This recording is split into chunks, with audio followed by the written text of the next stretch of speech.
Hey now, it's your boy Sitch here with another Sunday show where everyone's favorite gonna invest all of his money into the new government-backed crypto.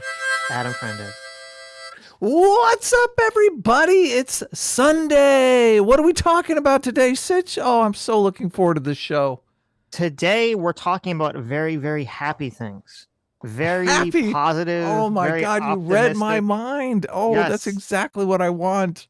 Today we're gonna look at, well, first we're gonna look at a clip of Vosch, and then we're gonna look at some clips of Hassan, and then we're gonna spend the majority stream looking at this completely not insane, not clearly crazy video that Noah Samsen put out in response to Ethan Klein's content nuke, where he maybe or maybe not advocates for killing all Israelis or removing them from Israel with violent force. I'm not sure. Now, Sitch, do you think it's fair to lie to my fucking face, like right here in the beginning of the show? Do you think that's a good thing to do? You said that this was going to be happy. Right. What, Vosch?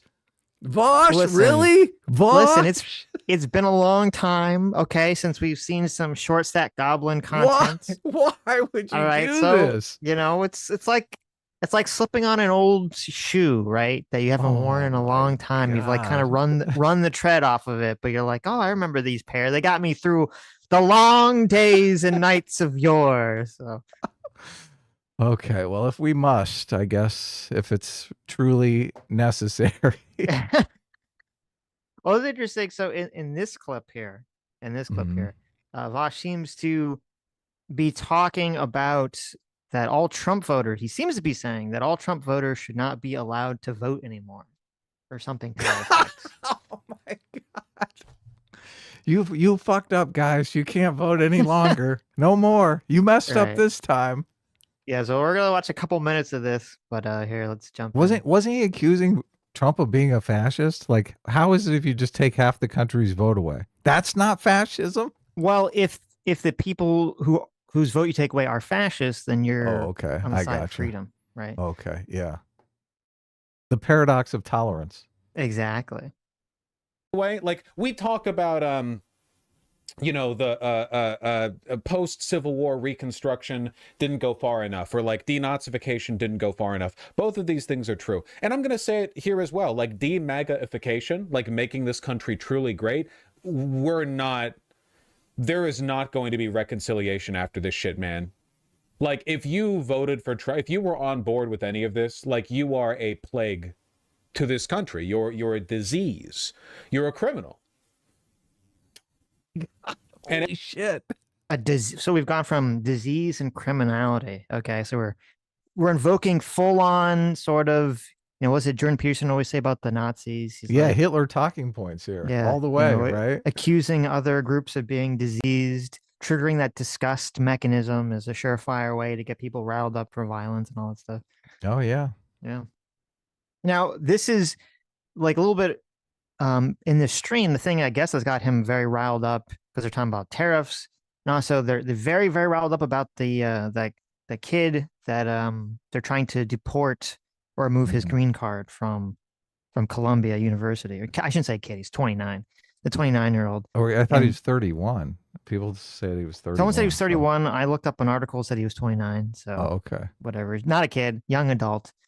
And so they're kind of framing it. Now, I said obviously that guy should have due process. He should have to go to court, which I believe he will. And the state has to make their case that he violated the law or violated the terms of his, you know, green card status or whatever, and he can defend himself. And as long as that process is adjudicated, then I think I have no problem with that. But a lot of people are kind of acting like he was just sort of, you know, that the government is now going to just start disappearing people left and right. That's kind of the way they're discussing it, that they're just going to say anyone who dares, you know, speak out against Israel or speak out against Trump is going to get magically black bagged and sent away. Right. So that's part of why he's like freaking out here. Right. They always take it up to 11. Right. They can't hand it. Right. A lot of people were saying that the green card holders can be deported for a lot less. They don't have to actually do anything criminal. There's like some prosecutorial discretion that goes on with green card holders. So, there is. Yeah, because part of the issue is supposedly, according to the law, if they advocate for terrorist actions in a way which supposedly like an American citizen can advocate for, but a green card holder can't advocate for. They can lose their status based on that. So they're like a guest in your home as opposed to someone who lives there, right? As an owner or renter of the home. Right. Everyone involved in it. Like, past a point, we have to acknowledge it's not just political differences. It's just good and evil, you know? This administration has done more damage to this country than the fucking Japanese did in Pearl Harbor. We invaded them over it. They've broken the social contract. So the social contract is letting immigrants with green cards walk all over you, kick you in the teeth, kick you in the nuts. Is that the social contract? I guess. And that's not my social contract. My social contract is get the fuck out. It's kind of like when some of the BLM stories came out where you're like, well, there are definitely instances of people who were completely wrongly arrested or killed by the police. And yet it would be weird because there'd be like a lot of hyperfixation on stories where it was kind of like nebulous, right? About what the circumstances were. And I think it's kind of the same thing with this one. I mean, I get it because it's like, you know, it's the speech. People are making it a speech issue. People are, you know, very invested in the political topic of the Israel versus Palestine stuff. But like, there's a story I read where I think it's a lot more damning to the Trump administration, where there's some woman who overstayed. She's from Argentina. She overstayed her visa. She's not, you know, she didn't do anything criminal whatsoever. I think she's like married to some guy, someone who's an American citizen, and she's been living in the country for years. And she's like trying to apply for a green card, or she's been applying for a green card. And this guy is like a single father, and she's been helping raise his son. And they just, I don't know, somehow found her and trying to deport her. And it's that like, sucks. Yeah, and like, because a lot of the whole thing was this conversation when Trump was running about like, well, there's going to be this focus on, getting rid of criminals, right? Criminals, people are doing criminal activity or something. And I mean, that obviously that woman wasn't doing anything criminal, at least according to the articles I've seen about it. So, right. They kind of moved the goalpost to criminality is just crossing the border illegally. Right. Like the implication was it was gang members, violent crime, that kind of thing. Yes, of course. So, but now it's like crossing the border illegal, which, is a crime, but. Sure. Well, but even this one, I mean, this person they overstayed their visa. They didn't like sneak into the country or something. They didn't even cross the border illegally. Right. Staying too long is a crime. Prior to them, they've been bathed in propaganda from a media machine. Yeah, but like, so were the not. Hold on a second. Yes. It's called flexibility. It's not called inconsistency. It's called flexibility. But there will be very little. To be fair to them, they've been bathed in propaganda from a media machine. Yeah, but like, so were the Nazis, right? Like the Nazis were bathed in that propaganda too. Basically, what I'm saying is that if this country is to get back on its own 2 feet, these people can never have political power again. Like we cannot let the Republican Party bounce back from this. Half of the Republican legislators get primaried, the other half stick around, and they're like, yeah, actually, we always had, we had concerns about the Trump administration. We didn't think it was right, but we had no choice but to go along. Nope, we're not doing this shit again. You're all, and let me say again, this is like a generous outcome, by the way. You're just not holding political office again. Listen, okay? In a fair universe, that's beyond fair. I mean, in a fair universe, you're getting off very easy with that one. This is the same guy that wants to trans all your children. What I would give for the Democratic Party to actually be competitive, to have a competitive Democratic Party, and not just a bunch of fucking idiots. Yeah. It's a Vosch style idiots in the Democratic Party, right? Well, you got first you have the irony of, oh my God, they're subsumed by propaganda. Then you have, oh yes, you're right. And then you have what he's trying to imply here, I think pretty obviously, is he's saying it's, these people should get more than, not being allowed to participate in politics. They should have more than being arrested. They should be, go to jail. They should be executed or something, right? That's why he's saying like, oh, at the very least, at the very least, they go to jail. At the very least, they wouldn't be able to participate in politics. It's like, oh, really? The least? Okay, so what? Like at the normal level, right? What at the mid level? What's gonna happen to them then? It's so evil. Yeah, That is evil. Look, and he's saying, look, they're evil. I'm know. looking at him thinking, whoa, buddy. I know. It's interesting. Talk about authoritarian. Talk about Right. fascist. Right. Okay. The end of the Nuremberg trials, everyone's like, okay, Hitler, you just can't be, Führer again. Wow, how merciful. Yeah. So, and also just, the very classic Nazi comparison. We've gone straight back to the Nazi comparison. They're all Nazis. Nuremberg Didn't trial. take long, right? We're not even past the first 100 days. No, not at all. Yeah. Oh my, it's so infuriating because look, you and I have talked a bunch about all the stuff Trump is doing that neither of us approve of. Right. This is not the way to hold him accountable. This is the way to just make yourself seem insane. Well, and this is how you get. I don't know if this is the way it works for every country. It definitely seems the kind of direction that we're going now is that, and I wouldn't be surprised if this is the way it works in a lot of countries. It seems like you have these extreme movements on one side of the political aisle, crops up, gets everyone agitated and crazy. And the moderates are kind of, too cowardly or too beholden to some extreme to really push back. So then it requires some extreme on the other side to like fight back and seize power, and it kind of flip flop, and you get the pendulum swings back and forth. Right, the radical swings. Right, the radical swings. And I think that this is, the irony of all this whole situation is that Vosch and the whole, like, these people are Nazis, these people are, evil incarnate, they should all be, jailed or executed or whatever he's advocating for here. I mean, this is what leads to all this, horrible politics that he hates. Yeah. Like, and his whole attitude for years is what's helped create this entire situation. That Vosch hates? Vosch is against civility politics, so. No, but I'm saying, like, if there was if the Democrats didn't have to get beholden to the far left, the radical left for the last 10 years, would we have had the same immigration problems? Would we have had the same, mass with Biden, being chosen in the first place? Would Trump have won again? Would, even if Biden was the nominee or won the first time, would Harris have been the nominee, or would have been someone more competent who wasn't, making kowtowing to wokeness in 2020? Like, there's so many different ways this all could have played out if, as you said earlier, if the Democrat Party was like a more sane or moderate party, or I should say was not beholden to the radicals in the party.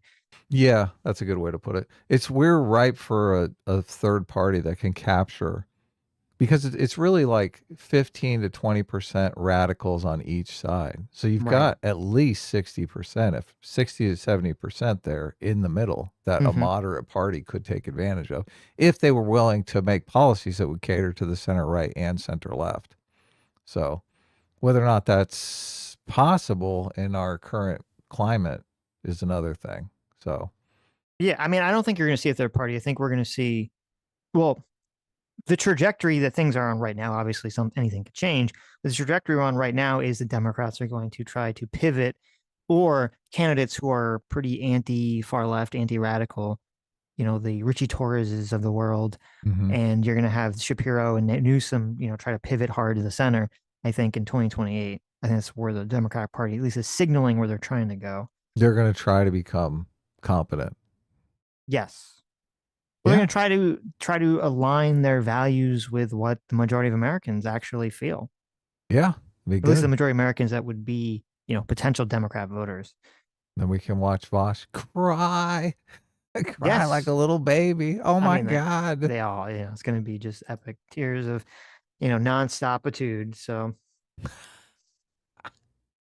Okay, that was it for that. But. Oh, thank God. Oh no, it gets worse. He said that guy a little too soon, my friend. Holy shit. So Donald Trump has done something that I'm very happy about, something that I will give Donald Trump a lot of praise for doing. I'm so happy about this. Biden should have really done this. I said again and again and again, we need to just completely not be threatened by the Houthi terrorist pirate regime. Right. Okay? It is completely, utterly despicable that there is this group, I guess it's technically the government in parts of Yemen, that is able to stop trade going through a major port, a major area in the world, under this like super thin veneer bullshit excuse of, we have to fight against Israel, even though the majority of ships that they're shooting on have either no connection to Israel or some very tenuous connection, like, well, maybe someone on the board of the company is Jewish or something, right? This is very Right. tiny connections to Israel. So It's like an and yet, afterthought. right. And yet they're able to, shoot at ships. They're able to hold a crew hostage for a little over a year before finally letting them go. None of those people were Jewish or Israeli whatsoever.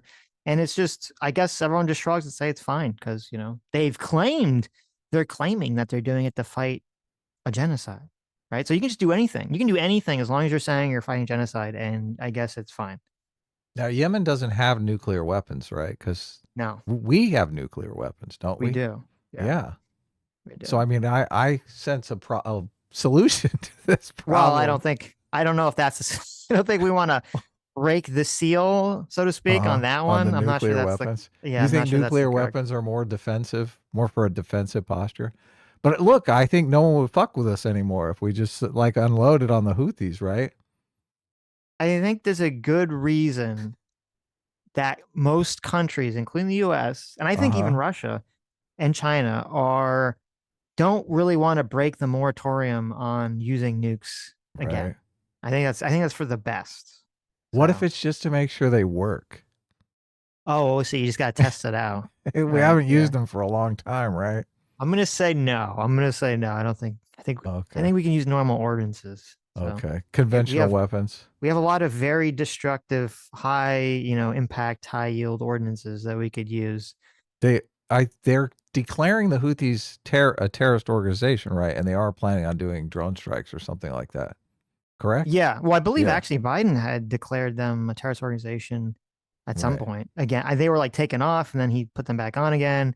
I don't know if Trump amped it up somehow or something. What if we I had don't know one if of that's these impossible, but suitcase nukes and we tricked No. them into stealing it? I don't think that's a good idea. Wouldn't it be their fault technically? No. So I think this is all terrible ideas. Okay. I think what's a better idea is, Trump has come out saying that the U.S. will not stand for this and that we're going to do military actions against the Houthis until they F off and stop fucking with the entire world. So I would like be your nice. analogy. Until they F off and die, which they're probably going to do that pretty quick. Well, no, pretty quick. not F off and die. Listen, if they can F off and stay alive, if they just stop fucking with the entire world's, shipping. Right. I just look, these guys never learn. Some heads got to roll for anyone to learn anything. Well, people, I mean, obviously, yeah, heads will roll. I've read The explode, Art of War. So I've read The Art of War. Everyone thinks Right. it's a game until some people die. it's all LARPing until it's not. Yeah. I know. Yeah, exactly. Very So sad. obviously Hassan, the number one American defender of Houthis, big fan of Houthi Luffy and all those people. He is very upset about the idea of Donald Trump going after the Houthi terrorists. So I wonder if we could get someone to reach out to Hassan and tell him that the Houthi pirate he's in love with was killed in an American drone strike, so we can see Hassan cry on stream. wow. I mean, I guess that guy's still on social media, but if he stops posting, obviously Hassan's going to be like, "We killed him! Oh my God, Yeah. he's gone! All he wanted to do Luffy was of the sea." all I wanted to do was watch anime and smoke drugs with hostages, right? Right. Very All nice he wanted guy. to do was stab hostages with his knife. That's true. That's true. Consider them modern day Barbary pirates. Yeah. Listen, these guys are real bad guys. They're just doing pirate shit for the sake of piracy, okay? Please don't look into why these dudes are doing this, okay? I beg you. Please. After all, they've never communicated why they did it. Also, please don't ask the question, why did they stop doing this when Israel did a ceasefire?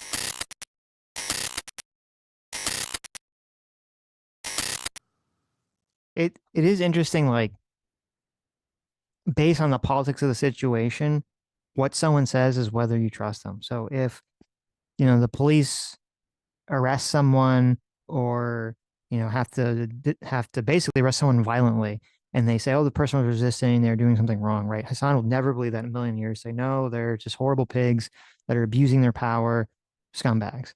But, the Houthi pirates, they'll shoot at ships, try to take them over, sink them, kidnap people. As long as their excuse aligns with Hassan's politics, then it's like, yes, thumbs up. Believe everything they're saying. They're doing it for these justifiable reasons. Yeah, it's sad. He never looks into any of it. The Trump administration is open of the torrent of pain against Yemen once again. And I saw my timeline from people in Yemen that some of those campaigns actually impacted the civilian population, unsurprisingly. Look, he's already doing it. He's already doing it. He's like, Yeah. oh, so sad. So sad. Then all they have to do is send a message, right? We'll stop and don't bomb us, right? Yeah. White Yeah. flag of surrender. Please don't. It's Yeah. not worth it. We want to live. Your ships can pass in peace. Well, it's so crazy because, like, if they literally just targeted Israel, like actually Israeli ships, or even ships going to Israel, like, I don't think there would be any political will to do anything about it. Whether you personally think, you being anyone Interesting. listening, thinks that that's right or wrong. I think that the U.S. would be, maybe the U.S. would, they'd be like, how dare you do this, blah, blah, blah. But there wouldn't be this like political will to do anything about it. It's just the fact that it's obviously that's not the case. They're shooting on fucking like every, almost any ship that goes by is getting, targeted by them. They're pirates. They're thieves. Yes. They're stealing the resources on the ship. That's why they're doing it. No. They're doing it for political. No. They're doing it to bring in the booty. Oh, okay. Yes. Yeah. Let's take a look at how the American government is. Let's see how the American government is covering Lucas it. Tomlinson is at the White House for us with the latest on those strikes. Lucas. John, these are the most significant airstrikes since President Trump returned to the White House, and the first time U.S. jets have struck these Iranian-backed Houthi rebels in Yemen since President Trump returned to the White House. U.S. officials say F-18 Super Hornets from the flight deck of the USS Harry S. Truman were the vanguard of the strikes, along with Air Force fighter jets and drones. President Trump announcing the strikes just a few minutes ago on his Truth Social, saying, quote, Joe, today I have ordered the United States military to launch decisive and powerful military action against the Houthi terrorists in Yemen. They have waged an unrelenting campaign of piracy, violence. I heard it was a message to Iran. Well, so base, good job, Trump. Fully support these actions. It's so obvious, so that this is an attempt to change the headlines on his disastrous tariff policies. Like, oh my God, I'm getting killed. The stock market's cratering. These tariffs are turning out to be a nightmare. Right. Holy shit, we better bomb somebody. That's a good point. That's probably part of the calculation. Exactly what's going on. Yeah. What the? It's so you're gonna- obvious. If you're gonna bomb someone to change headlines, you might as well bomb someone who deserves it. Of course. Yeah. Look, if you bomb someone that doesn't deserve it, you change the headlines, but for a completely different reason. Yes, exactly. Goes from bad to worse. Yeah. But of course, Hassan thinks they don't deserve it because obviously he sees them as the Israel police over here. Right. Which again, they're not. They're not even doing what they're saying they're doing. It's just so, and it's everyone knows it. Every person, even Hassan, every single person on the face of this planet knows it. Knows that they're not doing what they're claiming they're doing. And yet they just play this game of pretend. Unfortunate. Can you explain how one of the poorest countries on earth somehow threatens the security of the American people? Can you tell us how American tax dollars transform into bombs, missiles, and warships only to be used against a country that has never threatened them? Yeah. So attacking shipping traffic to and from the U.S. isn't a threat? Yes, dude. It's called a blockade, okay? Many countries do it. America does it all the time. And for no good reason, as a matter of fact. Look, it's just a blockade. It's just a normal blockade, right? Just a totally nice little normal blockade. Totally normal. Well, look, he's referring to the blockade in Gaza. Are we blowing the ships out of the water for our blockade? I mean, well, first Are of all, we I don't think stealing the ships and all Yeah. their shit? well, I mean, Israel's doing a blockade. I don't know if I don't think the U.S. is doing a blockade, but Right. But they're not destroying the ships. right. They're just saying, don't come over here. An OSINT defender, of course. Please stop. I have a peer adversary. Stand by for TLM coordinates. Oh, hell yeah. Ugh, I'm jerking off to the thought of our tax dollars going to blow up children in Yemen. It's so sick. It's so sick. How dare they say that we have a coastline and we're going to actually use that coastline to strategically try and economically harm the state that's doing it. Oh, how dare they do that? How Well, look, if they're going to war, we're going to war back. Why are you fucking complaining? Right? He's How literally dare saying, you? look, how dare they go to war? Yeah, well, look.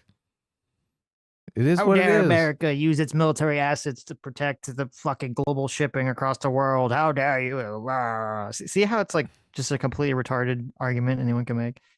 Yeah. And also, I mean, you can tell he's very angry and he doesn't want it to come out and just yelling. So he's doing this sort of like weird, Trying to dial it back. like mocking retard voice. This is the thing he's becoming known for, Hamas Piker. So, Yes. I mean, why is he even covering this story? This is totally bad for his He has reputation. No, I don't know. Is it? I mean, that's kind of Well, I what guess it is fans his want. entire audience. Yeah, Right. exactly. Yeah. Like if you look at the chat during this whole thing, when it cuts to it, they're all like they're literally pro Houthis, taking over ships, America getting attacked, people in the chat. It's like it's totally wild. Why do they all want to see America in flames? Because they're either Don't they live in non-American America? or Yeah, they're okay. Americans that are just completely propagandized into thinking that the American government is filled with Nazis or something. Oh, okay. I wonder how much of his audience is not in America or not Americans. That would be interesting to see the statistics on Fucking that. Yeah. hate America. Okay, let me jump ahead a little bit. Hell yeah. Hell yeah, dude. That's what I'm talking about. I'm so hard right now. I'm a pathetic scrub who has nothing to look forward to. So the only way that I can Flip it. feel like everything that I'm doing on God's green earth as I jerk off and cry myself to sleep every night is thinking about the mighty long dick of the American military. What is the American military doing? That's right, dominating one of the poorest countries on the planet. Why are they doing that? It's very interesting. He keeps coming back to like the poor thing. They all do this poor thing, like, oh, and this reflects perfectly in terms of like a lot of the conversation about crime in America and things of like, if the assailant is poor, somehow that like, you take away their responsibility, their will. Like it's totally fine for a poor person to commit a crime or do something wrong against someone who has more money than them. Yeah. Well, even someone who has less money than them. If they're like a Right. rapist, murderer, whatever, Right. violent crime. Oh, push someone in front of the train tracks. Oh, it's all Yeah. get out of jail free card. The weird bigotry of low expectations. Yemen is a poor country, so therefore it's acceptable for them to shoot at innocent ships that have nothing to do with the conflict they're claiming, to hold innocent people hostage for over a year that have nothing to do with the conflict whatsoever. Like that's just totally fine because they're poor. Mm-hmm. Like, okay. Yeah. I mean, were those guys from like primarily Asian countries that were held hostage for a year? I mean, were they like, rich billionaire Elon Musk business owners that were taking advantage of the working class? Or were they just poor working class people working on a fucking boat trying to provide for their family and just kidnapped by scumbag pieces of shit? Yeah, probably working class. Probably not Yeah. making much money. Yeah. Yeah, it's crazy. It's totally crazy. I don't see why they give them this get out of jail free card when it's just it's just wrong. It's so easy. It would be so easy. It's so despicable because it'd be so easy for Hassan or any of these fucking people to just be like, yes, I would be in favor of some kind of blockade that would actually stop people from trading from Israel, but I don't support taking over ships of crew that are not Israeli and holding them hostage in these ships that have nothing or barely anything whatsoever to do with Israel whatsoever. It's like, just, he can't even say that because he just despises America so much, and he despises the West so much, he despises capitalism so much that it's like, no, he just has to be pro-terrorist as long as the terrorist is advocating for something that's like a supposed far left ideological worldview. Yeah. Yeah, of course. Even They though, probably like, I wouldn't don't, be poor if they actually opened like a Shake Shack or a restaurant or something instead of spending all their time trying to bomb ships out in the there you go. sea, right? Right. If they actually focused on some economic activity, they're That'd be probably nice. poor because they don't do anything with their lives. Yeah, well, because the government is massively corrupt and, not building up the economy in a productive way. Yeah, well, that's probably a problem too. Right. If they do build that Shake Shack, they're probably going to get expropriated by whatever criminals are in their government. So, Right. you still think the nuclear weapons are a bad option, Sitch? Tell me. Yes, I do. I do. You're not going to move me on that one. Because one of the poorest countries on the planet decided to use its own coastline to try and put an economic penalty to our other imperial vestige in the region, to stop them from doing that. God, this narrative is just such fucking bullshit. It's like drives me crazy. I know. Look, Everyone- they are thieves. They want to steal shit from people who have shit. You I know. dumbass. I know. And you're completely falling for their cover story. Of course they're going to say, oh, yes, I'm Robin Hood. We're doing it for noble reasons. A dumb American will fall for anything. I bet you if there was like a band of, roving band of, thieves, barbarians, whatever you want to call them, that took control somehow of some major expressway that connected New Jersey and New York.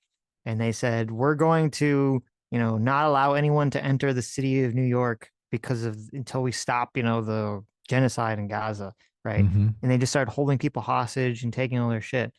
I feel like Hassan would just be totally in favor of that. Actually. Yeah. Ridiculous, huh? You put that excuse on any kind of antisocial behavior and Hassan's like all for it. It's just such bullshit. It's such bullshit. You're so gullible. You are so gullible. Easy target. If it wasn't for the boys being so like massively left wing, it would have been interesting if there was like a band of super villains who ran around and they just committed crimes, but they'd always just justify it with whatever political purpose was like the hot topic of the day. Like completely didn't, even if it made no ideological consistency. They're like, oh, we're doing this because of genocide in Gaza. Oh, we're doing this to fight, the woke corruption. Just like whatever the political excuse is that people are like more trending towards, that they just adopt that instantly. Only if you and I owned some sort of supervillain property that we could develop this story into something good. That's a good point. That's a good point. It'd be great. Right. Which, by the way, also we're paying for. We're paying for that as well. Anyway. Yes, this is unironically the Yemeni "We Don't Care" song to the U.S. is literally the reason why I got banned, or not banned, but the reason why everybody yells at me, and I got a warning from Twitch. Everyone yells at you because you're stupid, dude. You're a fucking idiot. You're teaching people to be stupid and gullible. Most of the time, people, we want to educate the young to be less gullible, right? They get into adulthood, they're not as dumb, not as easy to take advantage of. You're completely wrecking that project. Yeah. For playing it. Yeah. Does that change my my opinion? Not even this much. Okay. It doesn't. You can try to deplatform me however you like, but this is 500. Oh yeah, this was a great take as well. But I mean, this is irrelevant right now. Let's continue. Kept going. So Hassan does seem kind of depressed. It seems like he's maybe losing audience or something. I think he's just depressed because Trump's gonna start blowing up Houthis, and he's mad about it. He's upset about it. Well, the Houthis could always surrender, right? I mean, that's what everyone wants. They don't even Ukraine need to surrender. do, they could right? Just stop. They could just stop attacking random ships. Right. Well, I It's mean, very simple. that's a form of surrender, right? I guess guess. ceasefire, they could call it. Right, but it's not even like it's not like they have to be like, oh, we're ceding territory to the United States No, of or course something. not. It's like just stop being shitheads. It's very simple. Yeah. Defense systems and missile and drone factories, and also include a strike against one of the Houthis' top missile officers. The Houthis are backed by Iran. Many consider them modern-day Barbary pirates. Since the October 7th massacre, they have launched over Many consider them modern-day Barbary pirates. God, I just when I watch Hassan, I think of Idiocracy. Like just the way he laughs, the way he responds to Ouch, everything. my balls. Is everything. Does I it know. not exude Idiocracy all It the does. Yeah. way? They're pirates. Oh, you sound gay. Exactly. Exactly. He sees them as the world's freedom fighters. I know. What a fucking moron. Where's he get this from? It's just from his head, right? This is all head canon. Mm-hmm. Well, there's a complete, there's like a far left and industry that produces this propaganda talking points. Well, look, at least the Ukraine people have the Newland phone call, right? What does he have? He's got nothing. He's got Howard Zinn's retarded book. Oh, He's got all the Noam Chomsky garbage. I've never read Howard Zinn's book, but I don't know how Okay. that relates to the Houthi pirates. Well, he's like the one that really, well, I guess not. I guess he's really the one that popularized recently the whole like looking at history through the lens that America and the West is this great evil and does everything wrong in the world, and everything bad is the fault of America and the West. Authoritarian regimes are the normal state of governance, right? So look, People don't understand that. That's the they problem. don't. Yeah, look, so we can't win. Like if we say, okay, hands off, we're going to leave Yemen alone, right? We're going to let the Yemenis subjugate the other Yemenis, right? Mm-hmm. Live off them, oppress them, all of that stuff. We're just none of our business, right? Then we're fucking bad guys, right? And if we go in and colonize and build up some sort of democratic institutions and whatnot, oh, then we're the bad guys. Oh my God, we got rid of their natural state of authoritarianism. Holy shit. Mm-hmm. How do you win this game, Sitch? Well, they don't. I mean, that's part of the problem. I think a lot of people, they have this magical thinking that the natural state is for people to live in peaceful harmony with themselves and nature and their neighbors. Yeah. Okay. It's not real. Bullshit. Yeah. Total bullshit. Yeah. Listen, these guys are real bad guys. They're just doing pirate shit for the sake of piracy, okay? Please don't look into why these dudes are doing this, okay? I beg you. Please. After all, they've never communicated why they did it. Also, please don't... He's so fucking gullible. Yep. He's so gullible. Yep. I mean, one of them came on my show and lied to my face. So of course I have to believe him. Come on. This is me, Hassan. Why would he lie to me? I know. Lie to me, famous internet streamer, Jank's nephew? That's impossible. Yeah, so lame. So I mean, lame. Look, I don't care what it's funny. He even says this, and we'll play the clip. He's like, it doesn't matter what their flag says. Doesn't matter if it says death to Jews or death to America. No way. That doesn't matter. Look what they said, that they're just doing it to stop, the genocide, right? That's what matters. Right. When they say what Hassan likes, that's when you got to listen to him. When they say what Hassan doesn't like, he's like, oh, we don't have to listen to that part. That part's not real. Listen, that's the hyperbole. Okay. Everyone's a little hyperbolic, right? When they say the crazy things that I don't like, they're being hyperbolic. When they say things I do like, well, that's when they're being completely truthful. Yeah, I get it. Where have I heard that before? Yeah, totally. That's like typical. People must be in a really bad state if they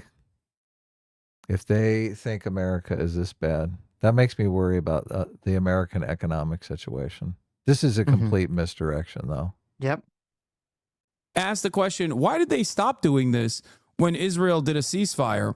Nah, they're just pirates, dude. Please, they're modern day pirates. Did they stop when Israel did a ceasefire?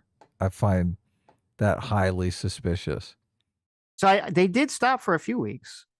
And then, yeah, they did. There was a ceasefire at the end of January, I believe. And then they said, oh, we're going to stop. And then they did stop for a few weeks. And then obviously, you know, both sides, Israel and Hamas, started claiming the other side was not, you know, keeping the ceasefire. And so conflict starts again. And then obviously the Houthis say, we're back. Okay.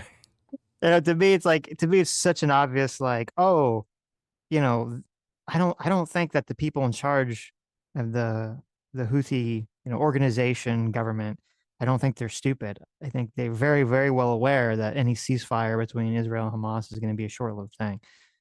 And Right. stupid So to propagandists, maintain their cover story, they're like, we'll chill until the ceasefire falls apart. right. Yeah. Yeah. So the stupid propagandists like Hassan and other people be like, oh, look, they're being real as they attack ships that have nothing to do with Israel. Yeah. I think now actually they've expanded their definition to attacking any ship that is like allies with Israel now. So that's even expanded. So the US, UK, any ship that has any sort of positive relationship with Israel is also now fair game. Mm-hmm. Though, for all the NATO Andes who loved when Biden did this but hate Donald Trump because of the way he's dealing with Ukraine, to now turn around and have to say, like, nah, Mr. President, you're doing great. Please keep killing children in Yemen. That is awesome. Because that's all this is. That's what this is. Do not let a single person try to move the conversation away to some other fucking dumbass reason.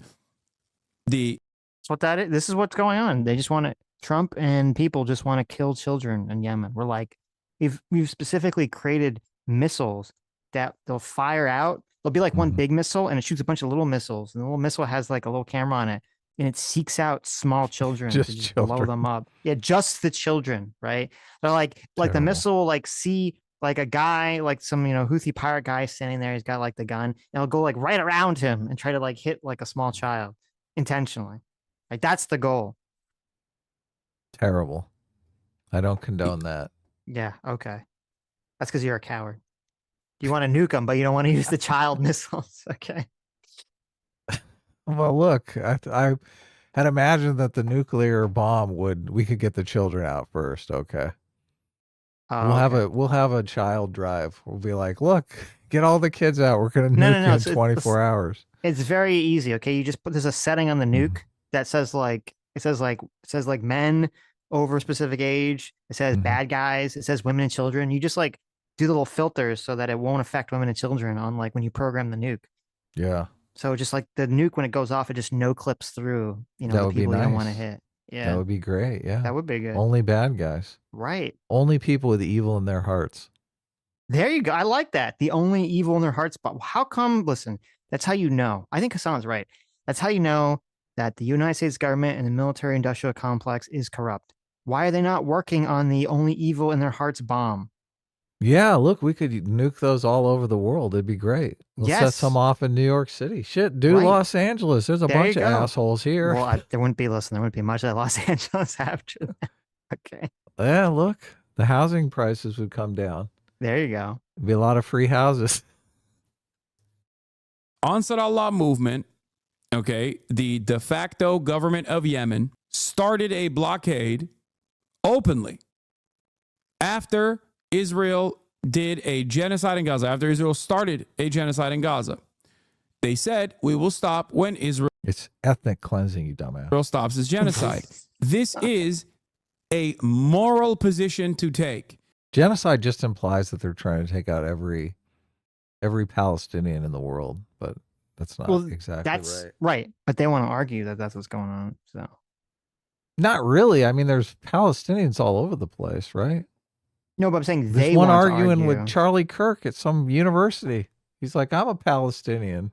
I mean, they were saying, you know, I went and I found Noah Samson's first video where he talked about October 7th. Oh my God. Sorry, he never talks about October 7th directly that I've ever seen, where he talks about anything related to the subject after October 7th.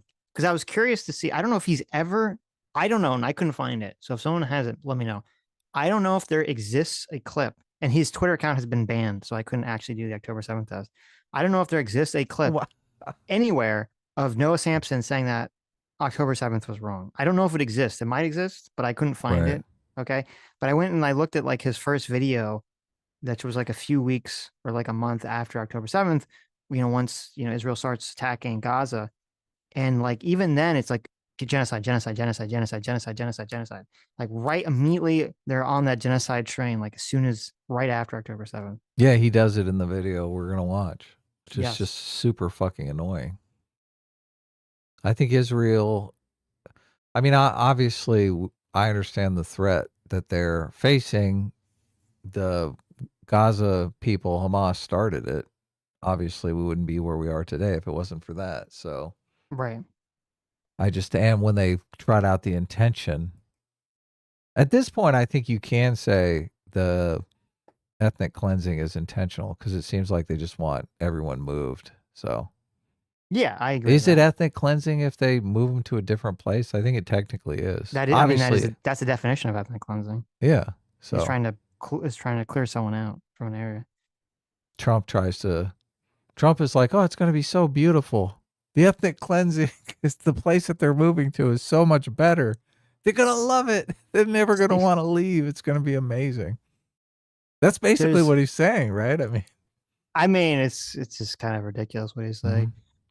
There's and we'll watch it because in Noah's video, he brings up one of the Corey Guild-Schuster videos, the Ass Project, where they go and they're in Israel or they're in Palestine and they're asking Israeli and Palestinians a bunch of questions, and it's like the Corey Guild-Schuster guy. He does a lot of like very interesting, very good work in terms of the videos that he produces, kind of asking people these like random people on the street these questions to see what their take is on all this. The stuff. difference between ethnic cleansing and genocide.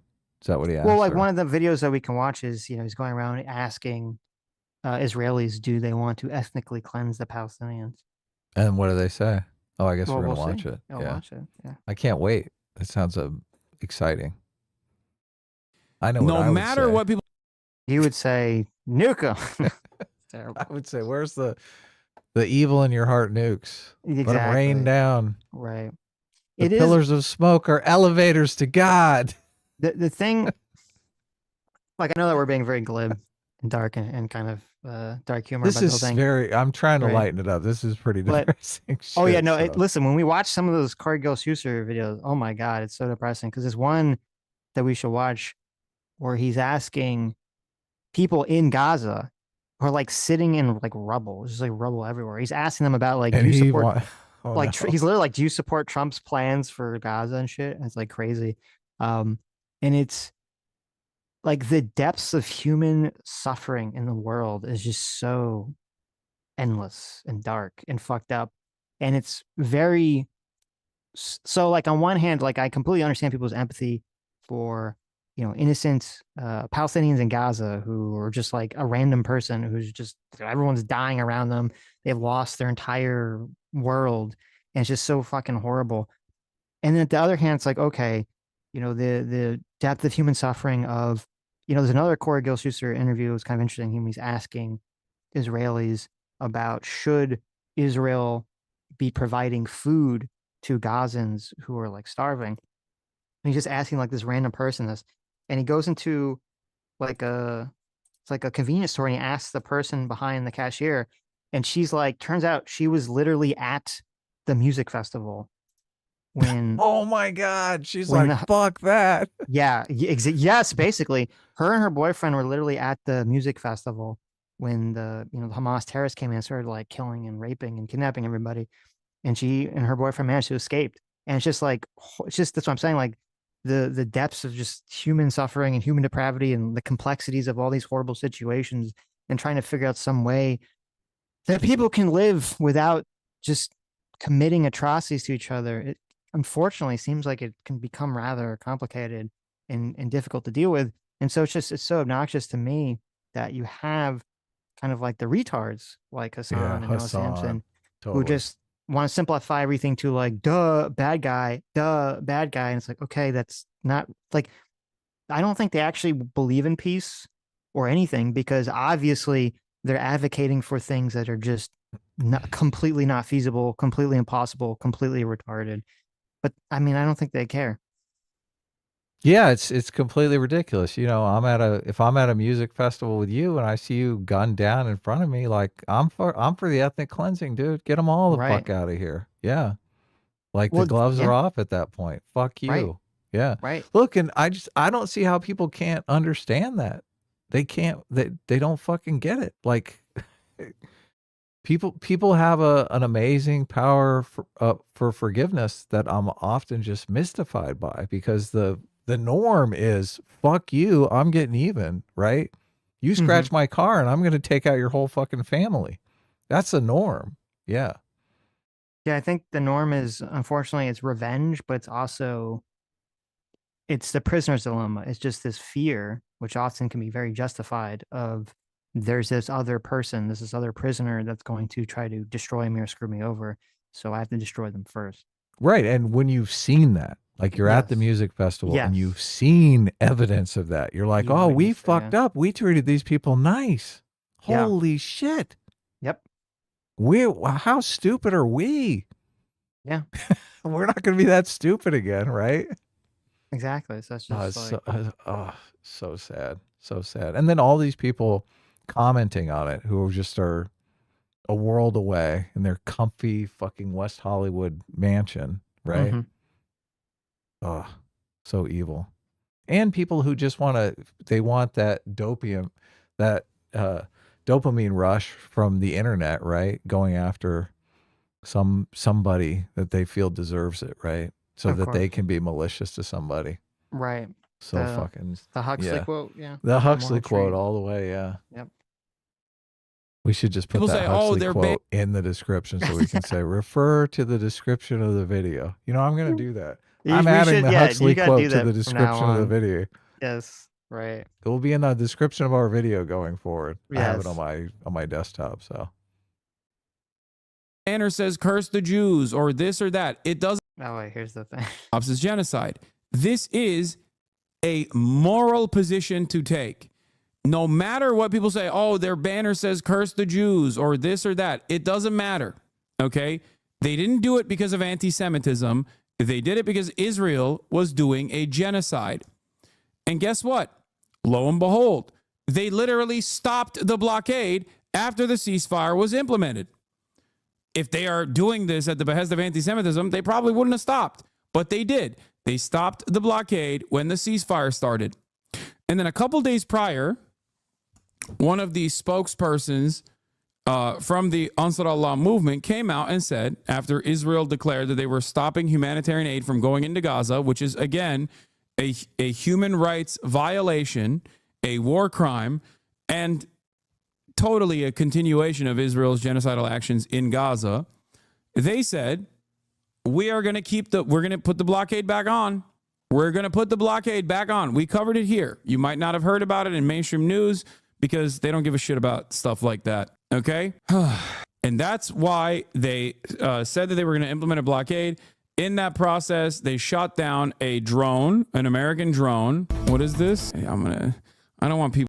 So I was curious about this story, so let me look this up. This is a story that Hassan is talking about. He's saying it's justifying to start attacking ships again. So this is from CNN. It says Israel says it will block Gaza humanitarian aid until Hamas agrees to new conditions. Israel will stop the entry of all humanitarian aid into Gaza to pressure the Palestinian militant group Hamas into accepting new terms for an extension of the ceasefire agreements, officials said on Sunday, Nice. a day after the initial phase of the truce expired. Israel Prime Minister Benjamin Netanyahu said the proposed temporary extension of phase 1 of the Gaza ceasefire would run through. This is what they're proposing. They want to increase the temporary ceasefire, and Hamas apparently did not, which is strange. You think they would want more time, but okay. They want to extend the phase of the ceasefire through the Islamic holy month of Ramadan and the Jewish holiday of Passover, which ends in mid-April. He said the extension was an idea put forward by President Donald Trump's Middle East envoy, Steve Witkoff. The 42-day initial phase of ceasefire agreed upon in Qatar in January ended on Saturday, so that would have been in early March. Israel missed the early February deadline to start phase 2 talks, and there's no indication they ever began. There has been no word from the Trump administration on the revised plan, blah, blah, blah. Israel and Hamas have been split on what comes next after the end of the first phase of the ceasefire, under which dozens of Israeli hostages and hundreds of Palestinian prisoners and detainees were freed since January. The proposal to extend the initial phase of the truce reportedly envisions half the hostages held in Gaza being released on the day the extension begins. So Nice. Yeah, they want to get the hostages back. Good. right. Although the hostages are probably all dead, so that's why they're like, they don't want to give them back. People to falsely fucking hit me with they're gonna say I'm watching terrorist propaganda. It's really stupid because it's newsworthy to watch, but I don't want to get in trouble. Anyway, What a cuck. He's all worried. He's going to get in trouble now. I know. Oh my God. Well, again, I mean, you can watch it. It's just the fact that you play it and you're like, based. Okay.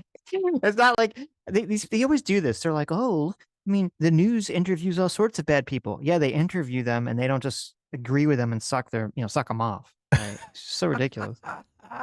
So funny. That's so funny. It's just weird that he even wants to watch it. It's like, who wants to watch this shit? Well, he's really big into the musically talented people. So. Right, yeah. Yeah. I'll be right back. Keep it going. Sorry. No music, guys. We can't. It's very fucking stupid, but I just don't want to risk it. So where was I? Yeah. So they shot down an American drone, and basically in the process, America was already gearing up clearly to bomb Yemen again, and now they have started. And now all the Republicans have to sit around and be like, it's so sick when Trump does it. Mr. Peaceful Dove, by the way. Can't wait. Can't wait to send some fucking American troops to Yemen. All right. We got to put boots on the ground, baby. Got to put those boots on the fucking ground. Well, if the tariffs had worked, we wouldn't have to do that. But look, you got to do what you got to do. Okay. If the economy blows up, what are you going to do? There's a bunch of kids who want to get a communications major after getting fucked up. We got to put those guys in Yemen. We got to put our boys in action. Why? For Israel, of course. God forbid we stop Israel from doing a... He even extends the cover story to the reason why we're responding in Yemen. We're responding in Yemen because they're interrupting trade. They're interrupting supplies. Yeah, exactly. Right. It's not about Israel for us. It's about the trade, the greater trade. Okay.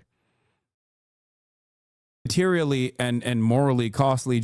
He thinks we're doing it for Israel, Sitch. We're doing it to defend Israel. Well, he's going to say that, right? He wants to advocate for the pro-Israel lobby, cough, controls the Jews. Everything. Yeah, controls everything. Right. Yeah. He hates Jewish people, right? Because he's Turkish. I don't think he hates Jewish people, but I think he hates Israeli people. I mean, Israel and the West and anything associated with the West. Right. Genocide. We can't do that. No more wars. Remember. He won't be nice about it, John. You're a Navy veteran, Luke. Okay, here, let me jump. The last time. He's like, look at this hypocrisy. I know. I thought Trump was against war. Well, it's kind of silly. People thought. I know that was a talking point that people were putting out. That Trump is against war. Yeah. Yeah. Can't do that. Gotta use more money. Gotta use more weapons. Fuck this country, man. So fucking stupid. And all these... Oh, God, he's leaving. Yes, Sitch. Finally, it's happened. No, he's staying. He's staying. Sorry, What? I hate to burst your bubble. Damn it. He's going to stay. He's going to complain. He's going to say America sucks, but he's going to stay. Hassan, I know an excellent realtor. You can sell that house pretty quickly and just move on. Okay. Just get the hell out of here. Absolute moral... I believe the value of his house has increased substantially since he bought it. So Probably gone up in value. Yeah. Sell it to... Actually, why don't you cut a discount for some Houthis? They can come over here. Some Houthi refugees. Right. Give them a bargain. Morons, they have to fucking pay, $50 grand for a hospital visit, sit around and basically clap like seals whenever the American government's like, hell yeah, baby. We got to do it. We got to give him hell. It's so stupid. Ugh. It's interesting. I should have got a time code for it. Earlier in this video, he's like praising the fact that the Houthis have continually said that like they won't be deterred by America bombing them and, you know, like fucking them up essentially. And he's all like, oh, these people are so like he's not saying this, but this is kind of, you know, you get the vibe check that he's like, oh, they're so based because they're not deterred by America bombing them. That, and he even says, I don't know if it was this video or another video, he says that's what the point of that music video that he was showing to that guy was that they're saying, they won't, you know, it doesn't matter what you do to them, they'll keep fighting on. And he's talking about how that's so awesome. And it's interesting that he doesn't like, he sees that from that perspective, but from this perspective of like Americans willing to sacrifice tax dollars and, you know, their own money to essentially, you know, have free shipping in the world, not allow pirates to do, you know, fuck up everything. He doesn't see that as like even The similar, same thing, even though it's like a much lesser thing because they're not, you know, Americans aren't dying for that, right? And yet for that perspective, he just doesn't even understand that people do things and are fine with spending their money, even giving their lives up for something that they consider to be a moral action. Yeah. Justifiable. Mm-hmm. Make the world a better place, right? Yes. He's like, America, making the world a better place. Sacrilege. How could you say such a thing? Well, it's weird because he, you know, him and Vosch actually, in that long stream that I watched more of on his own, he's basically saying, they're kind of saying the opposite because Vosch is like, well, Americans will vote for whoever, do whatever, as long as their own gas prices go down. Right. So they're like, oh, they're all just money brained retards that don't care about anything. And then Hassan's kind of saying the opposite, saying, oh, all these money brain retards, they'll just give all their money to go, you know, fight Houthi terrorists. Wow. It's interesting. Yeah. Economic interest versus moral interest. Mm-hmm. Often in conflict. Yep. So dumb. Yeah. There goes your food stamps, baby. There goes your health care. Oh, I'm sorry. Do you got too many fucking potholes? Can't fix it. Can't fix the fucking potholes. Sorry. We got to go blow up children in Yemen. You understand? He always throws the children in. So Of course. Well, that's how you know it's like obvious propaganda. Yeah. Is that like he's saying it like that's the intention. The intention is to go kill children in Yemen for some reason. Right. Right. Like you're gonna drop the bomb. Like I don't know if you know this. I was actually joking when I talked about. I was being facetious when I talked about that magic bomb that could only, you know, target the bad guys. Right. Right. He thinks you know, they invented it right? that only kills children. Right. Terrorists survive, but children, they're annihilated. Well, no, that part's real. When I was saying I was being facetious, I meant about not that bomb doesn't exist, but that the settings are set to kill the bad guys. The settings are actually set to ignore the bad guys and to just kill children. Exactly. So, yeah. Women and children specifically. The terrorists have to live. That way we have an excuse to kill more children. The children Bing bong. just liquefy in like a windy splat. Well, you see, the military industrial complex. Okay, I didn't want to tell you guys this because listen, my life is in danger just saying this top secret information. Right. Yes. But the military industrial complex knows that if they set the setting on the bomb to just kill the terrorists and the bad guys and it wipes them all out, then they won't, the government won't pay these private military companies to build more bombs. Profits go to zero. Exactly. Stock price falls. Yeah. It's just a complete nightmare. And they talk about this in their evil smoke-filled rooms. Okay. If they set the bombs to children, okay, it kills the children. That angers the population more. That gets more militants. Therefore, the U.S. needs to buy more bombs from them. Boom, profit win right there. Plus, you got lots of terrorists left over to make more children, so you can bomb them for the next cycle. Exactly, right? Yeah. It's just like a never-ending supply. Yeah. Yeah. That's the world Hassan believes really exists. I know. And its entire audience believes exists too. I know. Yes. Why do we have to do that? Because, well, they have implemented a blockade. Why are they implementing a blockade? Well, because Israel's doing a genocide, and you worried your friends might get vaporized, or to blow up terrorists, dude. Honestly, when I hear stuff like this, I'm like, yeah, you deserve it. Like, you deserve not having health care. You deserve making $35,000 a year for the rest of your life. Like, if you're this excited at the prospect of blowing up terrorists, like directly as I'm explaining, the cost of that is coming out of your fucking pockets. Yeah, what can I say? That's so evil. That's so evil. The person that actually is semi-intelligent in his chat, he's like, yeah, you deserve to make $35,000 a year. How dare you be smarter than me? Right. Well, he's jealous, obviously. So Yeah. We all collectively deserve it. We do. This well, there's the communist collectivism coming out. Okay. comes from a place of weakness. That guy's probably like a general contractor or something. He probably makes $200 a year, just stops by Hassan's chat to laugh and make fun of him every once in a while. Right, right. He's on his break at the job site. Yeah, right, you dumbass. It's not bloodlust. No, I know who that guy was. I saw it was leaked on some. Was it atheist on really? Reddit. No Yeah. way. Holy That shit. guy is the guy who owns the luxury car dealership that Hassan bought his $200,000 No way. car from. He's fucking with Hassan. Right, right. He's at the Porsche dealership. He's like, look, I just sold 6 of these today. My commissions are through the roof, Hassan. Maybe you should lay off. That'd actually be a good name for like the Hassan trolls, like the guy who sold Hassan his $200,000 car. Oh, yes. Yeah, That right. would be good. Oh, my God. It'd be harder to block that way, wouldn't he? Well, it would be pretty easy to block. I think it'd be harder for him to like bring up the chat and stream. So, by the way, I was joking. That I don't know who that guy was. That was I thought you were serious. I know. No, look, I know. Just so you know, Very I convincing. knew you were joking. Okay. Sure you did. Sure you did. I'm sure chat thought you were serious, though. I tried to sell it. I tried to You let him. did. You did a good job. Chatters will look at this and go, oh, that's bloodlust. He's bloodthirsty. No.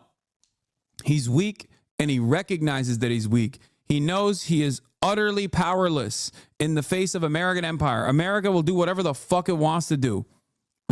Yeah, the guy who is like, I don't think we should let the Houthis just like completely rape us and take advantage of us. That's the coward. That's the guy who's the coward. The one who goes, maybe we should not let them take advantage of us. Maybe we should fight back. That's the coward. That's a cope, Adam. Yeah. Hassan is sitting there going, no, you should just let them just bomb and destroy your ships. Yeah. Kidnap people, right? Why not? That's a strong thing to do. Yeah. Right? And he knows that.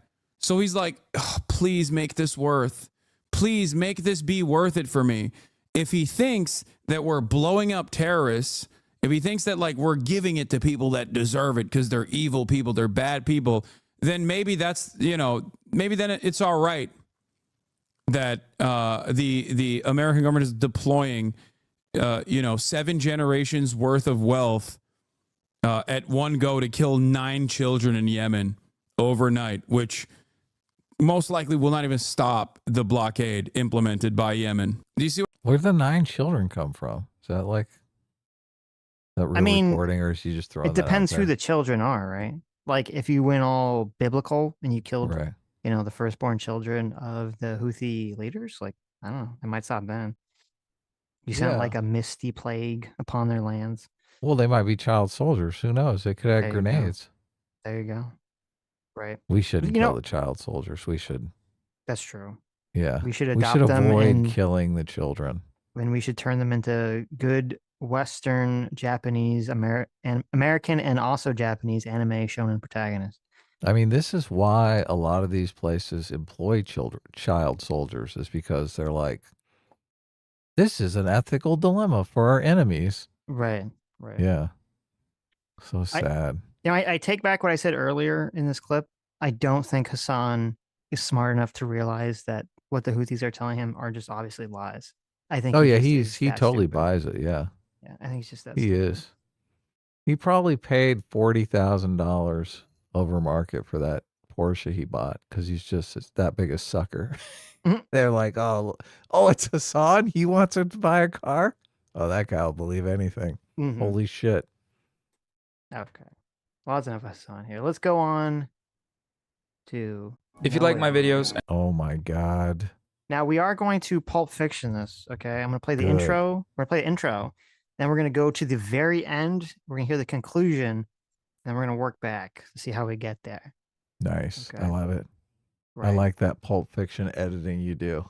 Yes. It's so good.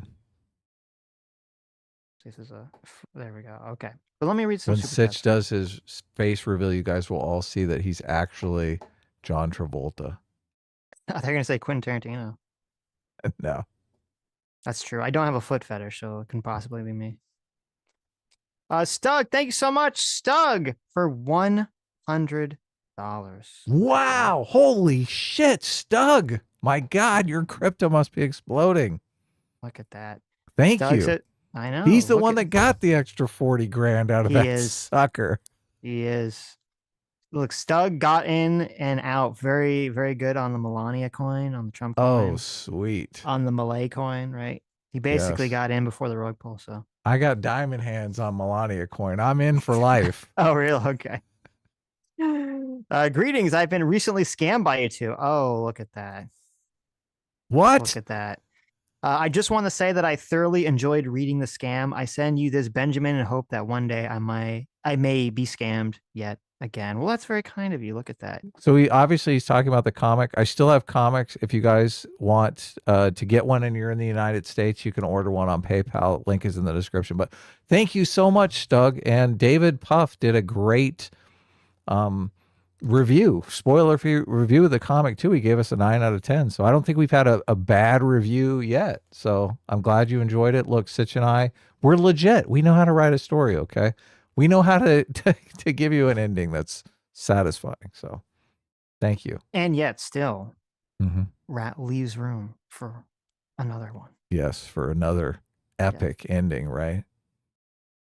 Yeah, exactly. J-Mac or Circuit 5, thanks so much. Daddy J-Mac for the $20 says, glad to see Vosch is still as sane as ever. There you Oh, go. I know. There Oh, you go. so true. Jeremy's crushed toe. Oh, I hope your toe is better. Jeez. For $20. Says if Vosch wants to punish the people who got Trump elected, he should start with himself. It's not for the far left alienating everyone to the right of Bernie Sanders. People like RFK Tulsi, Elon Rogan, Trump would have lost. Yeah, I agree with that. I completely agree with that. Yeah, So, look, they don't want to learn the lesson though. no. They don't. They live in a fantasy land where 80% of the population is as crazy as they are. Mm-hmm. J-Mac, thanks so much. Our Circuit Father for another $20 says, quote, yeah, this guy may have raped and murdered a bunch of people, but did you know he was abused by the church? Sound logic. Oh That's yeah, very sound. Yeah. that's so Right. bad. Thank you so much, J-Mac, our Circuit Father, for the 50 memberships. Thank you. Look at That's this. really generous. Grendel Vat did. And thank you so much, Grendel Yeah. Vat, for also the 50 gifted memberships. Thank you. Look at this. It's raining members. It's Holy raining green, cow. baby. If you're in Painting chat, that make sure chat you green. pick up that green before it's gone. Do it. Do it. Lethal Strain for $5 says, Captain Phillips meme, Trump looking at Hassan. I'm the president now. There you go. It's true. Yeah. And look at me. Look at me. Look at Right. me. Look at me. Captain Phillips. I remember that movie. That was a big meme for a while. I never saw that movie. I just saw the meme. Oh, Was it good? Was it a good movie? I just remember the meme. Oh, okay. I never saw it either. Oh, okay. Fair enough. The Red Dawn Batman for 10 Canadian says, since the 1950s, the U.S. has been protecting shipping from all over the world. Without the U.S. doing that, we wouldn't get half the shipping cargoes that we get today. So thank you. True. That is Yes. very true. America is the global anti-pirate shipping police that makes the world a better place. Look, and if it brings down my shipping costs for international, I'm all, look, nuke them. I can't care Right. less. Selic S for 5 Icebuck says, anyone protesting on a visa should be deported. No questions asked. Why allow foreign agents to agitate in this country? I mean, I don't agree with that. I think it depends on I think it would depend on like what they're doing. I think if they're doing a lawful protest, I think it's okay. I think it's if they're doing illegal protesting or advocating for the destruction of America or for terrorists, I think it's a different situation. So, Squeeze Louise for $5 says if Hassan was 5'2", 290 pounds and balding, how many viewers do you think he would have? And has he already been in prison for terroristic threats? He has not, but yeah, I mean, I think you're correct. I think he's able to skate by because people like the himbo aesthetic. So They find him attractive. right. Yeah. Fast and Bulbous for $5 says maybe Hassan is just nervous he might lose his friend and Luffy Frank in the strikes. Yeah, there you go. There you go. He is. It's funny in the video that we're gonna watch. No, Samson refers to the Houthi pirate kid as like a victim of America's imperialism. Mm-hmm. Sure. So I guess that makes it okay. Like I said, look, if we went in and cleaned everything up, it'd be our fault. If we just hands off, let them do their own thing, it's our fault. He can't win. You just can't win. Right. Barry Bruiser for $5 says Hassan, quote, if you kill your enemies, they win. I mean, that's true. Listen, as Goldicott said best, okay, the true victory is to make your enemies realize that they were wrong for ever opposing you in the first place. Right. Yeah. Right. Satan for $2 says from 1 piece to 50 pieces, the sea will be free. There you go. Zaniga for $2 says Sitch didn't read my last chat. I'm 18 now. JK. Oh no, did I miss one from Thursday? We'll go back and check it. Every I time apologize. someone says that, it's like we did actually read it. They missed it. Oh really? They just Yeah. missed it. Not every time. There's times. No, there there are times time. or sometimes Never. We have a perfect track you record. We have know, never missed a super chat ever in our entire just miss lives. it. Nope. Okay. No. Impossible. We Impossible? are fearless. Mm. I mean, we are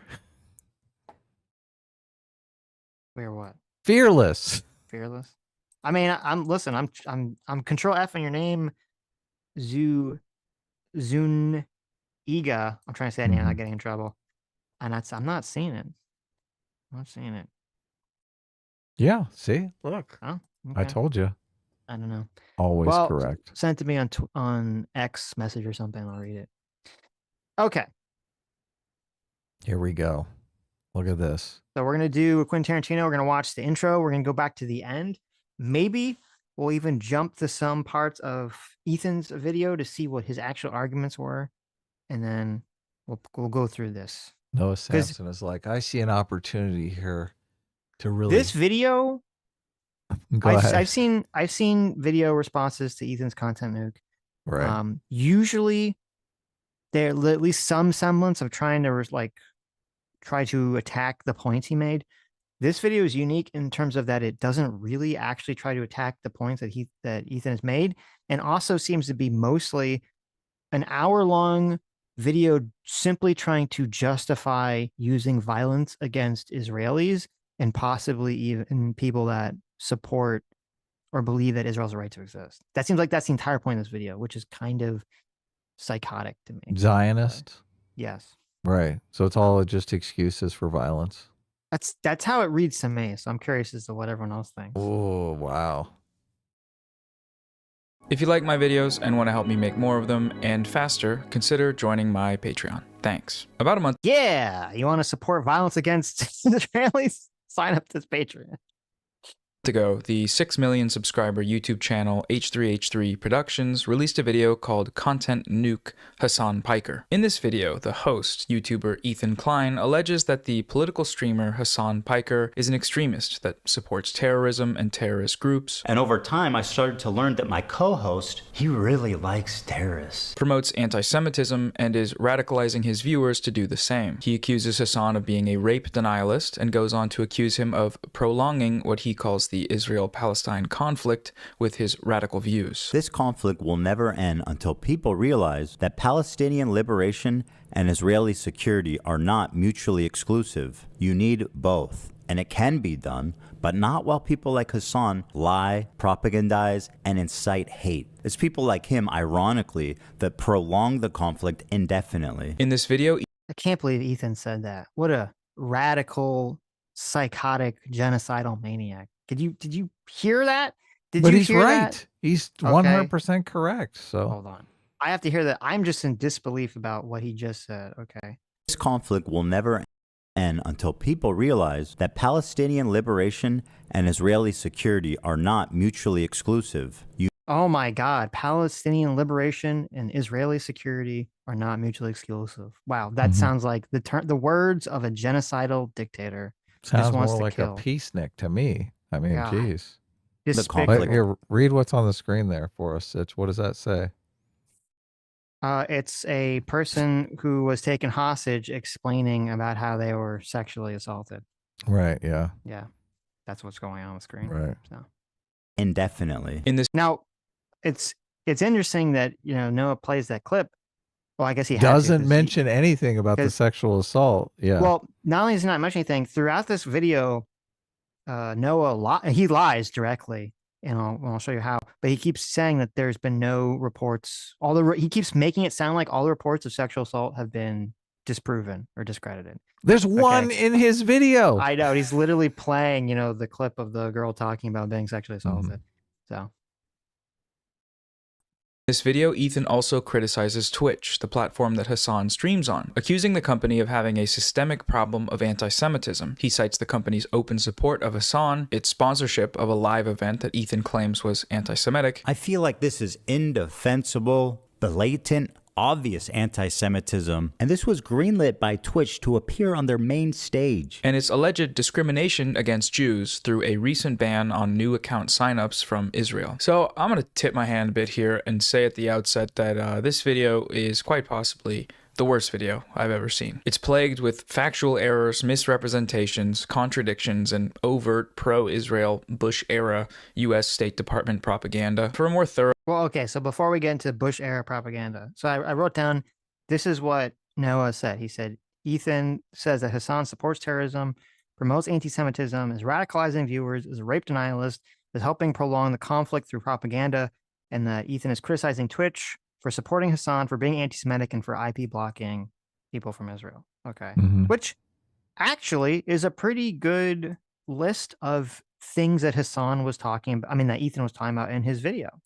Okay. Right. But we'll see if any of those things ever actually get addressed. Now, here is Noah supporting and telling everyone that they should watch Bad Empanada, the guy who apparently admitted to sending Child Protective Services to try to take Ethan's children away based on lies. So, that's a good start. Right. Yeah, that's pretty bad. video I've ever seen. It's plagued with factual errors, misrepresentations, contradictions, and overt pro-Israel Bush-era U.S. State Department propaganda. For a more thorough breakdown of all of this video's problems, I'd recommend the YouTube channel Bad Empanada. He's gone point by point with these and debunked them, many of them months prior to the release of Ethan's video. Hassan himself has also responded to most of these claims also months ago. I will leave these videos linked below in a playlist. Now, I watched the Hassan video because, we cover the original content nuke, and I thought, oh, Hassan response, we can cover that too, right? It's so devoid of content or anything worth responding to that it's just like, not even, you can't even reply to it. It's just like, what is this? Yeah, Hassan doesn't make arguments. He does character assassination. All he does is go after the person, appearance, behavior, whatever he can grab onto. Mm-hmm. And it's so prevalent that even the internet has started calling it like the Hassan method. Like, oh, really? They create a little like infograph about how Hassan, responds to all this stuff by not responding to it actually. Right. So.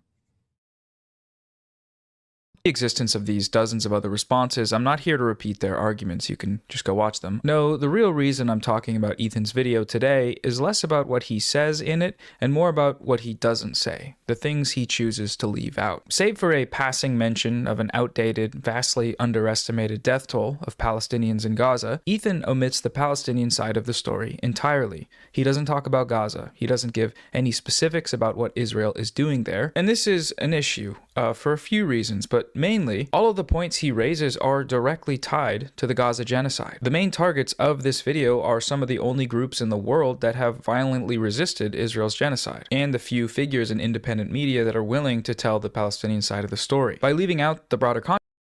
Well, okay. first of all, this video that Ethan made, he's not even really making an argument very much. It's not really focused on the Israel-Palestine, Israel-Hamas conflict at all. No, not at all. It's about Hassan. And it's about Hassan basically being a crazy radical and trying to radicalize his audience. That's what it's about. It's not about the actual conflict, which Ethan has said literally a billion times that he thinks that Israel is in the wrong. I believe he's even said Israel is genociding Palestinians, and he thinks that their military operations / actions are horrible, and he doesn't support them. That the only difference he really has from Hassan's position is that he doesn't think Israeli civilians should be attacked, and he thinks that a two-state solution should be what the outcome at the end of the day should be, and that they could live peacefully side by side. Right, and so, Hassan's in favor of a one-state solution where Israel just gives up and goes home.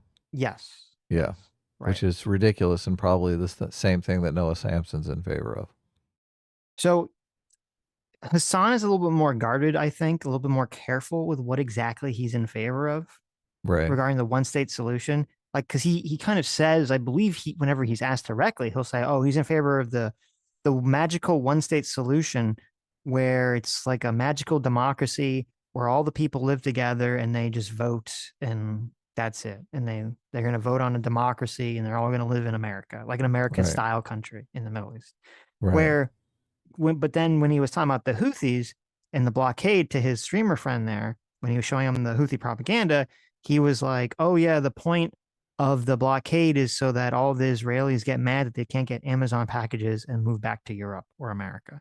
Right. So yeah, that makes me think I'm not sure Hassan is really sincere about his whole living in the magic democracy scenario, where Noah seems to very, very clearly be on the side that Israelis should be either killed or ethnically cleansed from the region through force. So, right. So weird to hear Americans make this argument because I guess we should just all ethnically cleanse ourselves because of the Native Americans. Yes, obviously. Yeah. We're on stolen land. Oh, you know what? I'm sorry. Me and Adam, we did a very big fuck up here. We started the stream without doing our land acknowledgement.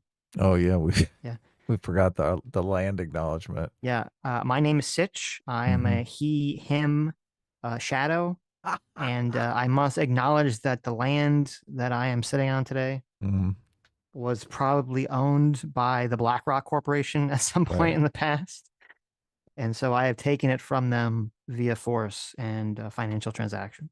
This is stolen land, stolen by me, bitch. Get off my fucking property. It's so weird to me. How do we do a thing where we trick all the people that lose sleep at night over this into ethnically cleansing themselves, and then we can just move on? We can be like, we dodged a bullet with that one. Holy shit. They white guilt themselves into yeah, giving up all their exactly. stuff. Yeah, they'll never do that. They'll never do that because the people are always hypocrites. Look, we're all gonna go back to Europe. You guys first. Yeah, well, yeah. Why doesn't Noah go back to Europe or I don't know, whatever the fuck his lineage is? Yeah. Oh, he's not going to make it very far in Europe with that accent. No. Holy shit. They're going to be like, oh, this dumb American. Fucking take advantage of him. Charge Context, you double. Yeah.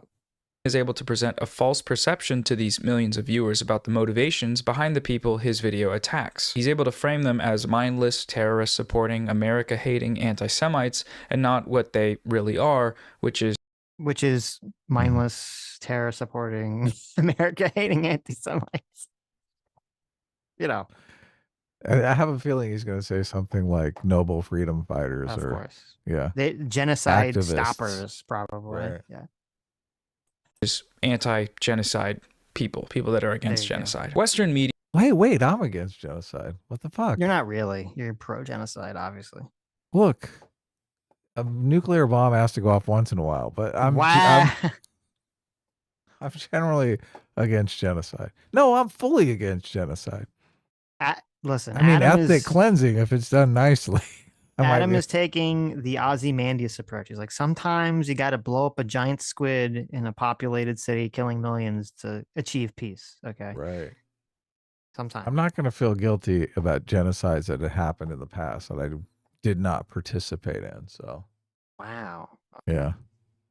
Media manufactures consent for large-scale terror operations across the globe in a number of ways. There are more overt forms like atrocity propaganda. There are also more subtle ways like deceptively framing information, using passive language, and creating false perceptions about conflicts through things like burying the lead and lies by omission. All of these tactics are present in Ethan's video and the wider online smear campaign that motivated it, but it's that last thing that I think does quite a bit of damage, lying by omission. The way Ethan's video is framed seems to imply that Israel's genocide in Gaza is not actually a genocide. He never explicitly uses the term himself, but it's presented as just another thing that's happening in the Middle East that's sad, but ultimately the product of a war. That there are deaths on both sides, and that all we need to have peace is rational dialogue between these two sides. This could not be... Does he really say all we need is rational dialogue? I mean, I don't remember that part. No, I mean, he's interpreting that statement about how, like, you know, people need to understand that it's possible for there to be liberation and security as long as, without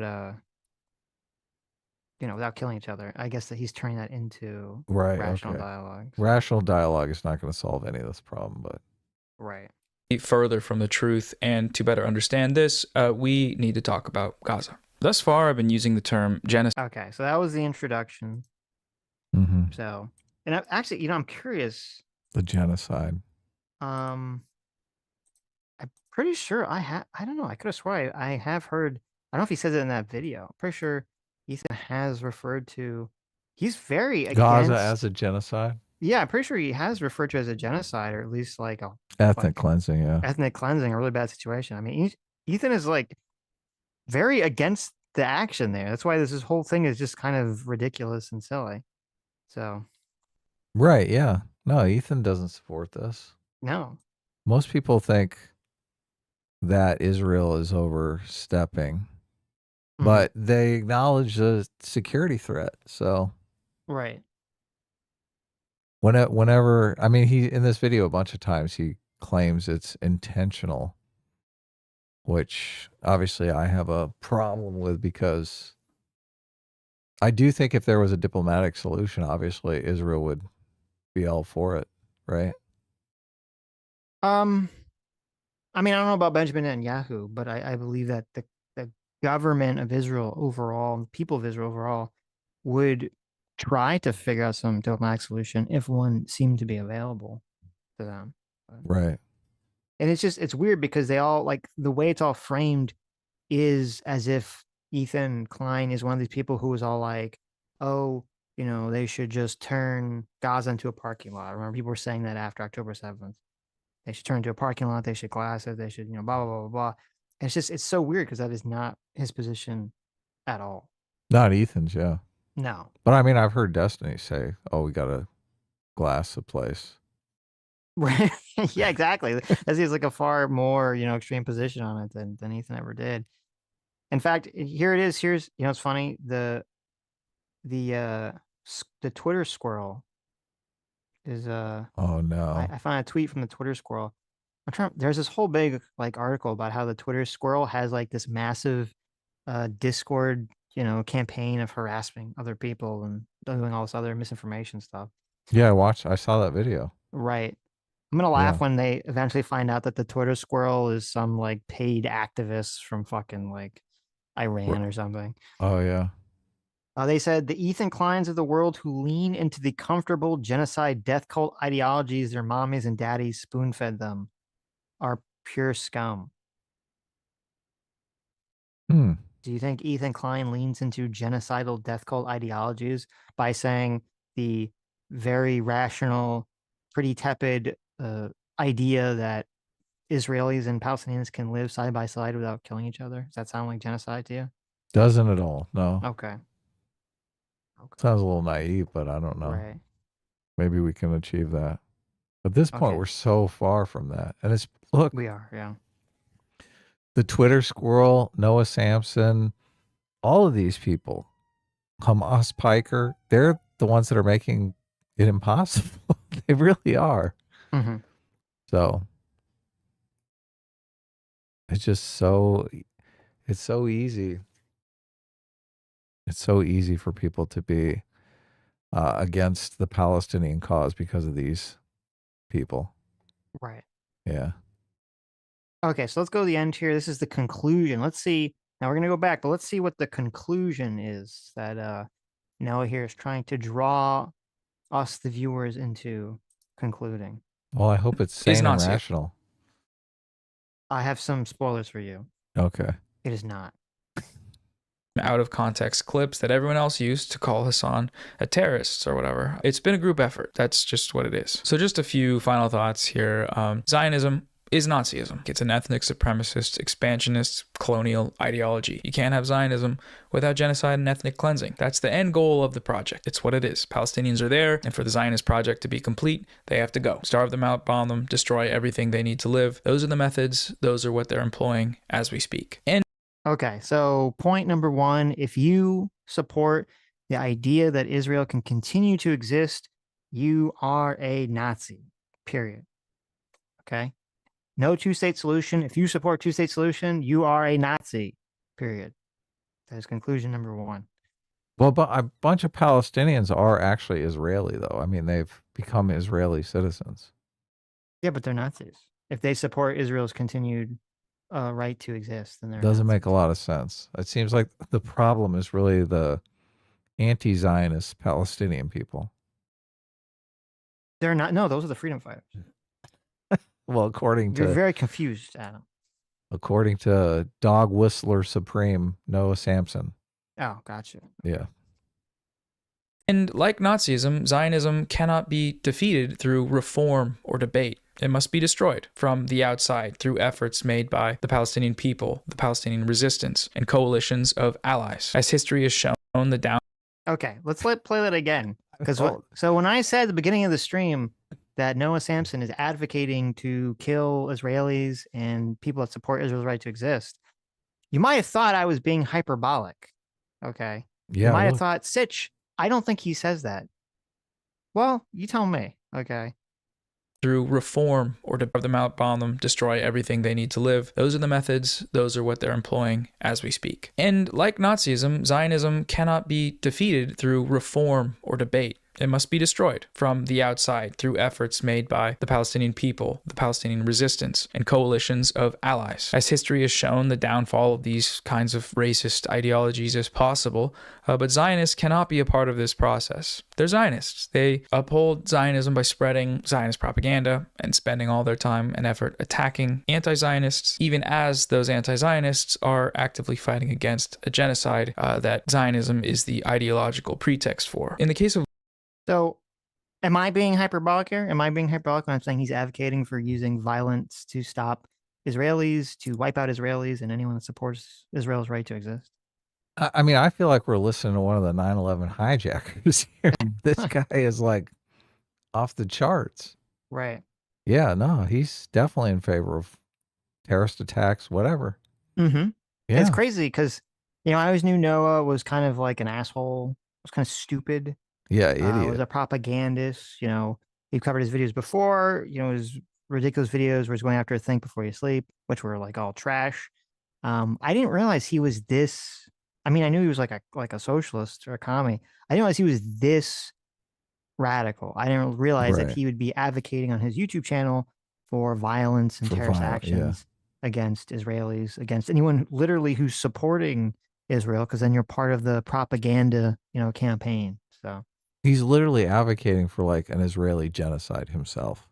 Yes. That's Which what it is sounds like. Weird when he's like, oh, we're just the people against genocide. Of course, he's in favor of genociding all of Israel. So yeah, listen, he's not as the wise philosopher movie Blob once said, there are no bad tactics, only just bad targets. Yeah. Right. Okay. So that came from him? Really? That came from movie Blob, yes. So I guess that's Noah Samsen's position as he advocates for genociding all of the Israelis. Yeah. That's a bit extreme. So just a little bit, right? Just a little bit. Interesting. look, and Okay. you can't bargain with them. I mean, these people are evil. Is basically what he's saying. He's saying Nothing they can't. can He be literally done. said they can't be. It can't be reformed, right? Right. There's no way for it to change in some way he thinks is better. I'm just waiting for him to start calling them cockroaches. That's like the final form. Right. Yeah. Liberal Zionists like Ethan Klein using his weird personal Zionist crash out as a jumping off point to educate people about the ideology that he adheres to is a great use of time, I think. And Bad Empanada has done a fantastic job with that. His videos have reached pretty wide audiences and exposed them to the reality and history of the genocidal Zionist project. That's a really good thing. That's a really important thing that he's doing. And I think many of you can probably also help out with that. Most of you have smartphones and cameras and TikTok. So go ahead. Start posting about it. Spread the word. Aside from being a morally... I mean, he doesn't say it, obviously, because I think he thinks he would get in too much trouble. But I'm assuming, based on what he just said about wiping out all the Zionists and those that, do Zionist propaganda, that he's 100% in favor of trying to get Child Protective Services to take away Ethan's children. Oh, of course. Yeah. I mean, that's several stages below actually killing his whole family, which it seems like that's really what he's advocating for. So Right. Yeah. Interesting. A good thing to do. It's also becoming sustainable. It's algorithmically viable. The Ethan Klein crash out industrial complex is booming, and we can harness it as a propaganda machine to expose Zionism for... See, look, I think he's just stupid, man. I think he doesn't realize that he's advocating for violence. I think he's that dumb. Well, I really do think he's that dumb. I don't, because the whole video is he's going over just saying, like, look at all the horrible things Israel's done. Some of them are fucking really bad. Some of them are horrible things that Israel has done. Some of them are out of context. Some of them is, completely carrying water in a disgusting way for Hamas. So to me, it seems like it's just all setting up the viewer to adopt this extreme radical position of saying, what, like, any means necessary, essentially. Right. This is the same kind of stuff that the right did for a long time with abortion. Right. And there was a period of time where you saw like a lot of terrorist attacks on abortion clinics. On abortion clinics. Exactly right. Yeah. Yeah. I mean, what do they call that? What's the name for that? Stochastic terrorism. Right. Yeah. That's what he's engaging in right here. Fortunately, a lot of the abortion terrorist stuff, died down. But now I guess we're having like the Noah Samsons trying to stochastically terrorize or get everyone to be stochastic terrorists going forward. So it's just weird because you can be completely against the extreme measures that Israel is taking in Gaza. But if you believe Israel still has a right to exist, then all of a sudden you're just as bad as the genociders. You're part of the problem. Yeah. Right. You're just the liberal Zionist then. Right.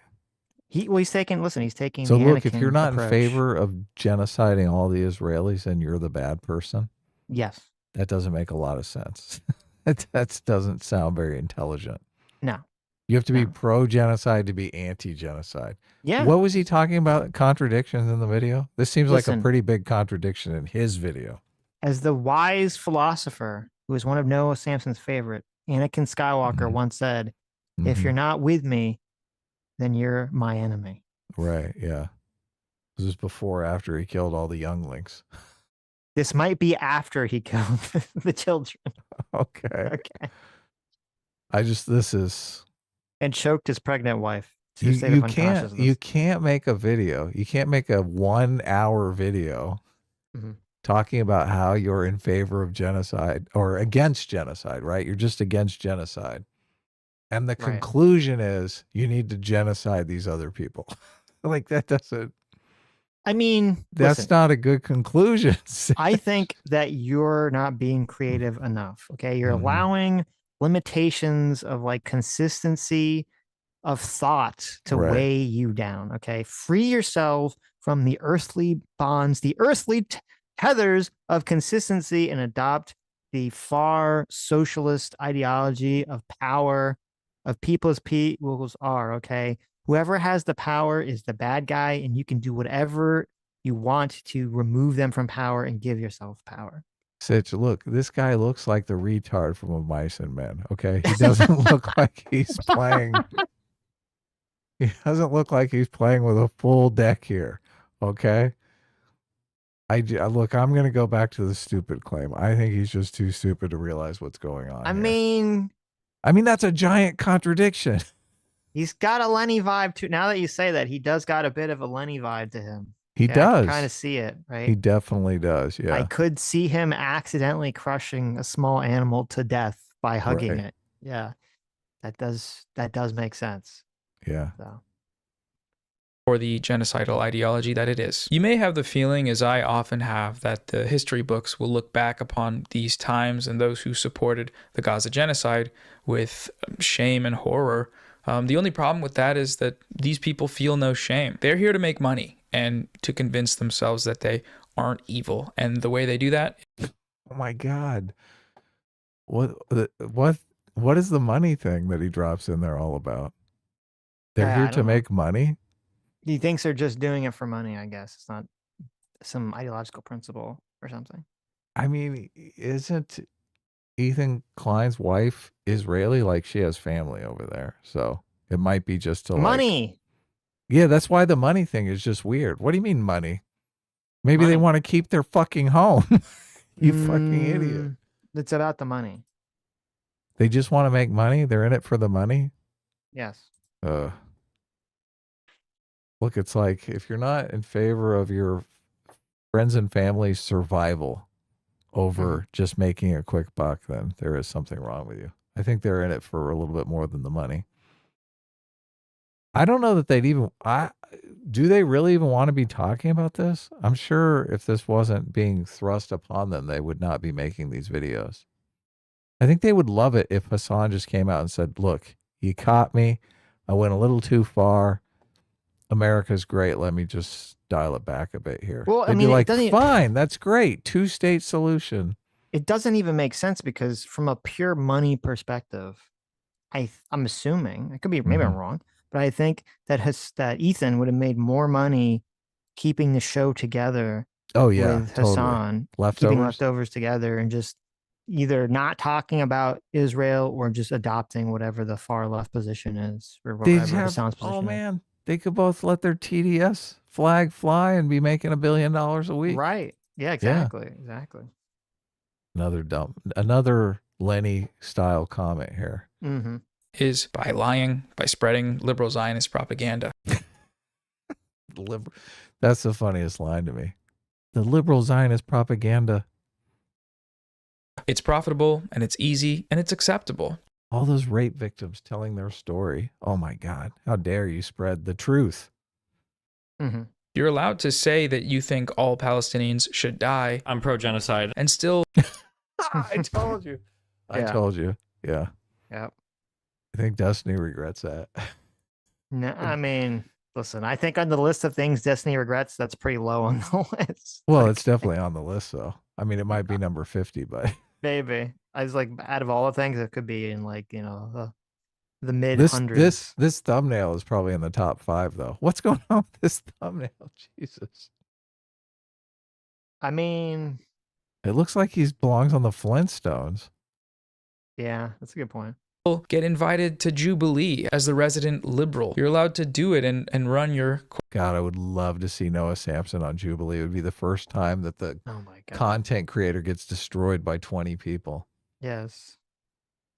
Quirky, epic, silly podcast and make hundreds of thousands of dollars doing that because the Western media ecosystem encourages it. There will be no justice for the Palestinian people if all we do is watch content about what's happening. Consumption is not politics. There will be no justice for the victims of this genocide unless we all actively fight for it. From the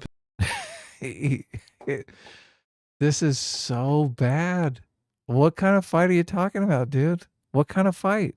I mean, I'm not saying to be a sarcastic terrorist, but he's like, you can't just watch content. Right. You got to have a bomb factory in your fucking garage. maybe I don't remember exactly. Maybe he follows this up with like a donation or something Oh, to really? kind of save himself from the very obvious stochastic terrorism. But So you donate to the bomb makers. You don't actually there you have to do go. it yourself. Right. I don't remember. We'll see where he's going with those. I'm not look. Bring the hostages home.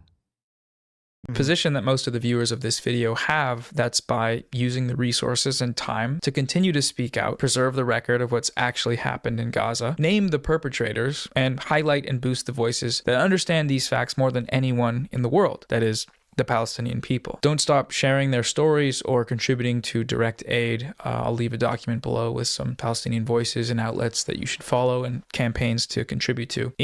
I have no faith that money's not going straight to terrorists. Right. Yeah. Okay, so it wasn't.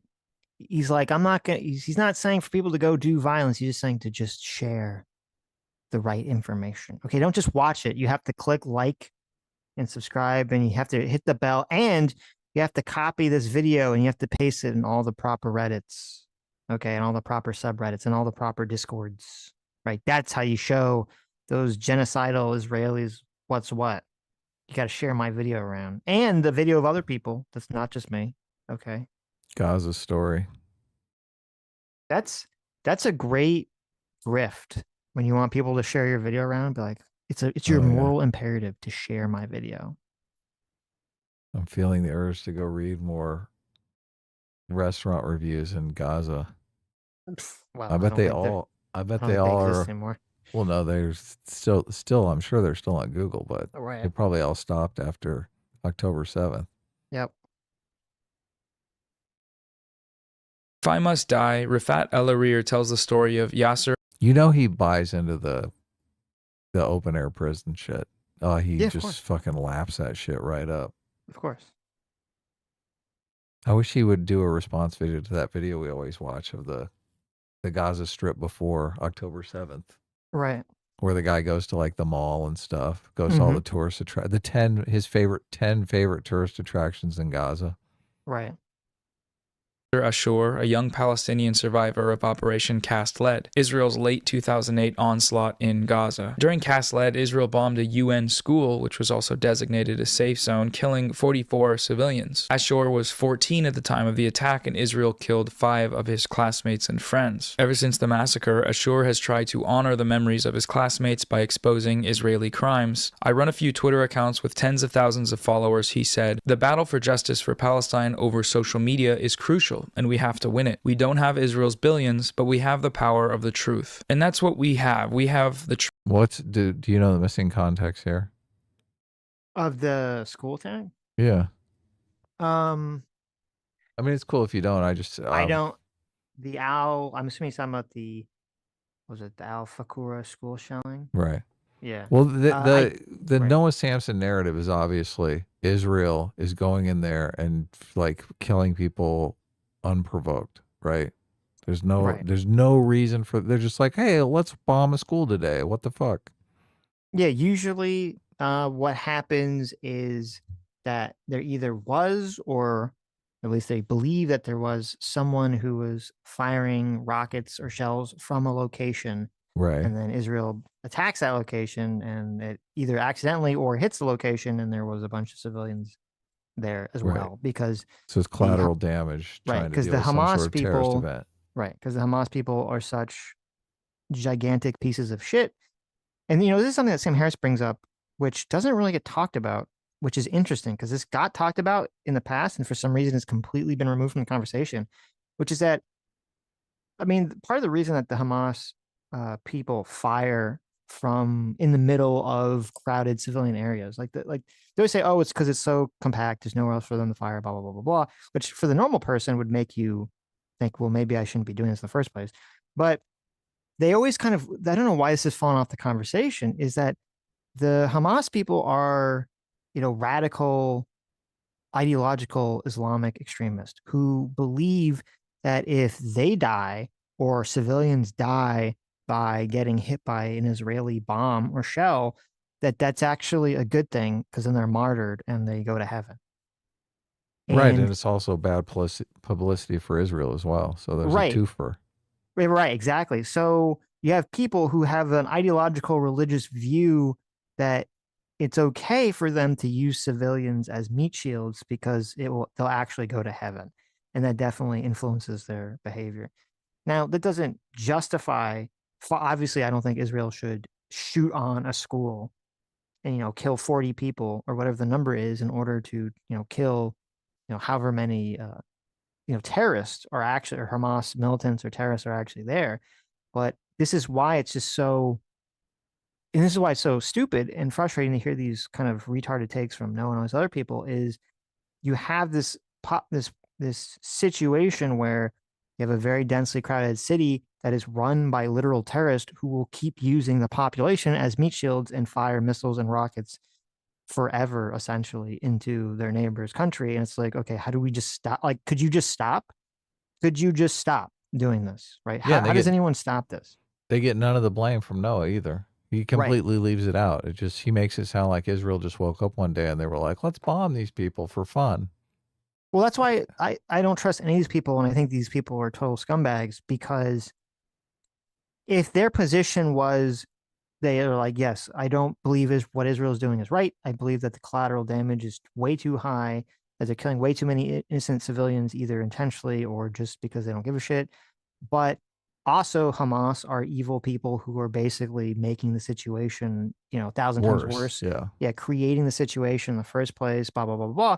Then I'd be more inclined to believe that no, these people are actually coming from some place of moral value, but they're not. They always make this total bullshit. They either make the bullshit argument, which Hassan has made, about how, like, well, it's not my place to tell the Palestinians how to resist, which is retarded.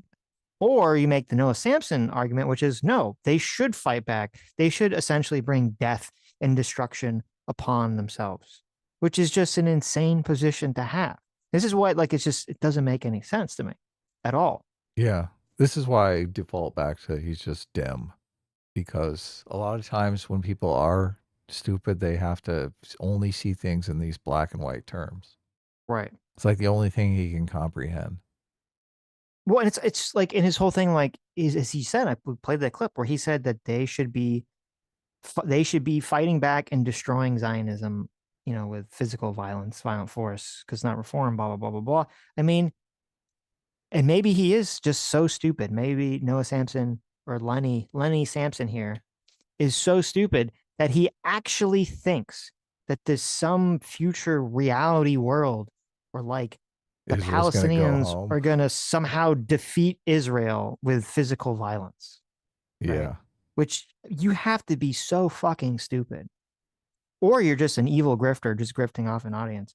I don't know which is which. It's probably just a stupid thing to think that that's even possible. It's literally not possible. There's going to be a Trump Tower in Gaza before that happens. Yes. That's far more plausible. I mean, Israel would wipe out the entire region before that happens. It's just not a feasible option. And so it's kind of like, this is why it's so stupid. Okay. When people talk about this, if you have a situation where it is literally impossible for Hamas to defeat Israel with military violence. Okay. It's not possible. And every time they attack is only going to lead to Israel responding with military violence, which is going to kill a bunch of Palestinian civilians. Okay. If that's the world, right. If that's the world that you live in, and you're not advocating for them to do something different, okay, say, well, maybe this, physical violence thing is not working, right? Maybe they should do something else. If you're not advocating for that, then you're part of the problem and you're a fucking retard. Okay. Yeah, it's so weird because the things that they're advocating for are obviously going to end in deadly consequences. And they're consequences that they themselves are not going to suffer, which just makes them seem just evil to me, completely evil. They're advocating for something where someone else is going to suffer the consequences. And those consequences are going to be death. Well, it's really now. I don't want to fall in the. I'm gonna maybe do it a little bit. I don't want to fall into the trap of looking at a bunch of interviews on the street to make a determination that this is some kind of statistical analysis of how people feel. Okay. Oh yeah. You have to be careful. You can't do that. Right. Which Noah does.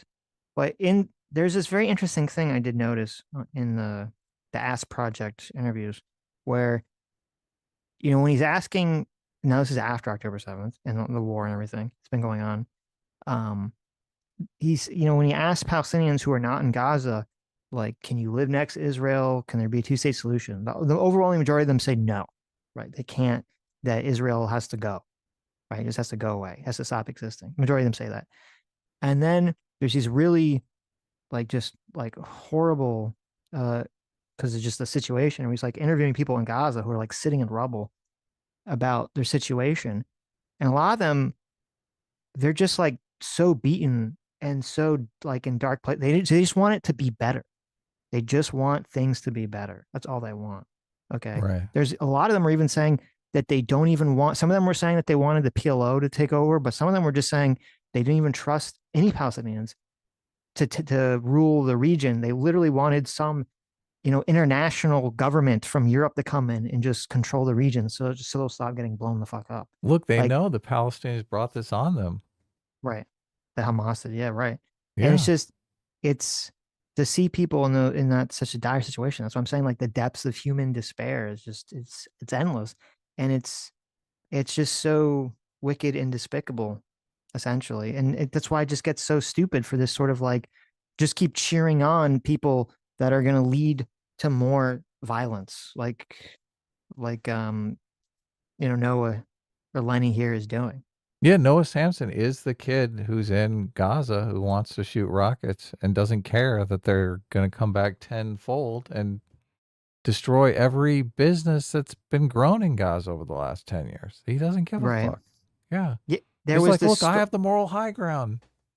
Yes. There was a story that came out like, it was like a year ago where there was some doctor in Gaza who, you know, some bomb or shell had gone off and about like a bunch of, you know, non-Hamas, you know, innocent civilians had been injured.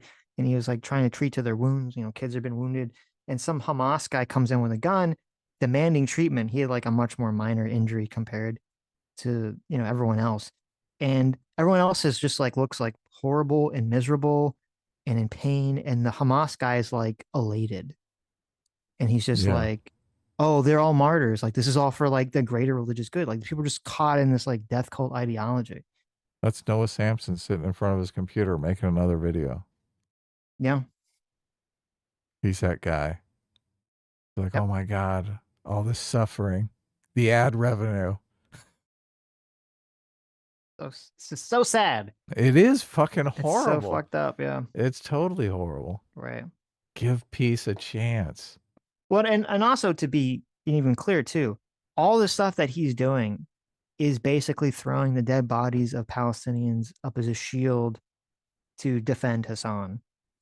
Oh, I know. You To know, brown nose fucking Hassan. Right. Exactly. You know, yeah. You know, he wants to be the Hassan orbiter.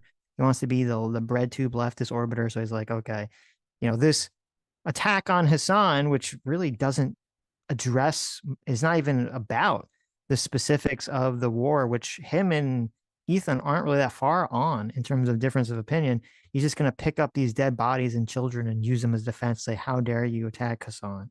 Look at these dead children. If there's one thing Noah Samsen is expert at, it's brown nosing. Remember his first video was brown nosing the entire bread tube community. He's like, oh, let me just glaze every single bread tuber in one video. I can get all 50 of them in one go. I forgot that. Yeah. Yeah. Yeah. He's like that chick who was like, I'm going to bang 1,000 guys. He's like, I'm going to bang 1,000 bread tubers right here on my YouTube channel. Right. It's going to propel me to stardom. Mm-hmm. Truth. October 7th blew the lid off the genocidal Israeli project. October 7th is the reason you're here watching this video today. Israel's response to it has radicalized a generation of people by exposing the Israeli state and its backers in the West for what they are: depraved, ethnic supremacist, genocidal lunatics. That's the truth. We have all these tools. I mean, I think it really exposed the lid on the fact that all these far-left socialists are psychopathic racists who hate America and assume anything that is American or Western or capitalist is automatically evil. Yeah. So, It cost you guys the election, obviously. I don't think without the rift on the left from the Palestinian stuff, I mean, you guys didn't stand a chance. Mm-hmm. It might continue to cost you guys elections because of it. So, Right. Tools to speak the truth, and now's the time to do that. So just do it. I don't know. Don't stop fighting for it. Free Palestine. oh my God. Free Palestine. There, let's go back to Ethan's video first for a little bit here to see some of the points he brought up to see. Okay, now we're going to go to see what Ethan was saying, and then we're going to go back to see if Noah actually addresses any of these points.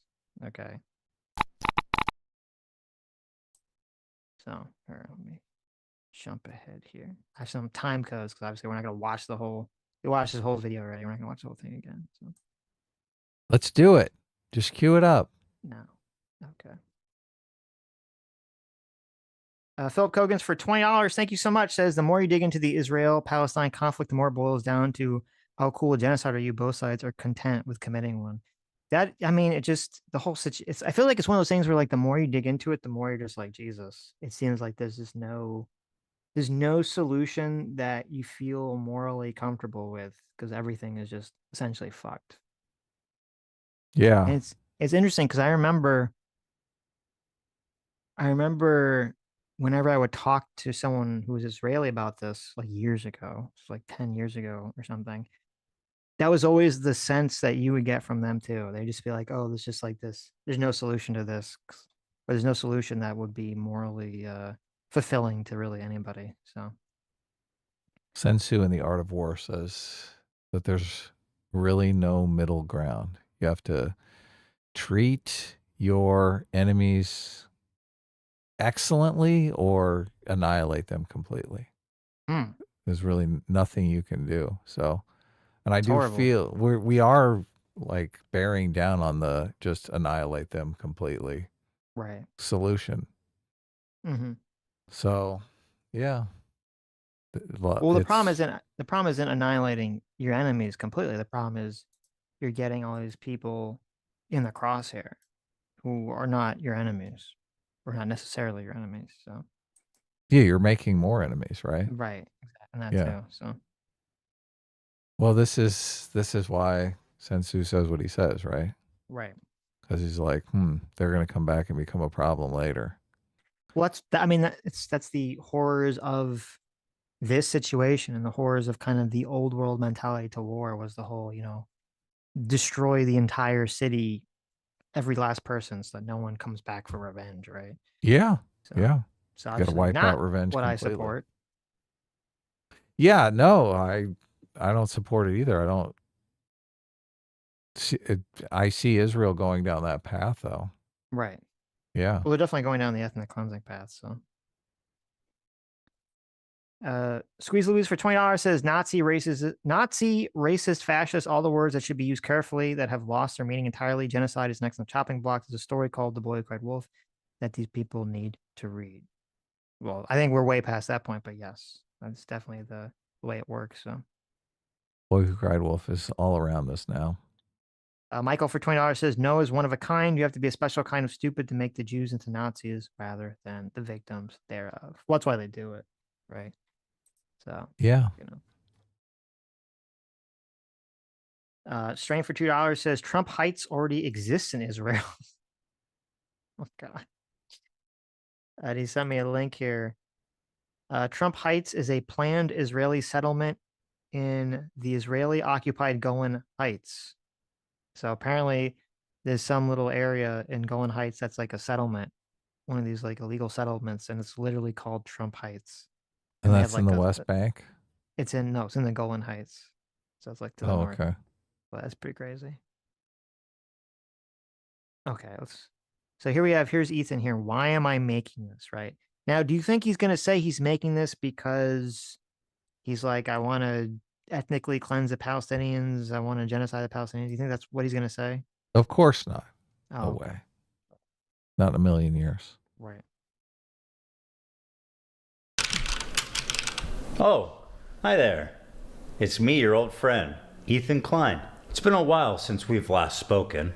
In that time, I've had 3 kids, all boys. I've lost 100 pounds, and I've pissed off 75% of the internet. Probably a lot of you guys too. Actually talking about there at the NRA meeting that's today in Texas. Someone should bomb. What was he about to say there, Sitch? I think he's going to say someone should take out the NRA people. That didn't sound good. No. Sounded like he was making a bomb. Right. Oh yeah, and I got a tattoo also, so I'm cool like that now. Yeah, gay-ass tattoo on the internet. Left or right, I always thought that, despite our differences, there was one thing we could all agree on. And what was that? That we love America and everything she stands for. This is the part that completely pisses Noah off right here. This is the real, yeah. This It the is, real, yeah. Right. How dare you say you like know. America? Look at I that know. flag. That flag just reminds them of Trump. They're like, oh my God.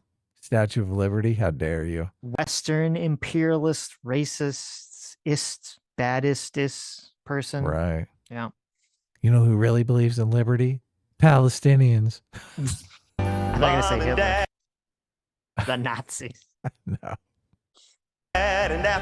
Sure, there's plenty to criticize and endless things to improve, but I thought it was about making a more perfect union, not tearing it down. The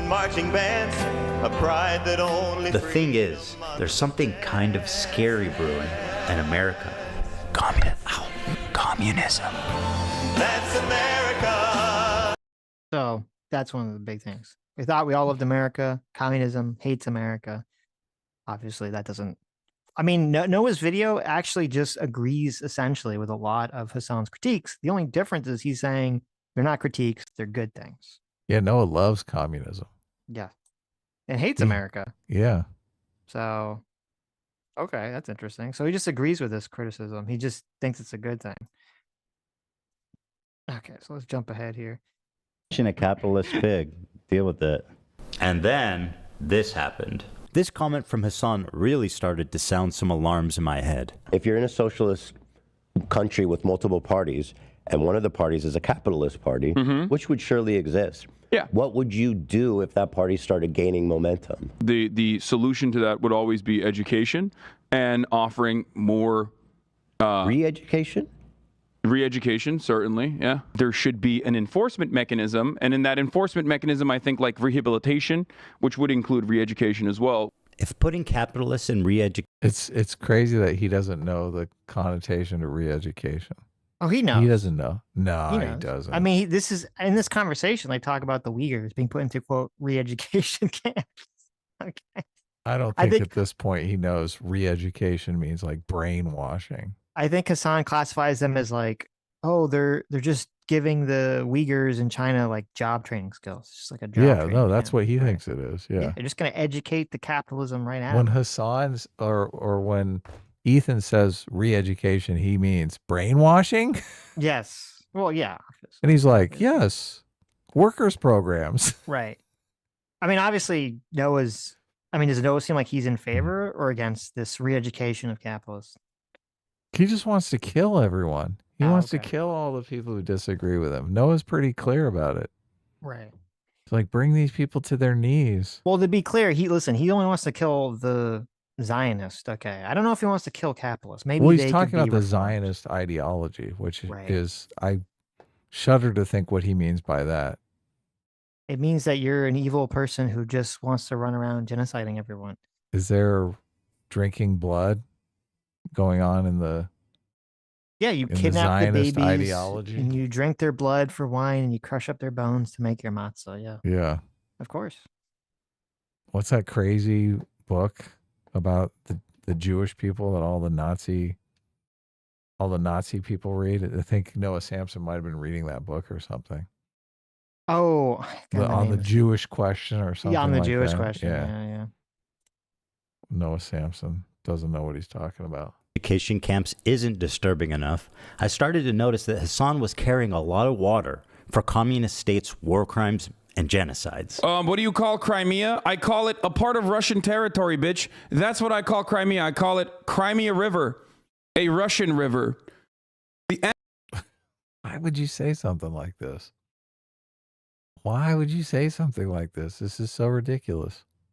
Annexation of Crimea is absolutely a justifiable annexation. Tibet was literally a fucking feudal slave mandate, like autonomous zone. China did them a favor. That was one. I mean, in America, when I say something like this, people get very upset. You know, we talk about the Dalai Lama saying "suck my tongue" or whatever, but like that's not far from the norm in fucking normal Tibetan existence before the Communist Party came in and took China unilaterally took over Tibet, like these are their culture. They basically are trying to, you know, homogenize the culture. If your culture, they're trying to spoil the religion and the identity. The part of feudal warlords and slavery, abolishing that, yes, I do think that is good. No, China did them a favor. This is a good way to describe. I mean, listen, you know, if the Houthis brought back slavery or doing bad things, does that mean that it's okay for us to go in there and free them? Right? Hell yeah. You know, this is funny because this was basically the Iraq war thing. We need to go in there. You know, Saddam Hussein is this, you know, is an evil dictator, and we need to go and destroy him and bring about our way of life, because our way of life is freedom and based and much better. And Hassan would be 100% against that. But when he sets up the same situation, or rather the Chinese government sets up the same situation as going on, you know, in Tibet, only they're going to bring communism. Hassan is like, yeah, based. Awesome. That's a good idea. Because they're spreading the ideology that he loves. Right. He's like, he wishes they would invade America and spread communism here. Right. That's what he really wants. Right. So anyway, this segment's just about all this crazy shit. Hassan holding water for communists. So let me jump ahead here. Again, something that Noah agrees with, doesn't even disagree with. That's why he made this video, is to brown nose Hassan, Hamas piker. Of course. Launched a surprise attack within Israel's borders overnight. After the shock of October 7th, I noticed a huge increase of anti-Semitic comments from Hassan's stream and Discord, including from his head mod. I was disturbed that Hassan was seemingly okay with this. Okay, so the other critique here, he's worried about the anti-Semitism in his community. So I guess we're going to go back. We're going to watch Noah's video. You can see whether any of this is addressed at all. I mean, I'm going to give you a spoiler. It's not. No, don't spoil it. Whatsoever addressed, because essentially it's just, you know, it's okay, as we heard from the end, the conclusion, it's okay for you to want to use violence, I guess, against Zionists. As long as you're not Jews, it's just Zionists, right? Not Jews, but just Zionists. That's okay. I mean, I'm not Jewish, but I am a Zionist, so. Okay. Well, then violence is okay against you. Oh, against me? Right. Why? Please don't. I mean, be nice. I care about the Palestinian people. That's your liberal Zionism speaking. I believe in a mini state solution. I think everyone should have their own state. Every individual person should have their own state. No government whatsoever. We're gonna go full libertarian. I think we should just bomb Gaza with LSD and let everyone just have a good time. I like it. LSD and ecstasy. A candy flip. That's what they call it. Yeah. We'll candy flip ourselves into peace. Mm-hmm. Someone who thought we were fucking friends. I think that's a reasonable expectation for someone who you consider to be a friend.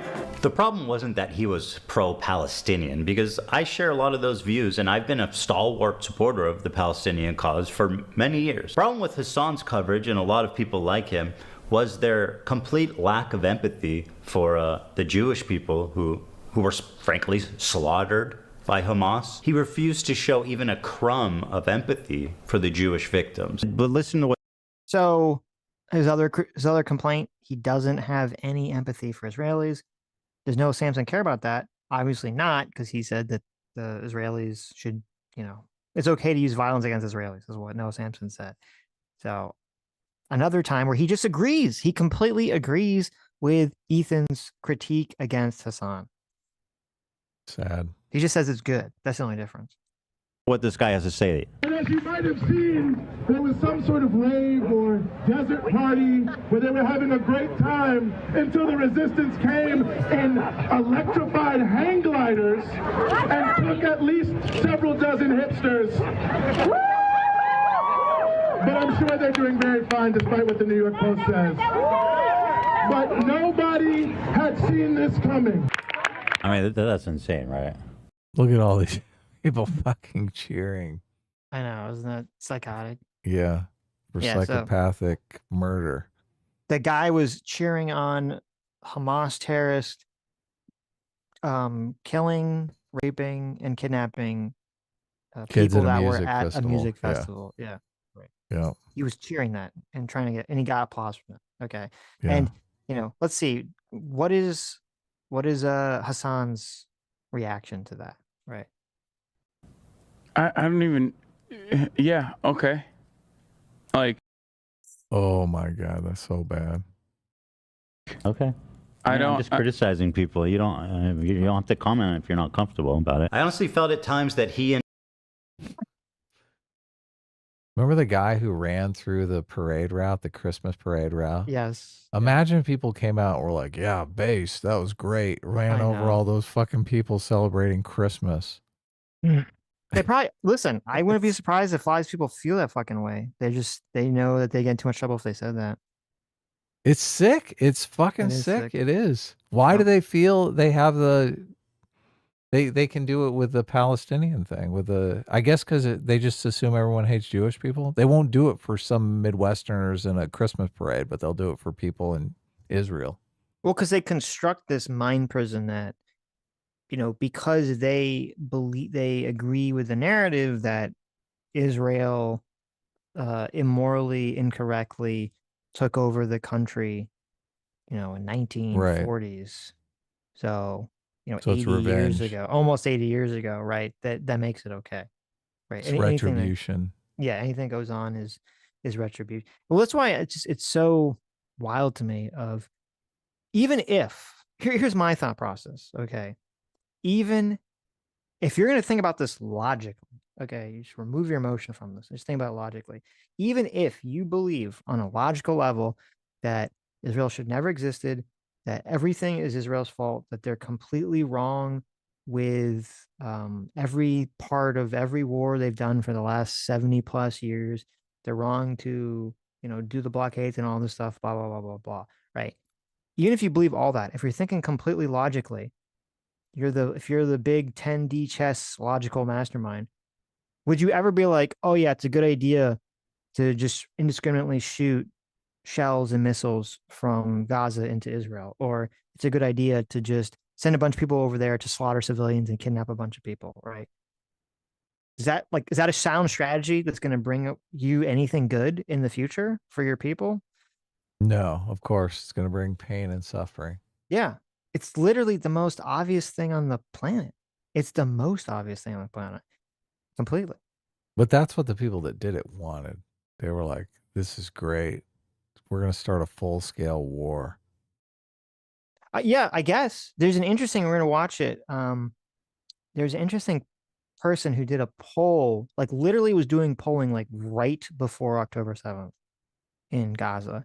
And one of the questions that was fascinating was that the majority of people, I mean, I don't know how many of them were in Hamas or not, but majority of people in Gaza thought before October 7th that Hamas could win some kind of military conflict with Israel.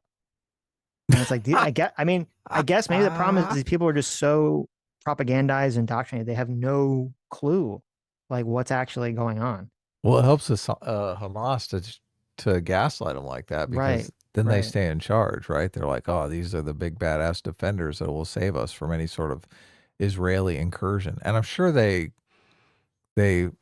say that that's going to happen all the time, right? They scare the shit out of them with that fearmonger that Israel's going to come in and take over any minute. So they need Hamas to like protect them. Yeah. But then they do the thing that's going to make Israel destroy everything, dry them out or take over. Right. So, you know. I mean, they got hang gliders. Israel has jets. Yeah. What are you smoking? I know. And it's funny because well, it's not funny, but it's dark. There's a clip that I didn't play in that last Hassan clip where, someone asked the question, why is America and Israel not just directly attacking Iran militarily, right? And there's a lot of reasons for that question.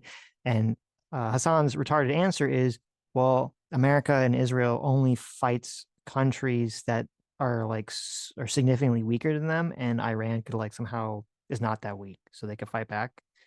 And it's interesting because I'm thinking that in the context of, why is Hamas killing civilians, right? And indiscriminately just shooting on civilian targets and doing all this other crazy shit. But Yeah. whatever. I don't know if Iran has nukes yet. They don't. I mean, they've been working on it. Currently, Iran has a uranium stockpile to create 8 to 10 nuclear bombs. Right. Israel's doing thanks to the everything they can nuclear stop it. deal, Iran must reduce its stockpile of uranium by 98%. Sure, it's going to Good do luck that. with that. Yeah. Right. Not in this environment, right? No way. In his audience barely thought of Israelis as humans. This dude just called babies militants. No, I understand. And there are baby settlers as well. But there are baby settlers as well. There are babies in the settlements. Part of running defense. Jeez. Oh my God. I mean, again, to this day, Hassan was in the chat of that Second Thought video where Second Thought was on stream with his weird friends. They this wasn't dog whistling. They literally said that October 7th was based and that they fully support everything that happened on October 7th. Hassan was in the chat. They even called him out and thanked him for being in the chat. And Hassan continues to go on their stream and be friends with them and talk to them after that. So, that's, you take that as you will, because to me that seems like a very clear endorsement of those beliefs. I can't imagine supporting someone who believes something like that. Yeah, if Hamas could accomplish their goals, Hassan would be overjoyed. He'd be over the moon. Yeah, you think if there was some possible scenario where Hamas could militarily just wipe out Israelis and take over the entire country, I mean, would Hassan be like, "Oh, this is terrible"? If They're genociding the Israelis. If they could get a nuclear weapon into Jerusalem or anything like that, Hassan would just be fucking overjoyed. He'd love that. Yeah. Well, that's disgusting, right? I don't think he would be stupid enough to show. He would just say they deserved it. Like when he said America deserved 9/11, he'd be like, "Oh, Israel deserved it. They brought it on themselves." Right. What did you expect? What did you expect them to do? How come that it never goes both ways? He never says, "Oh yeah, they brought it on themselves for October 7th." Of course, that's why they're going to turn Gaza into a parking lot, right? They brought it on themselves. Yeah, I don't know. How come it never goes that way? That's very interesting. It never goes both ways. Yeah, very interesting, right? Yeah, it's always Israel that started the conflict. Now let's hear what a genocide enjoyer Ethan Klein has to say. Okay. All right. Of course, if you compare the raw numbers, Gazans have lost a lot more than Israelis. 40,000 people have died, and neighborhoods have been completely flattened during this war. And while we should keep their plight at the top of our minds at all time, it also doesn't mean that we should disregard the lives of the Jewish people who are also affected by this, even if their suffering on the whole is not as great. Some of you may. Oh my God, what a genocider lover. He literally said that the plight of the Palestinians should be at the top of everyone's mind, right? In the conflict. Obviously, he just wants to kill all those people. Yeah. By keeping their plight in the top of your mind. He's been completely wrongly smeared by Noah Samsen. By all these people. That's what's so crazy about this whole situation. Okay. It's not enough for them, though. No. Look, this is the thing. I don't think they honestly give two shits about the Palestinian people. Like, they want the Palestinian people to fight Israel, which is going to be bad for the Palestinian people. So I don't know how you can say, "Oh yeah, they are worried about the Palestinian plight." They're not worried about it. They're not worried about it at all. They got this internet cause going. That's what they're interested in. I mean, doing some armchair psychologizing, I think they think they do. but that's not actually what's motivating them. Mm-hmm. I think it's motivated by, you know, what you're talking about. I think it's really motivated by, like, if you adopt this West bad, America bad socialist framing of the world, Israel Palestine just is such a perfect like piece to lock into that ideology, into that frame, and then to hold up as an example that justifies your entire weird socialist worldview, right? Now you Yes, have to evidence deny that narrative is true. Yeah, you have to deny obviously lots of parts of reality, but it's like the perfect thing that can fit into that frame so neatly. And so, I mean, I found in my life that people always look for these perfect puzzle pieces to, like, the thing that people look for the most in life is for something that justifies their worldview. Mm-hmm. And this is that scenario. So I think that's the main, like, deep, dark, unconscious motivating factor here. What are the broad points of that worldview? That there's essential, that there is no such, like, the liberal international order about like individual rights and all that stuff is just a lie. It's really just white people and white Europeans going around the world, subjugating non-white people, taking all their shit, taking all their land, for some kind of weird ethnic race-based reason, and that all that really matters is power, and that they kind of, what the liberals do is they basically conquer everyone with violence, and then they try to trap everyone with this sort of liberal propaganda about morality and civil rights and all this other lies that lulls them into some sort of like false security so they can subjugate them with capitalism, blah, blah, blah. Right. So They kind of see white Europeans as the Borg, just traveling around the planet, assimilating everyone.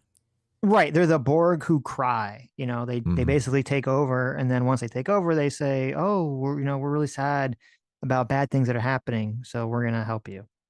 Mhm. Yeah. Yeah, I agree. I think you pretty much nailed it.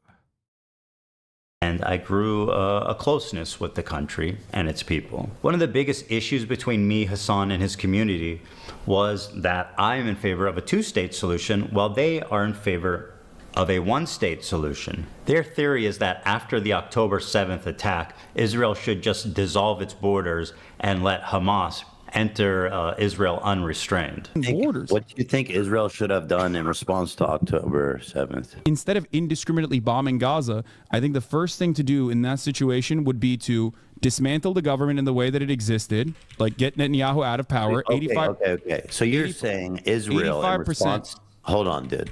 You're saying in response to this terrorist attack, Israel should have dismantled their own government. First set of actions would be to democratically take Netanyahu out of power. Yes. The problem is, Okay. It's comedy gold, man. I mean, how come it's so one-sided? How come it's not like, well, I mean, why don't the Palestinians, remove Hamas from being in charge? Yeah, they're the ones that started it, right? Right. Well, depending on how far back you want to go. Right. October 7th. Yeah, they're the ones that started October 7th, obviously.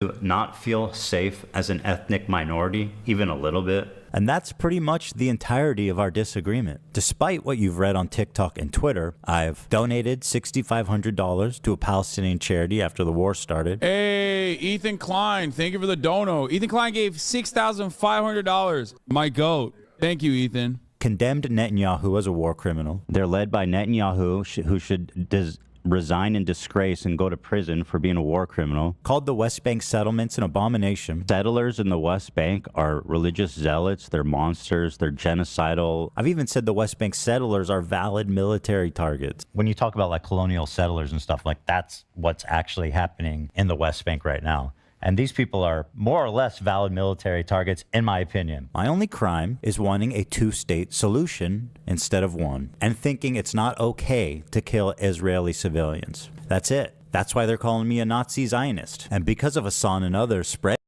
this is where the whole, like, the people, they're always going to attack the people, it seems like, that are like closer to them, that they view as a betrayer or a gatekeeper, than the person who's just much further away than them, right? They're going to go after Ethan and attack him because you know, because I feel like they think that he's a betrayer, or because they feel like they can guilt or pressure him or his audience into leaving them. Where, you know, if they're talking to someone who's basically like, you know, yeah, glass all the Palestinians, whatever. Like they know that they're going to have no impact on those people whatsoever.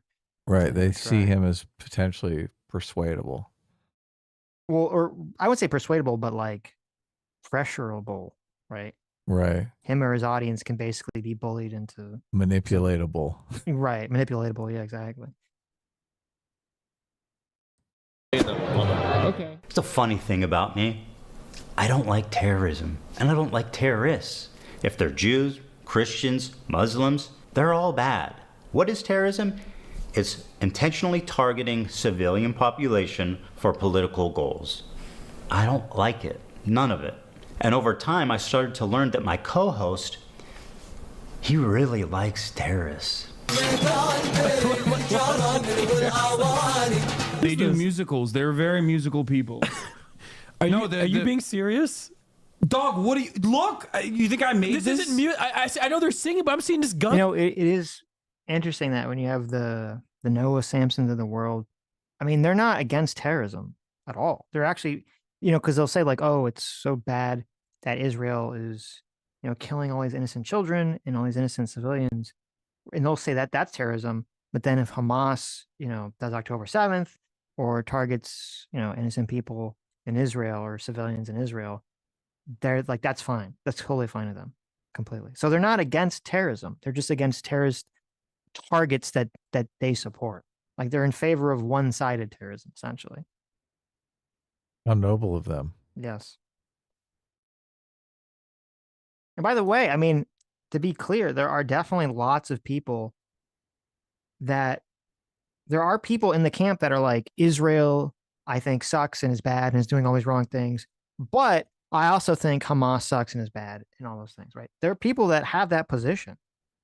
And there's nothing that's like preventing Noah or Hassan from just having that be the position and advocating for that to be the big position that the socialist left adopts, which would be the easiest fucking thing. And well, I guess it wouldn't be. I say it feels like it should be the easiest thing, but it's not, because it's so tied into their worldview about how America's bad. But it should be easy for them to advocate for that position. They would have to abandon the colonialist narrative that is really driving a lot of these interactions. Right.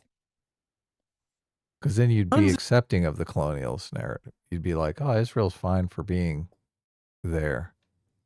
Well, it's because, as I said, they're not against terrorism. They're fine with terrorism as long as it's just against a target that they don't like.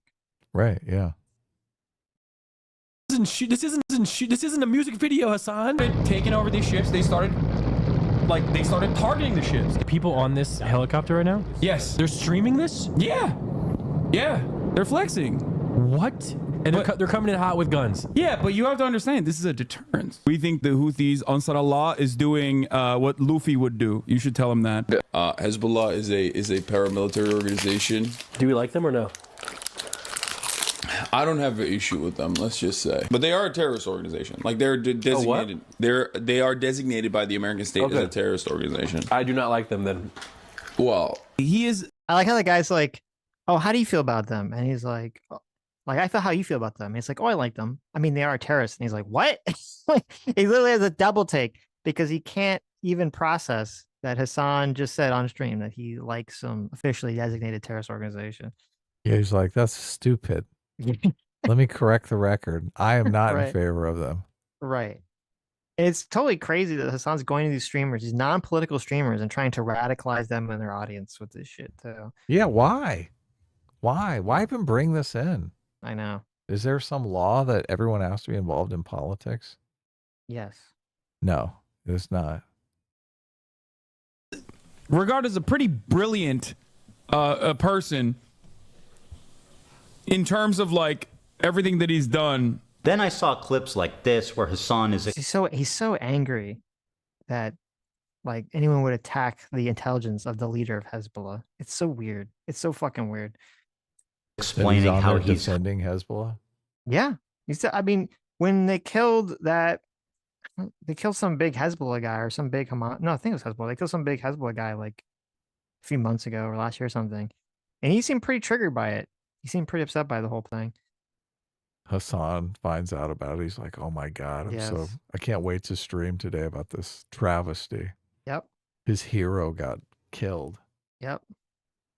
Hiding his power level to funnel in normies into radicalization. I think that in the short term, in order to combat against that, you have to advocate for a much lighter form of propaganda. You want America, in the way that I feel about it, and if you want America to get out of the way for places with more revolutionary potential to do what they would normally do, I think that, you know, one thing you have to do is advocate for a lighter form, while simultaneously still doing agitated propaganda that goes beyond, you know, right, social democratic idea. I just wanted to put emphasis on the exact point of the so-called radicalization funnel, where, for example, Hassan and JT catch them while they're young, as they say, and then they start looking into this new idea, etc., and then move forwards through the funnel, get more and more informed, get more and more radicalized.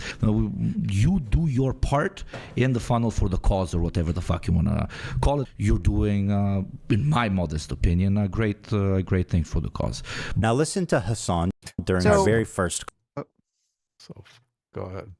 To be clear, those people that he was just talking to, those are the people that Hassan knows said October 7th was based. Yes. Those are the same people. That's the stream. That those people said that said that they were 100% in favor of the October 7th Hamas attack, massacre, horrible events. They are in favor of it. Hassan knows that they said that. He had a conversation with Ethan about it publicly, about the things that they said. That's where the baby settler comment comes from. And that clip right there, where Hassan talks about and agrees with this radicalization funnel, where him and Second Thought act as like the entry point to radicalize people down a further pathway. That's after they said that. It's after October 7th. And he's having this conversation with these people. Okay, so he's an active participant in that conversation. Hassan doesn't say, whoa, whoa, whoa, whoa, that's not my role. No, he agrees that that's his role. Yeah, this is totally left-wing Richard Spencer. This is the kind of stuff that Richard Spencer would say. Yeah. Yes, where's all this fucking article? You know, remember there's this fucking, oh my God, there's the alt-right pipeline. Remember that shit in 2017? Of course, the alt-right pipeline. yeah. You're going to watch Jordan Peterson and all of a sudden you're going to become a fucking Nazi, right? That was the pipeline. And now it's like we have this legitimate fucking far left, alt left, crazy pipeline where Hassan is the largest leftist streamer. I think maybe even just like one of the largest, if not the largest political streamer in America, maybe even the fucking planet. And he's agreeing that he's part of a radicalization pipeline to get you down to the fact where you think October 7th is based. Yeah, he admits he's doing it deliberately. It's crazy. Yeah, and people fucking just crazy. sign off on it. Yep. Oh, and you know, by the way, does Noah react? Does he disagree with any of this? Does he react to any of this? No, he agrees with it. He agrees with the whole fucking thing. He agrees with all of it. He just thinks it's good. Okay, again, he agrees with it. He just thinks it's good. Yeah, this is part of his activism. Yes. Noah was part of that radicalization pipeline. Yeah. Where's he on that pipeline? He's one of the steps. He tries to be a little bit in the same position that Hassan is doing. That's probably why he made the video. Closer. He's way closer to the end. He is more close. Yeah, he is now, especially when he's talking about, what he said at the end of that video. Oh, yeah. A propagandist is much more than someone with a bias. It's someone who knowingly lies to further their political agenda. And then I had a terrifying vision. Had I been duped? Was Hassan presenting a Trojan horse to my community, where he was just a left-leaning Democrat like myself, and as he said in the previous video, was funneling them into radicalization and turning them against me? Liberals are some of the easiest to manipulate people on the fucking planet, dude. I learned how much he hates liberals. Dude, I hate liberals, dude. I do. I hate them. I hate them so viciously. Did he secretly despise me this whole time? I'm sorry, dude. I hate liberals so much. Did this man... I want CNN to see this clip. I just do. I know. They're so trying to blow up Hassan. Yep. Someone show Hassan fucking hates him. Someone show Frodo, CNN Frodo, this clip. Oh, I know. Or I'm sorry, CNN Samwise Gamgee. sit next to me for 2 years and pretend to be my friend? Dude, liberals are a burden on this planet, dude. Liberals are the most like scummy, vile fucking idiots. Liberals are incredibly stupid. I hate these petulant liberals, dumb fucking liberals. What else is someone this sociopathic capable of? Liberals are some of the easiest to manipulate people on the fucking planet, dude. Was I being manipulated this whole time? Yes. Yes. Yes is the answer to that question. Well, he's trying to steal your audience. That's Hassan's whole game. He's like, Right. he strolls around vacuuming up people's audiences. Yeah. Again, another point, Noah doesn't disagree with any of that stuff. He just thinks it's good. Well, Noah's scrambling to vacuum up Hassan's audience. So obviously he's like Right. down with it. He's like, yeah, that's a good strategy. Mm-hmm. Now, I'm not going to sit here and tell you that Hassan loves all terrorists, but what I will say is that there isn't many he don't like. Let's start with our good friend Luffy here and his organization, the Houthis. And yes, this is what it looks like. They are hiling Hitler. The Houthis are an Islamic military group. They're known for their cruel measures, forcibly recruiting child soldiers, shelling civilian areas, and blocking food from entering already famine-ruined parts of Yemen. They've also set up landmines in agricultural spots, making the fields virtually worthless. Women have virtually no rights, and homosexuality, of course, is punishable by death. That lines up with leftist values. Now, just so he goes through the whole gambit there. Okay, we had they're indiscriminately killing civilians. They're mining. They're putting all these mines everywhere that are killing people. They're treating women very poorly. They're killing gay people. They have child soldiers, et cetera, et cetera, et cetera. Right? He's going through the whole list of like part of why the Houthis are bad. And you're going to see this in Noah's video. He doesn't address any of those claims at all. What? He doesn't address any of those claims. He pretends like they don't exist. The only claim he's going to address is, well, you can't actually prove, according to me, that the Houthis are in favor of slavery. That's the only claim. He ignores all those other claims. Okay, child soldiers, killing gay people, all that other shit, gone. All just is like, well, you can't prove that they're in favor of slavery, so you're wrong. There's all those juicy claims for him to debunk, and he doesn't dive into any of them. Doesn't even try. Why? Doesn't even come up. Because they're true. I guess because they're fucking true. I guess I'm to assume that he can't debunk them. Because in his video, he praises the Houthis as awesome. Mm-hmm. So how's he supposed to do that and say, well, I'm now conflicted because I'm trying to be a good leftist, and here they're doing all these things that I don't want to support. How's he supposed to do that? Best just to ignore it, right? Exactly. He's like, they hate women. Right. What? Female genital mutilation? Come on. That's right, my friend. Hassan just played straight up terrorist propaganda without even being there to analyze it. Surely this must be against terms of service. Twitch does not allow content that depicts, glorifies, encourages, or supports terrorism or violent. Okay, so then he's going to go over the rest of the Houthi stuff. We don't have to rewatch it. We watched it on our stream. But basically, Ethan's whole point is, Hassan is just simping massively for the Houthis, and this is one of his big critiques against Hassan. Okay. Terrible. So let me jump ahead here.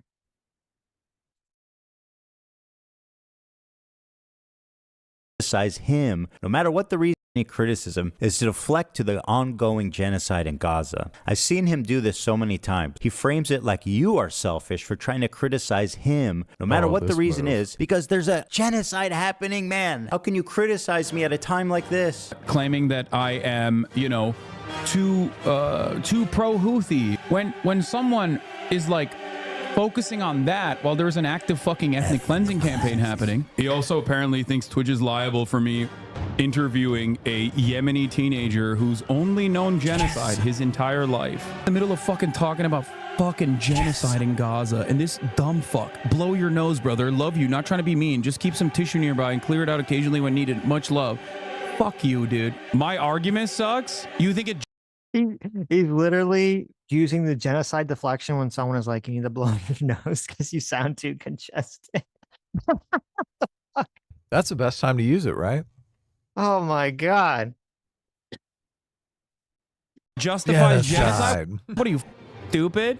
Everything that can be tangentially turned into like Jewish people are under attack is a decent way to just like drive discourse away from open genocide in Gaza. If your sole focus when Israel is doing a complete genocide in Gaza, if your sole focus revolves around that people are saying you're a Zionist, yeah, go fucking yell at streamers for not covering sufficiently the ongoing active genocide in Gaza instead of coming in here and fucking chirping at me. It's quite a charge to just say I'm a stenographer of the Israeli government or I'm a propagandist. I don't think there's any evidence that I'm either of those things. I'm curious who you think I am doing While the we're having this conversation, 3,000 Pierce, while we're having this back and forth, 3,840 Palestinians have been ruthlessly slaughtered in the last incursion into Gaza. I feel like this is an incredibly selfish, self-centered conversation to have. This technique is so powerful because everyone is afraid of being labeled as a genocide denier. Piers Morgan, with decades... Look at that. He's even got the magic card there. An incredibly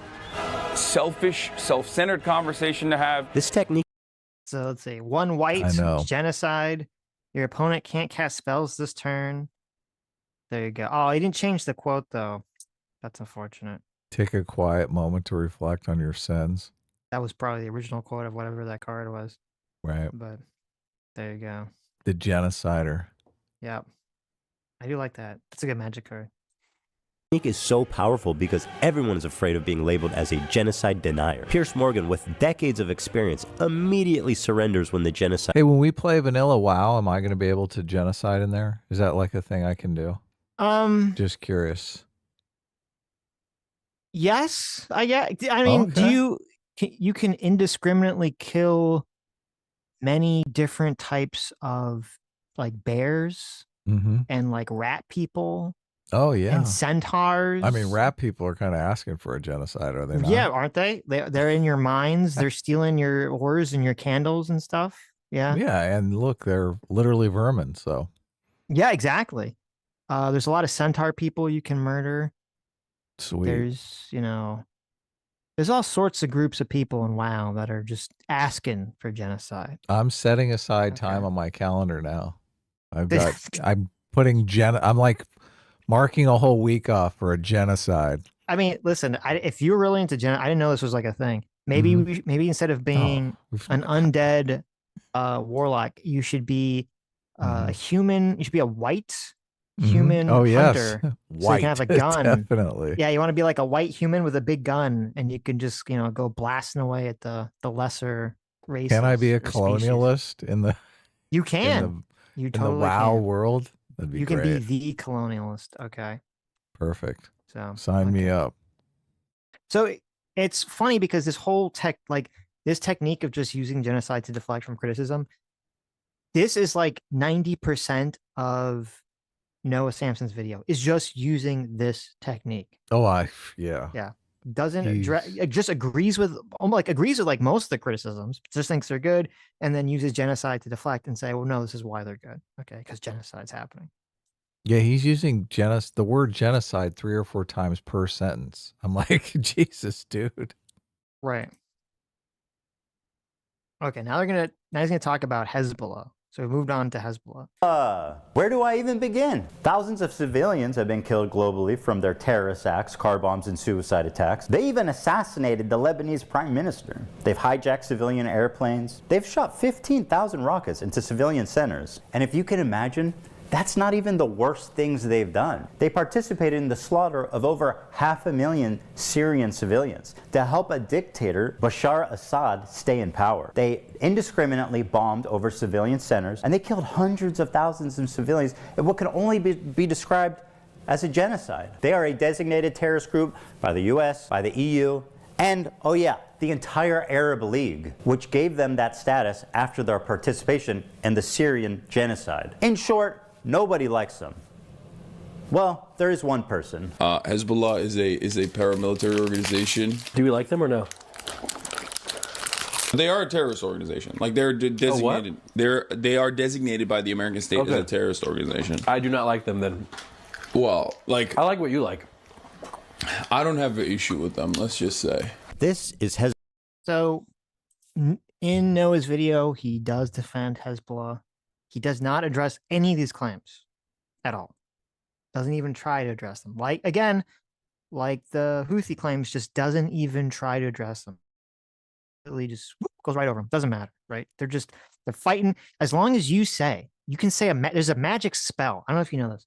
There's a magic spell that you can cast that lulls every socialist into like a daze. Okay. It's called defending against the genocide in Gaza, right? You just say, I'm defending against the genocide in Gaza. You cast the spell, you say those words, and then you can just do anything afterwards. Doesn't matter what it is, and you're just forgiven.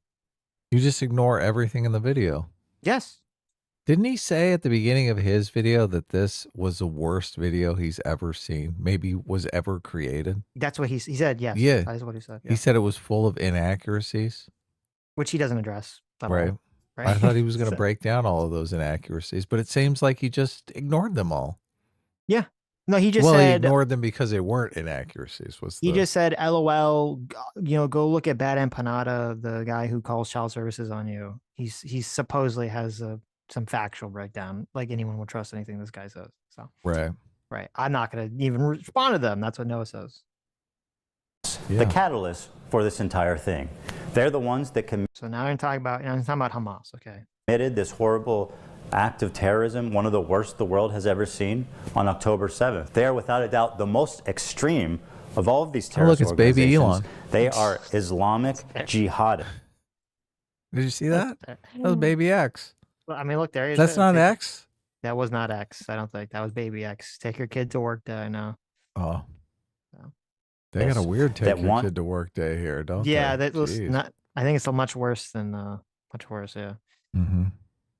To convert all of Israel into an Islamic state under Sharia law. That's their stated goal. Hamas has been on the designated terrorist group pretty much as long as there's been a group. These guys have been suicide bombing civilians before ISIS leaders were even born. They fired 50,000 rockets into civilian populations and performed over 100 suicide bombings, killing thousands of civilians. Women are restricted from participating in the workplace and public life. Homosexuality is outlawed, and in some cases, of course, punishable by death. They steal foreign aid from the people of Gaza and repurpose it for military use, or they just sell it back to them. For example, why are all the Hamas leaders billionaires? And let's be real, these guys clearly are not skipping any meals. While the people of Gaza... Isn't it super weird? You don't hear Noah complain about that. All the Hamas leaders are just obviously embezzling money from their people, living the high life in another country somewhere. That's all the foreign aid from Iran going straight through them. Right. They're like one for you, 1, 2, 3 for me. One for you, 1, 2, 3, 4, 5 for me. Mm-hmm. As a languish in poverty, these fine gentlemen are living in multi-million-dollar penthouses in Qatar. That lines up with leftist values, or, well, they were billionaires. Because they're all dead. They're killed, they're all dead. Hamas is a bunch of psychopathic terrorists of the worst order. And nobody would be crazy enough to defend them. No, is this Islam again? Hassan defended Hamas? Seriously? Okay. We had to make last-minute changes to this part to prevent it from... Did he mess that up because he was talking about Hezbollah, right? No, he's talking about Hamas. Oh, he was talking about Hamas. Yeah, he's talking from being age restricted on YouTube. I cut out the footage from Hamas, and I will attempt to narrate it for you as best I can. In this scene, an older woman is walking hand in hand with a girl who looks about 12. And as they're getting in the back of the van, one of the terrorists gives them a wave goodbye and says goodbye to them in English. Goodbye. And the two of them smiling wave back. That's crazy, dog. Dude. Okay, that's crazy. That's crazy.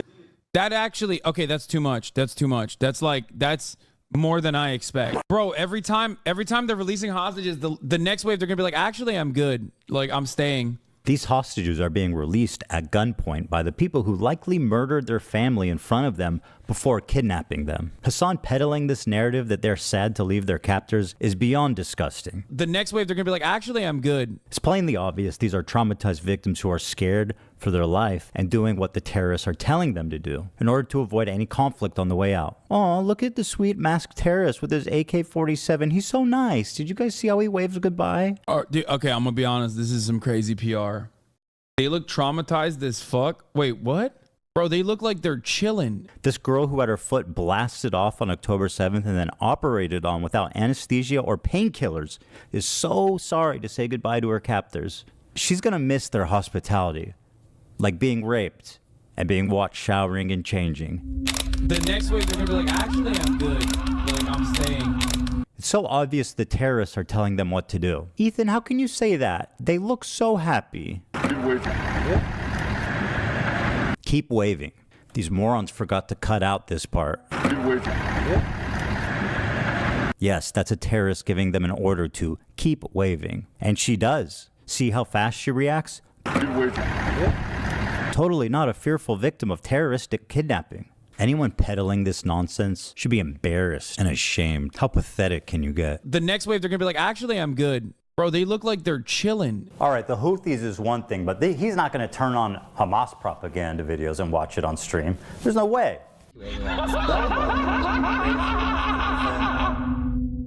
Okay, it's getting hard to defend him. That's got to be terrifying. You're just so close to escaping your captors. You're just thinking, oh my God, they could really back in any second. Oh. Of course, you're going to do anything, right? They've probably been telling them, oh yeah, we're letting you go tomorrow the whole time they've been there. Yeah, you're going home tomorrow. Everything's cool. You're going home tomorrow. Just fucking with them. Freedom fighters, musical shit. Here is a video that came out of how Hamas produces their own motherfucking sniper rifles. He can hardly contain his admiration for them. Produces their own motherfucking sniper rifles. Let's see how long he can go without offering any commentary or analysis on this Hamas hype video.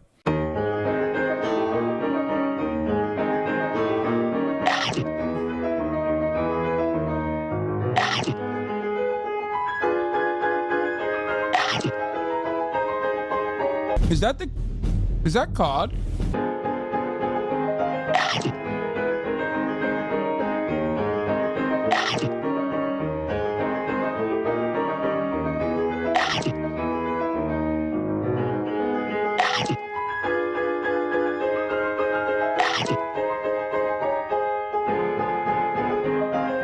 One minute, 36 seconds. Nice. He's taken his time to analyze and think. I expect nothing less from a journalist such as Hassan.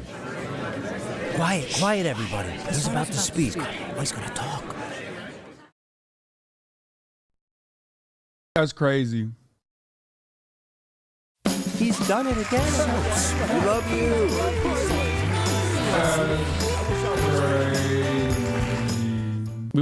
Amazing. Incredible. So disgusts me when Hassan eats. I know. I can't take it. I know. So again, Noah doesn't address any of these. I mean, he just agrees. He just agrees with all the stuff. So he just thinks Hamas is the best, the greatest. They should fight Israel. Ethan brings up the rape occupation. Okay? Which is basically what America did back in the day when, you know, we were building America, Manifest Destiny, right? Hold on. You showed this to us because of Manifest Destiny? What the fuck are you talking about? This is just word salad. I mean, he's really saying nothing here. So he has no good reason. Got it. Okay, fine. He likes Hamas.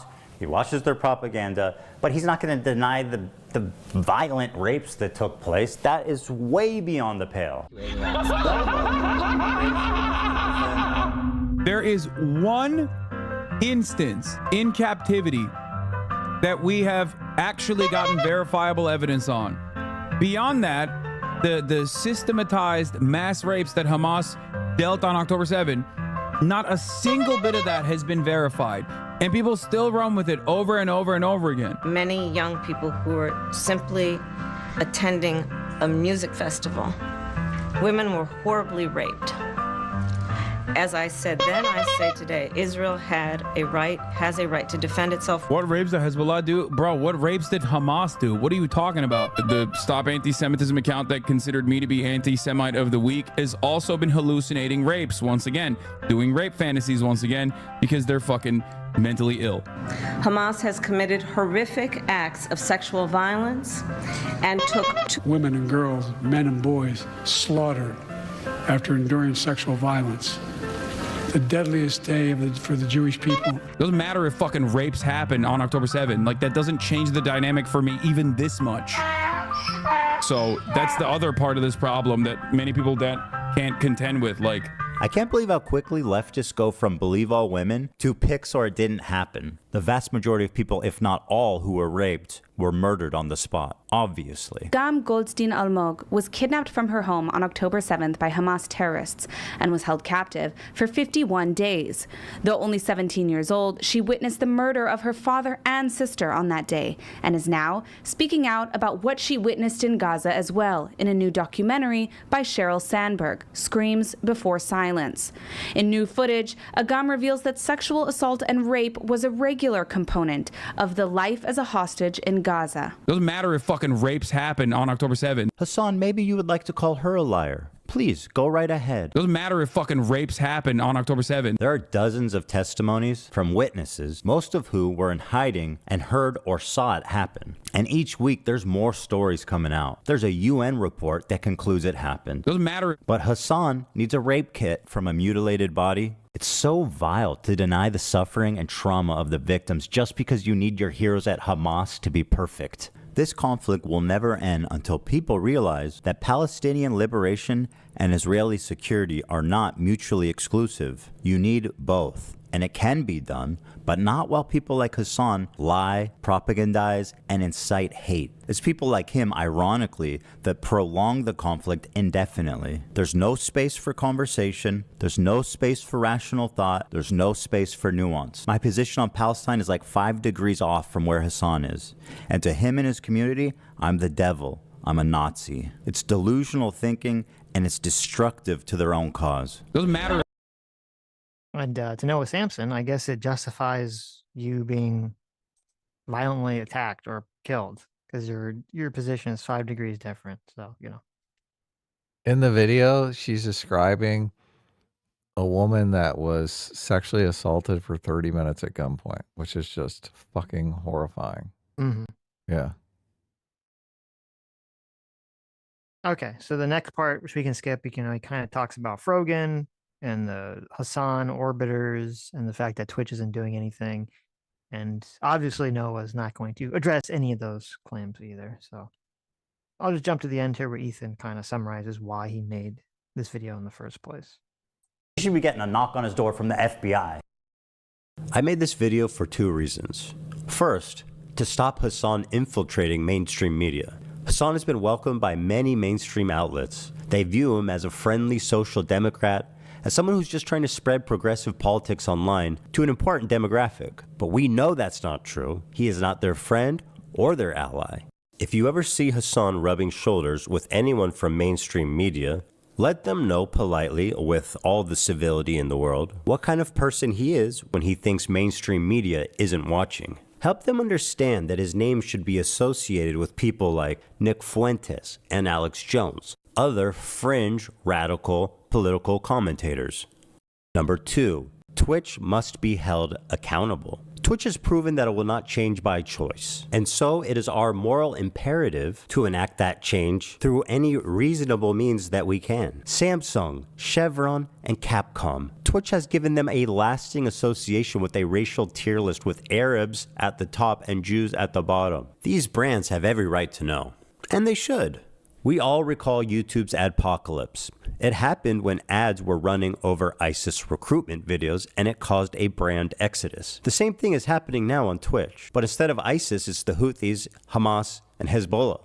Dan Clancy's refusal to moderate extremists is the only reason for any of this. He is the sole person to blame.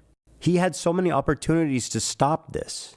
It's not really the same because during the adpocalypse, it was like AdWords placing ads from terrorist organizations on videos. Yeah. in some sort of mechanized procedure. This is literally like Twitch calling up Samsung and asking them for money and then placing their logo behind some panel that they completely curated. Yeah. No, That's this like is, vastly different. yeah, this is 50 times worse. Yeah. And yet, where's the ad exodus on Twitch? Yeah, Why is it nowhere to be yeah. found. Yeah, it's crazy. Look, and the adpocalypse is really like a bunch of journalists refreshing videos over and over and over again to try to get some salacious ad on a Pepsi video. You mean it's like an ISIS video? They're trying to get Yeah. like the Pepsi ad Yeah, on the yeah, ISIS yeah. video. Yeah. Yeah, exactly. Right. Or there's like a Ford commercial or something, right? Yes. Yeah. Ultimately, after dedicating months of my life to creating this video, I am left with one overwhelming conclusion. Fuck this dude. Okay. So the end of Ethan's video is he says the goal here is to stop Hassan from infiltrating the mainstream media with his fake hiding of his power level by telling them politely and nicely that he is, an extremist, and to try to contact the ad sponsors of Twitch to tell them that Twitch is endorsing terrorist content. Okay. That's what Ethan says. Now, to recall, Noah's conclusion to the video is that it's okay to use violence against Zionist and Zionist supporters. Right. Like to Ethan. kill them, like Ethan. Okay. So Ethan is like, you should, tell these sponsors that they're sponsoring bad content, and you should tell mainstream media not to endorse Hassan. And no, Samson is, you should just kill these people. If you like my videos and want to help me make more of them, I'm and telling you, like the stupid thing just rings true to me. It's like, it's just so fucking psychotic. It's totally psychotic. It is. Yeah. Let's just play it again here before we go through the video, just to refresh your memory. I just can't get over this. This is so crazy to me that he says this. I mean, I don't know whatever happened to Patreon's like off platform.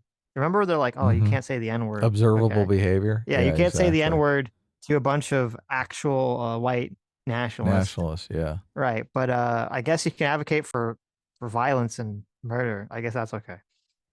that's just what it is. So just a few final thoughts here. Zionism is Nazism. It's an ethnic supremacist, expansionist, colonial ideology. You can't have Zionism without genocide and ethnic cleansing. That's the end goal of the project. It's what it is. Palestinians are there, and for the Zionist project to be complete, they have to go. Starve them out, bomb them, destroy everything they need to live. Those are the methods. Those are what they're employing as we speak. And like Nazism, Zionism cannot be... That's not fully not true. I mean, they offer integration, so... Of course. Yeah, everyone just ignores, the Palestinians that are Israeli citizens, right? Yeah.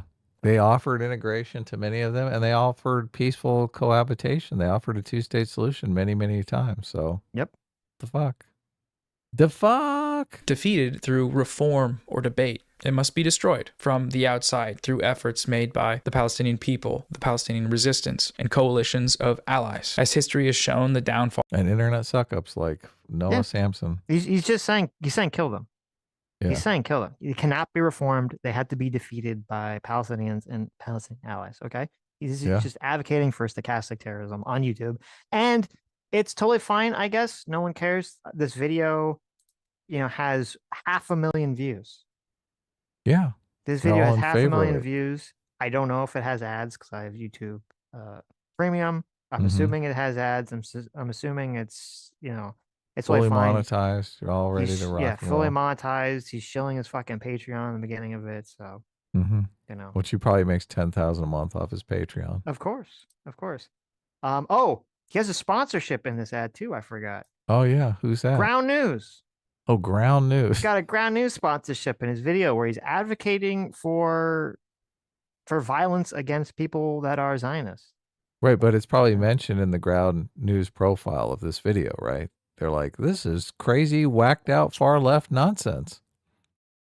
If you want to balance your media diet, please watch some Alex Jones. Right. It should be. That'd be interesting if it was. Yeah. If he was on the Ground News site. I don't use ground news, so I don't know. I'm highly suspicious of anything that's advertised in a YouTube video.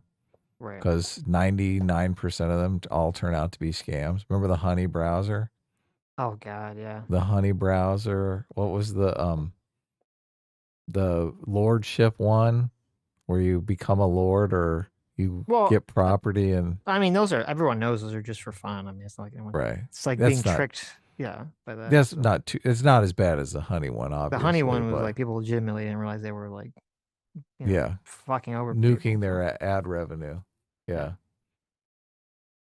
nuking their affiliate revenue actually. So, but these all seem to be ridiculous. These kinds of racist ideologies as possible, but Zionists cannot be a part of this process. They're Zionists. They uphold Zionism by spreading Zionist propaganda and spending all their time and effort attacking anti-Zionists, even as those anti-Zionists are actively fighting against a genocide that Zionism is the ideological pretext for. In the case of liberal Zionists like Ethan Klein, using his weird personal Zionist crash out as a jumping off point to educate people about the ideology that he adheres to is a great use of time, I think. And Bad Empanada has done a fantastic job with that. His videos have reached pretty wide audiences and exposed them to the reality and history of the genocidal Zionist project. That's a really good thing. That's a really important thing that he's doing. And I think many of you can probably also help out with that. Most of you have smartphones and cameras and TikTok. Okay, so anyway. Okay, so let's get into the video here. Let's see. Let's see how Noah sets up this whole advocation for violence at the end here. Philip Kogan's for $20. Thanks so much. Says Sun Tzu opens, quote, warfare is the most important affair of state, the meaning of life and death, the Tao of survival or destruction. You must know it well. Yeah, I had that audiobook and would listen to it in the car over and over and over again. It's always fascinating to me. Now I know how to destroy my enemies completely. There you go. Always good information to have, Sitch. I know, right? You never know when you might need it. Right. Toll figure of 40,000 Palestinian. Hold on. Netanyahu and former Israeli Defense Minister Yoav Gallant, who are now wanted international war criminals. Towards the start of his video, Ethan mentions a death toll figure of 40,000 Palestinian people. Of course, if you compare the raw numbers, Gazans have lost a lot more than Israelis. 40,000 people have died, and neighborhoods have been completely flattened during this war. The figure he cites is wrong. It's just wrong. Credible estimates have placed the full scale of the slaughter in Gaza at over 65,000 deaths due to traumatic injury alone, with further projections that include indirect deaths in the hundreds of thousands, potentially over 10% of the population of Gaza. Ethan's brief and false citation leaves. So we had, I mean, just think about how crazy this is. So Ethan says in the beginning of his video, that we just watched, that, 45,000 people in Gaza have been killed. Supposedly he's wrong. He's off on the number, even though he said that more Palestinians have died than Israelis and that more obvious destruction has occurred in Gaza than in Israel. And he said their plight should be on the top of your mind, but that's not good enough for Noah because he was wrong about the number.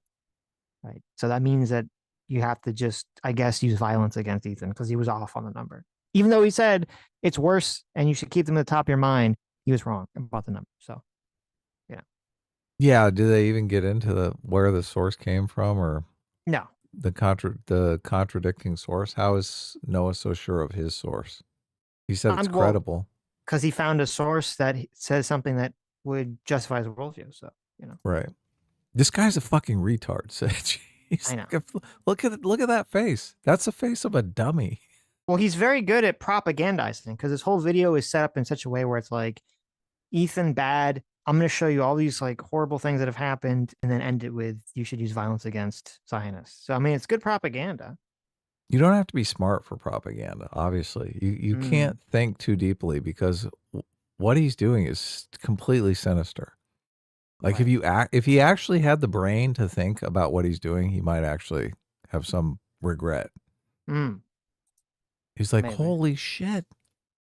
Maybe. I'm wishing violence on a guy just because he had a contradictory source to me. Right. That's not. Anyway, I'm sure his source is probably like Hamas. Yeah. This is a credible source, straight from Hamas. I don't think he says, so we can go back.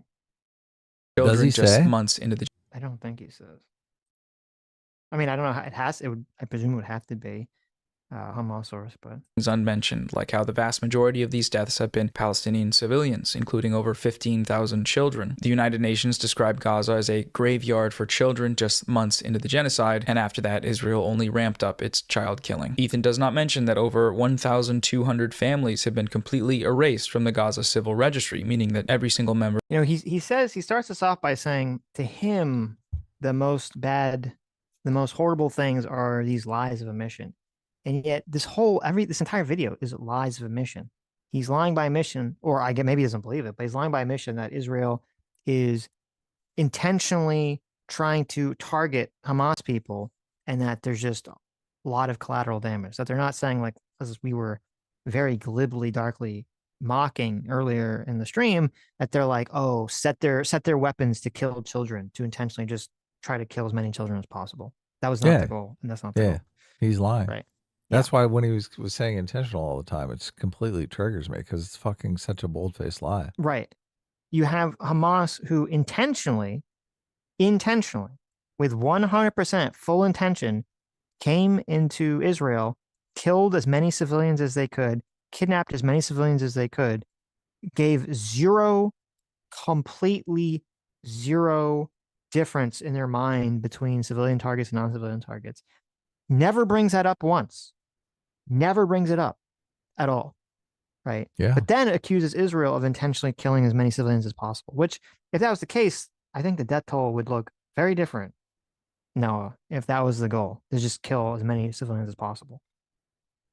Yeah. Of their bloodline has been killed. Nor does he mention that the mass slaughter of these innocent civilians has been intentional. Israel has a long history of So there you go. See, he thinks it's intentional. Right. intentionally targeting Palestinian civilians for slaughter. This dates back to the Nakba, the ethnic cleansing of over 700,000 Palestinians from their land in 1948, which included the massacre of thousands of civilians. And it's also evident in all of Israel's many previous violent incursions into Gaza specifically. During Operation Cast Lead, starting in late 2008 to 2009, Israel slaughtered about 1,400 Palestinian people. 300 of those were children. During this widespread massacre, Israel ordered people to shelter in schools, so-called humanitarian safe zones, then proceeded to bomb the schools and kill people by the dozens. This practice has continued at a... So again, he's leaving out, as he always does, very key information, which is that the reason that that operation even started in the first place is because, again, Hamas continually would not stop shooting fucking rockets at Israel.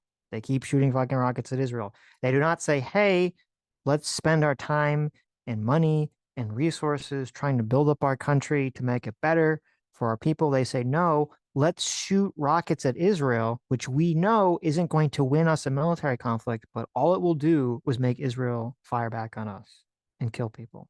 Right. They know that. They know that, and they don't give a shit, and Noah doesn't give a shit, and he's not going to ever bring it up. He's never going to bring it up, ever. Yeah, he's a fucking lying piece of shit. Like, he makes it sound like they said, oh, everyone go hide in the school, and then they just bombed the school. Right. Yeah, that's how he's framing it. Yeah. Yes, which did not happen at all. Okay, at least I could find any claim of this, like, oh, they said go hide in school, and then they said, great, all the Palestinians are in school, so we just start blowing them up. Okay.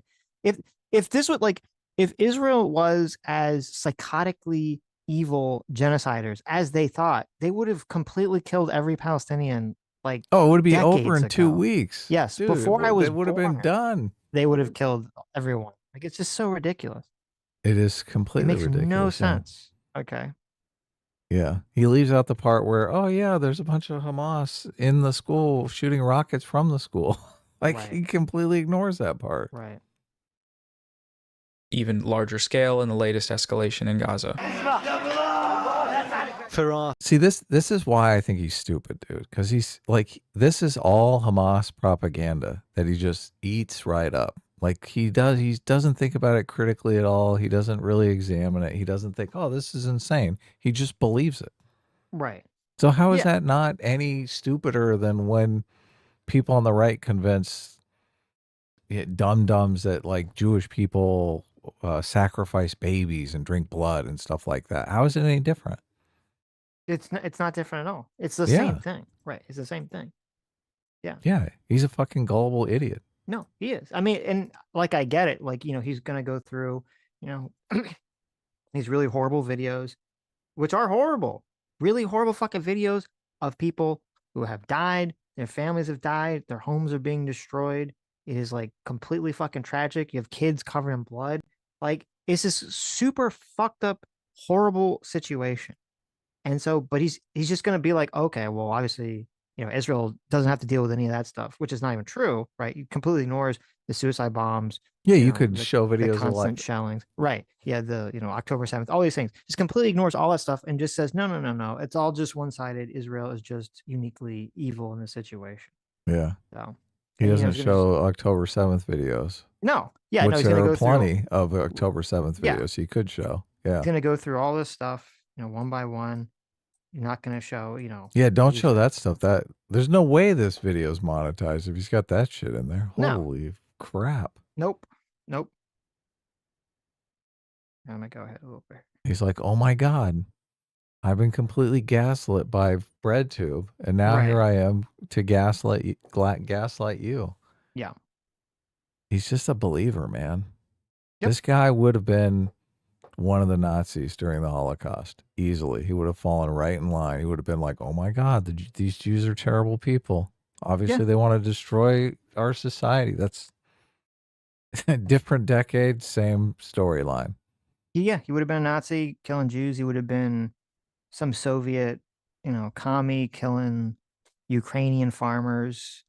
Yeah. Or the Kulaks. quote elites. Yeah, the kulaks or the elites or whoever. Like, he just totally buys all this shit. Hook, line, and sinker. There's no nuance. There's no understanding to any of these situations whatsoever. Yeah. Okay. Stupidity is like the most dangerous thing. Right. And they scoff at the idea of it. So it is fascinating that it's like in America, someone commits a crime and it's like, oh, Noah and these people are going to bend over backwards to be like, oh, well, look at their situation, right? It's completely justified. They're poor, they're abused, blah, blah, blah, blah, blah.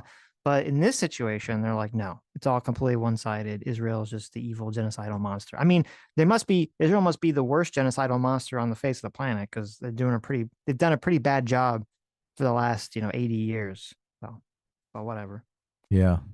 Israel's position as rogue states in the international community. There's a comment I saw on Ethan Klein's video. It read, I feel like a lot of people can't separate Israelis and the Israeli government, and the same with the other side. Like, you are allowed to hate on the people who actually kill people and not hate the innocent adults and children that are being killed from both sides. Yeah. So, how do you feel about that comment? I mean, yeah, of course. Right. Yeah, no, that's my position. Right. The innocent people can stay out of the conflict, obviously. Right. Or, I mean, you can, obviously a lot of innocent people are going to die in these conflicts, right? And you shouldn't be sort of, pushing your hatred of a political group, of a military group, of a government onto just being like, okay, I get to just wipe out all civilians, right? That's a tough position to hold, but I mean, yeah, it's the moral position. Yes. And as you can see, it's got 6.1 thousand upticks. Yeah. On that comment. Okay. Well, let's see what Noah is going to say about this comment. Because I have a feeling, maybe because I already watched the video, but I have a feeling that this thing that you've described as like the moral position, that Noah doesn't agree, doesn't have that sense of morality. He doesn't think it's the moral position. No. He thinks there are no innocent Israelis. Yes. What a fucker. That are being killed from both sides. This is a popular framing among liberals and liberal outlets that we should separate the Israeli people from the actions of their government. While there those damn liberals. are some examples from the past where this may be true, such as the case of the American public's attitudes towards the end of the Vietnam War, which diverged from their government. The same cannot be said in the case of Israel. The vast majority of the Israeli public supports this genocide. Months into the genocide, polling showed that over 95% of Jewish Israelis supported the IDF's actions, with a majority of those indicating that the IDF was not using enough force in Gaza. The force in question there being, genocide. They wanted more. That's a lie. It's a fucking lie. It is interesting that it's like, well, again, yeah, it doesn't say genocide, it's more force. This is like, I think that poll was taken 3 weeks after October 7th. And you're surprised that Israeli citizens are like, yes, I want my government to use military force to get the hostages back and to stop Hamas and to prevent October 7th from ever happening again. You know, especially when the Hamas people have said there's going to be an October 7th infinitely, right? Yeah. Publicly said that on TV. So yeah, Hamas was saying they do it again. Yep. But you know, I guess this is just another lie of omission from Noah here, right? Just remove it from its context. Wasn't enough, apparently. 17 months later, and nothing has really changed. Just weeks ago, polling indicated that the Trump administration's plan to facilitate the ethnic cleansing of Gazans was supported by over 80% of Israelis. This headline refers to Israelis as a whole, but that 80% support statistic is actually only the perspective of Jewish Israelis. A majority of Palestinians with Israeli citizenship, or Arab Israelis, as the Israeli... This is like the same argument the people who want to just glass Gaza make. They say all the Palestinians hate the Jews. They all do. Yes. None of them are innocent. They're all guilty. Yeah. Same exact argument. Yes. It's like, oh, look, they voted for Hamas, so therefore it's justified to just kill everybody. Totally. Right? Yes. Yeah. I know. So look, if Crazy. he's going to make this argument, what's wrong with him making that argument? That's the same. Yeah, it's the same argument, right? The same argument. Yeah. So basically, he's saying, okay, whoever's more powerful should just completely annihilate the other one. Well, that's whoever basically the agrees, argument. Yeah. Well, whoever. I mean, that's not his argument. Is whoever agrees with my ideology should annihilate the other one. The reality of those arguments is whoever's more powerful is going to annihilate the other one. Right. Yes. Yeah. All right. Look, let both sides make the argument and see who ends up with a country. Right. And who doesn't.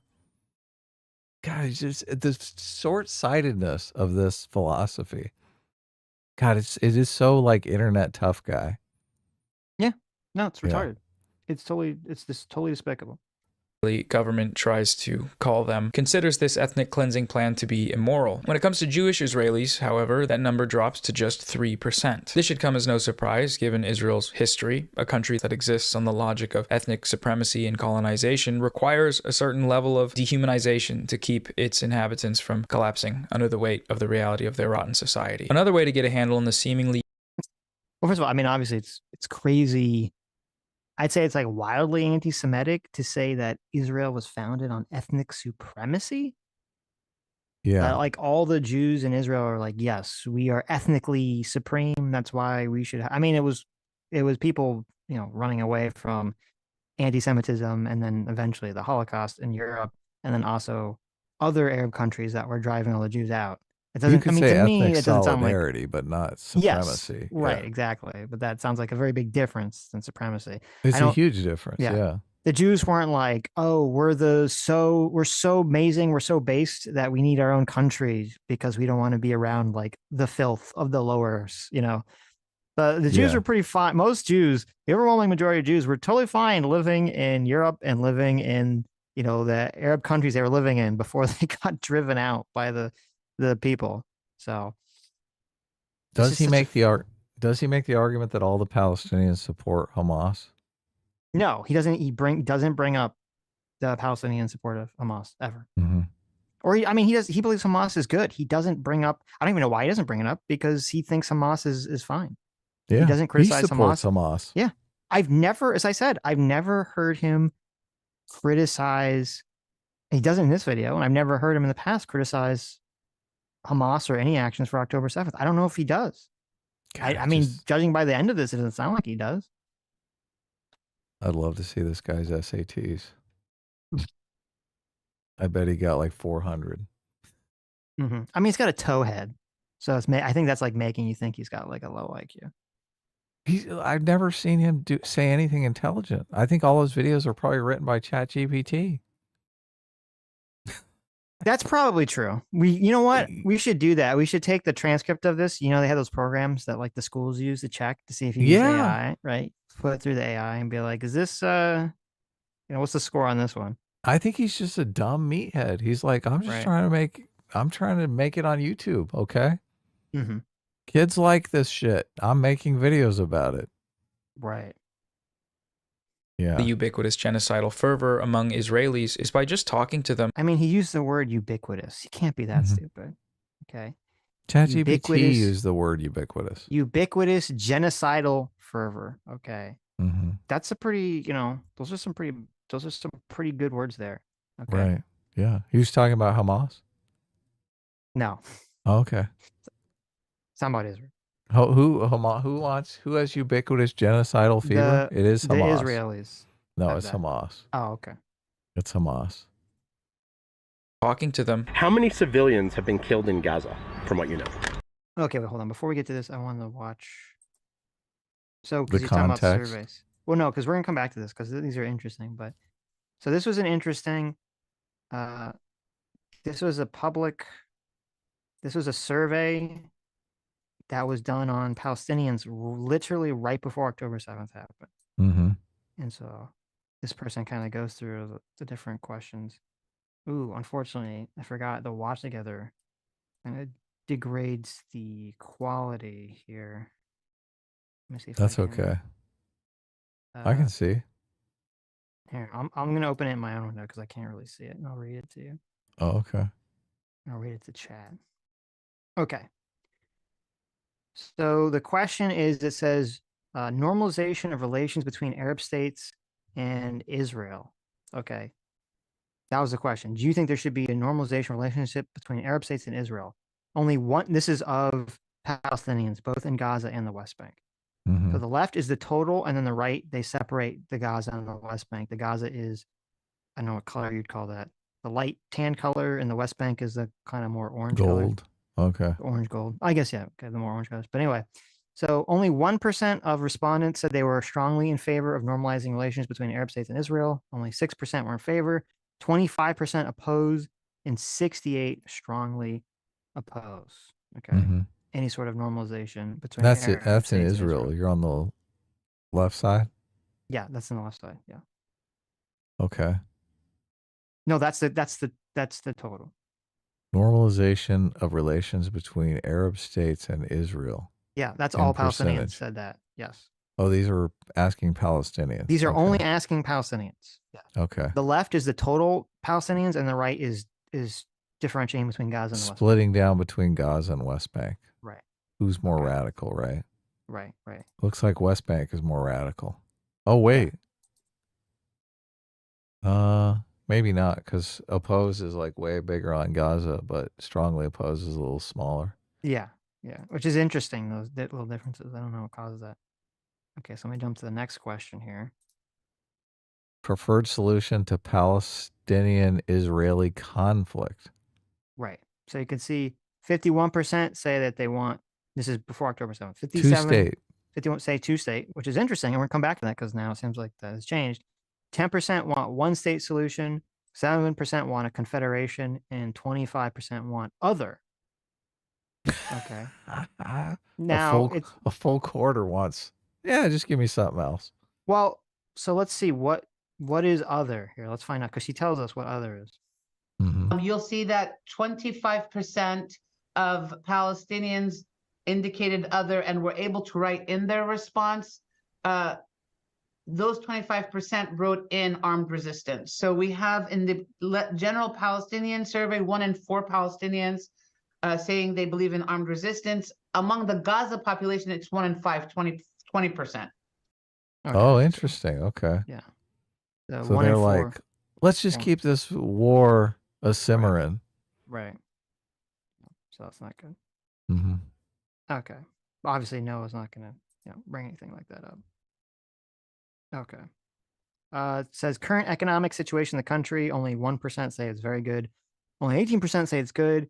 37% say bad. And 43%, the overwhelming majority, say the economic condition in where they live in Palestine is very bad. Right. So. Yeah. And then all the Gaza billions are in Qatar with the leaders. Yeah, exactly. Exactly. I mean, if they actually moved to Gaza and built a hotel or something, maybe they fix the place up, right? Right. Well, I mean, and again, yeah, exactly. I mean, as they're embezzling all their money, and then Hamas is embezzling all their money to build fucking tunnels and rockets. Yeah. And to arm themselves. Okay. And then it shows you the future of what they think. They say only 2% think the country will get better economically in 2 or 3 years. 16% say somewhat better. 23% the same. 24% say somewhat worse. And 32%, the majority, say much worse. Because they're the ones planning the October 7th. Right. Or they're like, holy shit. Everyone just thinks that the situation is not going to get any better because obviously their government, Hamas, is not doing any favors whatsoever. So it's kind of showing you like the bleakness of a lot of people's situation in the region. Okay. And it's kind of interesting. It says most important challenge facing the country. 29% say the economic situation. So the majority, and if you look on the one on the right, you can see in Gaza it's 41%. So it's really like, to me, this is such a key factor to really show you how despicable Hamas is. And how for most of these people, it's this, like, if they could literally just have jobs and a functioning economy, and the Hamas, despicable people wouldn't steal all their money and all their resources and funnel it to the leaders in Qatar, or just, use it to build missiles and underground tunnels and all this other shit. Like, how much better would these people be? Be great. Right? Yeah. Open more cafes. Build a movie theater. Yep. 18% said corruption. 22, which this should show you a lot. 22% said instability.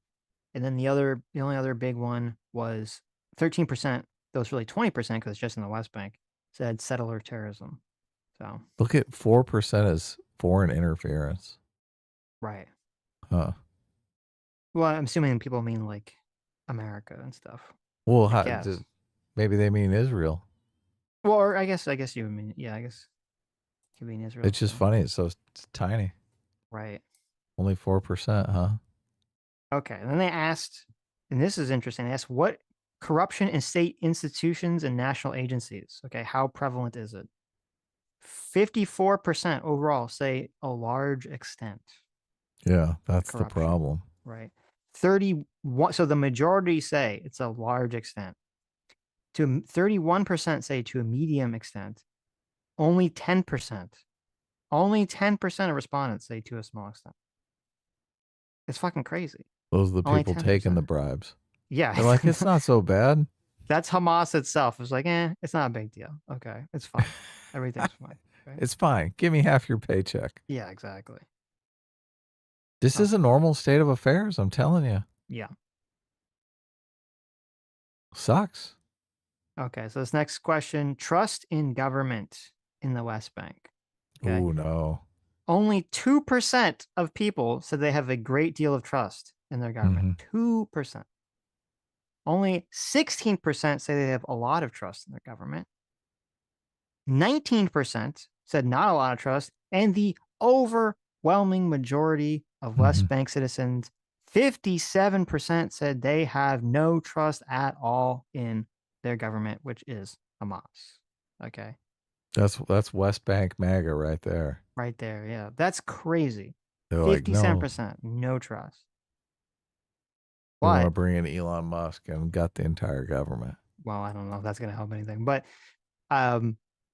you're never going to hear Hassan or Noah or any of these fucking people who are too terrified, pissant, scared to talk shit about Hamas are ever going to bring that, even this up. Their own people are like overwhelmingly like, no, I don't trust this fucking government. They suck. Mm-hmm. Yeah. Oh, wow. That's directly in contradiction to what Noah was saying. Yes. Yep. Okay. This is in contradiction to what the people on the right always say about. Of course. How, kill them all. They're all in bed with Hamas. Yep. And most of these people are like, fuck those people. And it's kind of interesting because then they ask specifically, what is your trust in Hamas specifically? Oh, nice. Look at this. Right. So no trust at all. 52%. Yeah. So only 7% have a great deal of trust. 16%, quite a lot of trust. 20%, not a lot of trust. And the overwhelming majority, 52%, say no trust at all. So that's 72%. What's the, don't know is the bottom 6 don't know. Yeah. And now if you look on the right, because it breaks up for Gaza, you can see that it's slightly better number than Gaza, but not that much better. 44% of Gazans have no trust at all in Hamas, and 22% have not a lot of trust. So 66% overall of Gazans before October 7th did not have trust in Hamas. Right. And why would you? Yeah, why would you? They're just taking all the money, probably spending it on gambling and booze. Yeah. And concrete, right? And yeah, missile. Yep. And then I thought the last one of these questions that I thought was kind of interesting was they asked them how they felt about their freedom of speech. Okay. Oh, nice. Only 8% said that they felt they had a great extent of freedom of speech.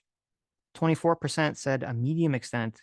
25% said limited, and the overwhelming majority, 42%, said that they did not feel their freedom of speech was guaranteed at all. Not guaranteed at all. Yeah. Yeah. Interesting. Okay. Look at this diving into the actual If you like my data video here.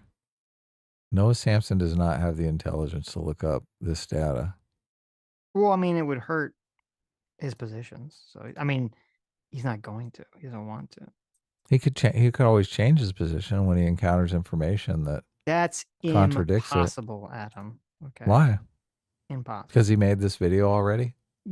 Well, he's already, I mean, he can't dare say something that his audience would eat him alive for if he came out and said, oh, I mean, what does that tell you about your audience if you're like, Hamas is bad, right? Mm-hmm. That would get him in trouble with his audience if he said Hamas is bad and is, you know, is just as responsible as, you know, anyone dying and any innocent person dying in Gaza as any Israeli, you know, military person is. How do you think his audience would react to that statement? Not good. I mean, our audience gets mad at us all the time, though, so Right. they forgive us in the long run. Well, you know, Noah's a pussy. Okay. Or he's just, maybe he's not afraid of his audience. Maybe he's just completely brain rotted NPC about the whole situation. So I think that's the case. So he's going to play a clip here of some of the Corey Gill Schuster interviews here to try to make the argument that every Israeli citizen is an evil genocidal monster. And this is all used as a justification. Remember, this is all a justification that you shouldn't separate the Israeli citizen from the Israeli military or the Israeli government, that they should all be lumped in together as genocidal maniacs and to justify violence against them. That is the point of him showing these clips. Okay. Mm-hmm. seemingly ubiquitous genocidal fervor among Israelis is by just talking to them. How many civilians have been killed in Gaza, from what you know? Who gives a shit? Okay, but don't you feel like, for example, children? Children grow up to be Arabs. I read the numbers last week. My memory died and went to heaven. I don't think children should suffer, but they're always casualties. And since they do a lot of pruervu, that is the natural result. חפים מפשע נהרגו בעזה. טוב, אז כנראה שנעצור. את לא רוצה לענות על זה? תודה. אוקיי, אפשר לשאול למה? כי אני לא חושבת שיש מישהו שהוא חף פשע. We got to read this shit because there are people that just listen and they don't know what the hell's going on. Let's see here. And since they do a lot of pruervu, that is the natural result. Do you know how many civilians have been killed in Gaza? It's a shop owner, looks like. חפים מפשע נהרגו בעזה. טוב. Better stop here. She said she doesn't want to answer. אז כנראה שנעצור. את לא... You don't want to answer? She says no. תודה. אוקיי, אפשר... Can I ask you why? לשאול למה? כי אני לא חושבת Because I שיש don't מישהו think there's anyone innocent there. שהוא חף פשע שם. אבל ילדים, אבל, But let's say נגיד. children. Not the father. הילדים... The children are suffering, there is no doubt. מסכנים, אין ספק. אבל הם לא... But they won't be raised to be innocent children. ילדים חפים מפשע. בצער. Sadly. Most of the kids there that are getting killed, I never support little children dying, you know? I never want it. But most of them will grow up not only supporting Hamas, which is a crime by itself, but joining them, which is the worst of the worst. Do you know how many civilians are being killed in Gaza? No, also doesn't interest me. No, why? I don't care. Up until October 7th, I believed in peace and talking with dialogue with Palestinians. After that, I understood there is no one to talk to. Everyone there is a terrorist, which I'm very sad about. But children, I'm being honest, I don't care. Palestinians, they're Arabs. I mean, that should, again, show you how completely ineffective October 7th was from any sort of military, political standpoint.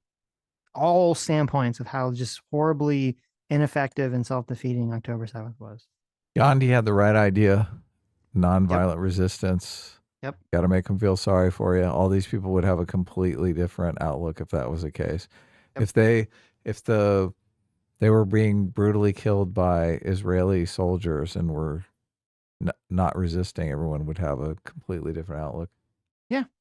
It's so sad because, look, Hassan and Noah Samson are in favor of this brainwashing that Hamas does to the citizens and turns them into these terrorists because that's literally the brainwashing they're doing to their fucking audiences.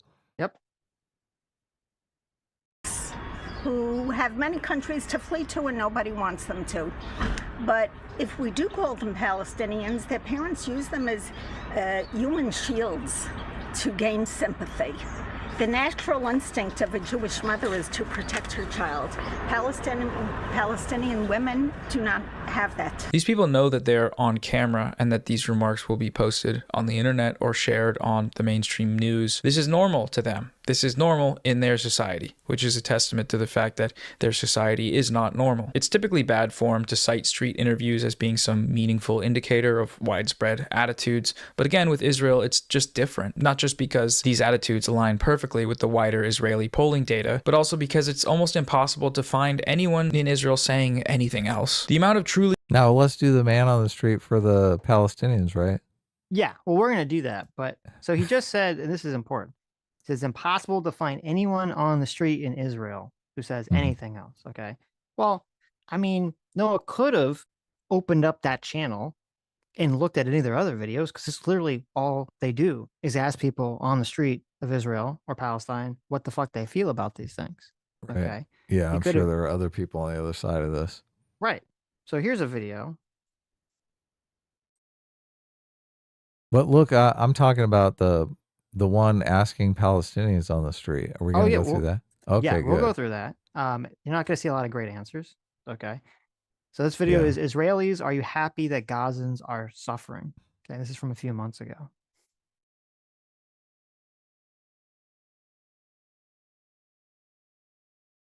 Just... Are you happy people in Gaza? Here, just turn the volume down and I'll read it for you. Are you happy people in Gaza are suffering? No. No. Why? They're human beings. What are you talking about? I don't want them to suffer at all. I don't want them to suffer. Whoever did what they did to us should suffer, but the regular people there are not guilty. Are you happy? So the very first person in this video is saying the exact thing that Noah Samson said you could never find. You just can't find anyone saying this. Okay.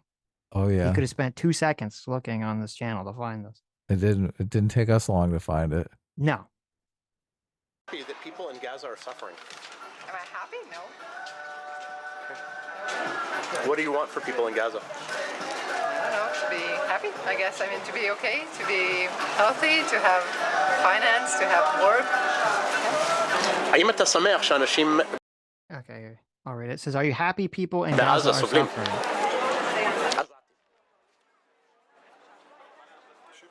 70% yes. Yes, why 70% yes?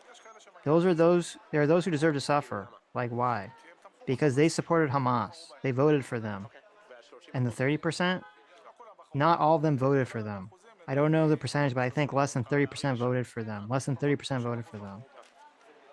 I think that is correct. But your 70% is your emotions. I have no feeling for them. So there's the people that voted for Hamas. argument that Look, guy he splits it up perfectly. He's He like, did. those fuckers that support Hamas deserve what they get. Which is interesting. Yeah, even he was doing the split here. Nope. Okay, why not? I mean, I don't like any suffering personally, but I understand the current situation. I don't see any other choice for us as Israelis. I wish there would have been a better choice for us, but at the end of the day, I feel like we're constantly under attack, and we need to take measures to protect ourselves as Israelis. Are you happy people are suffering in Gaza? No.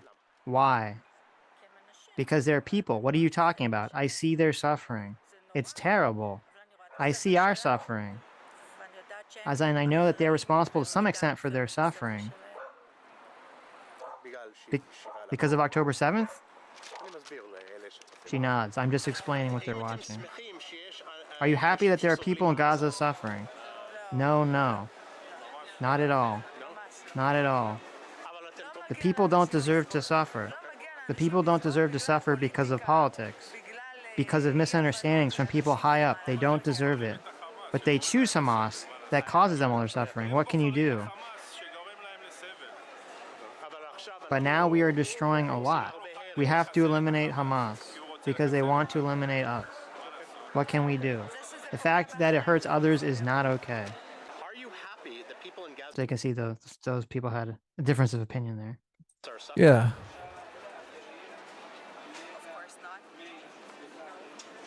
Okay, why not?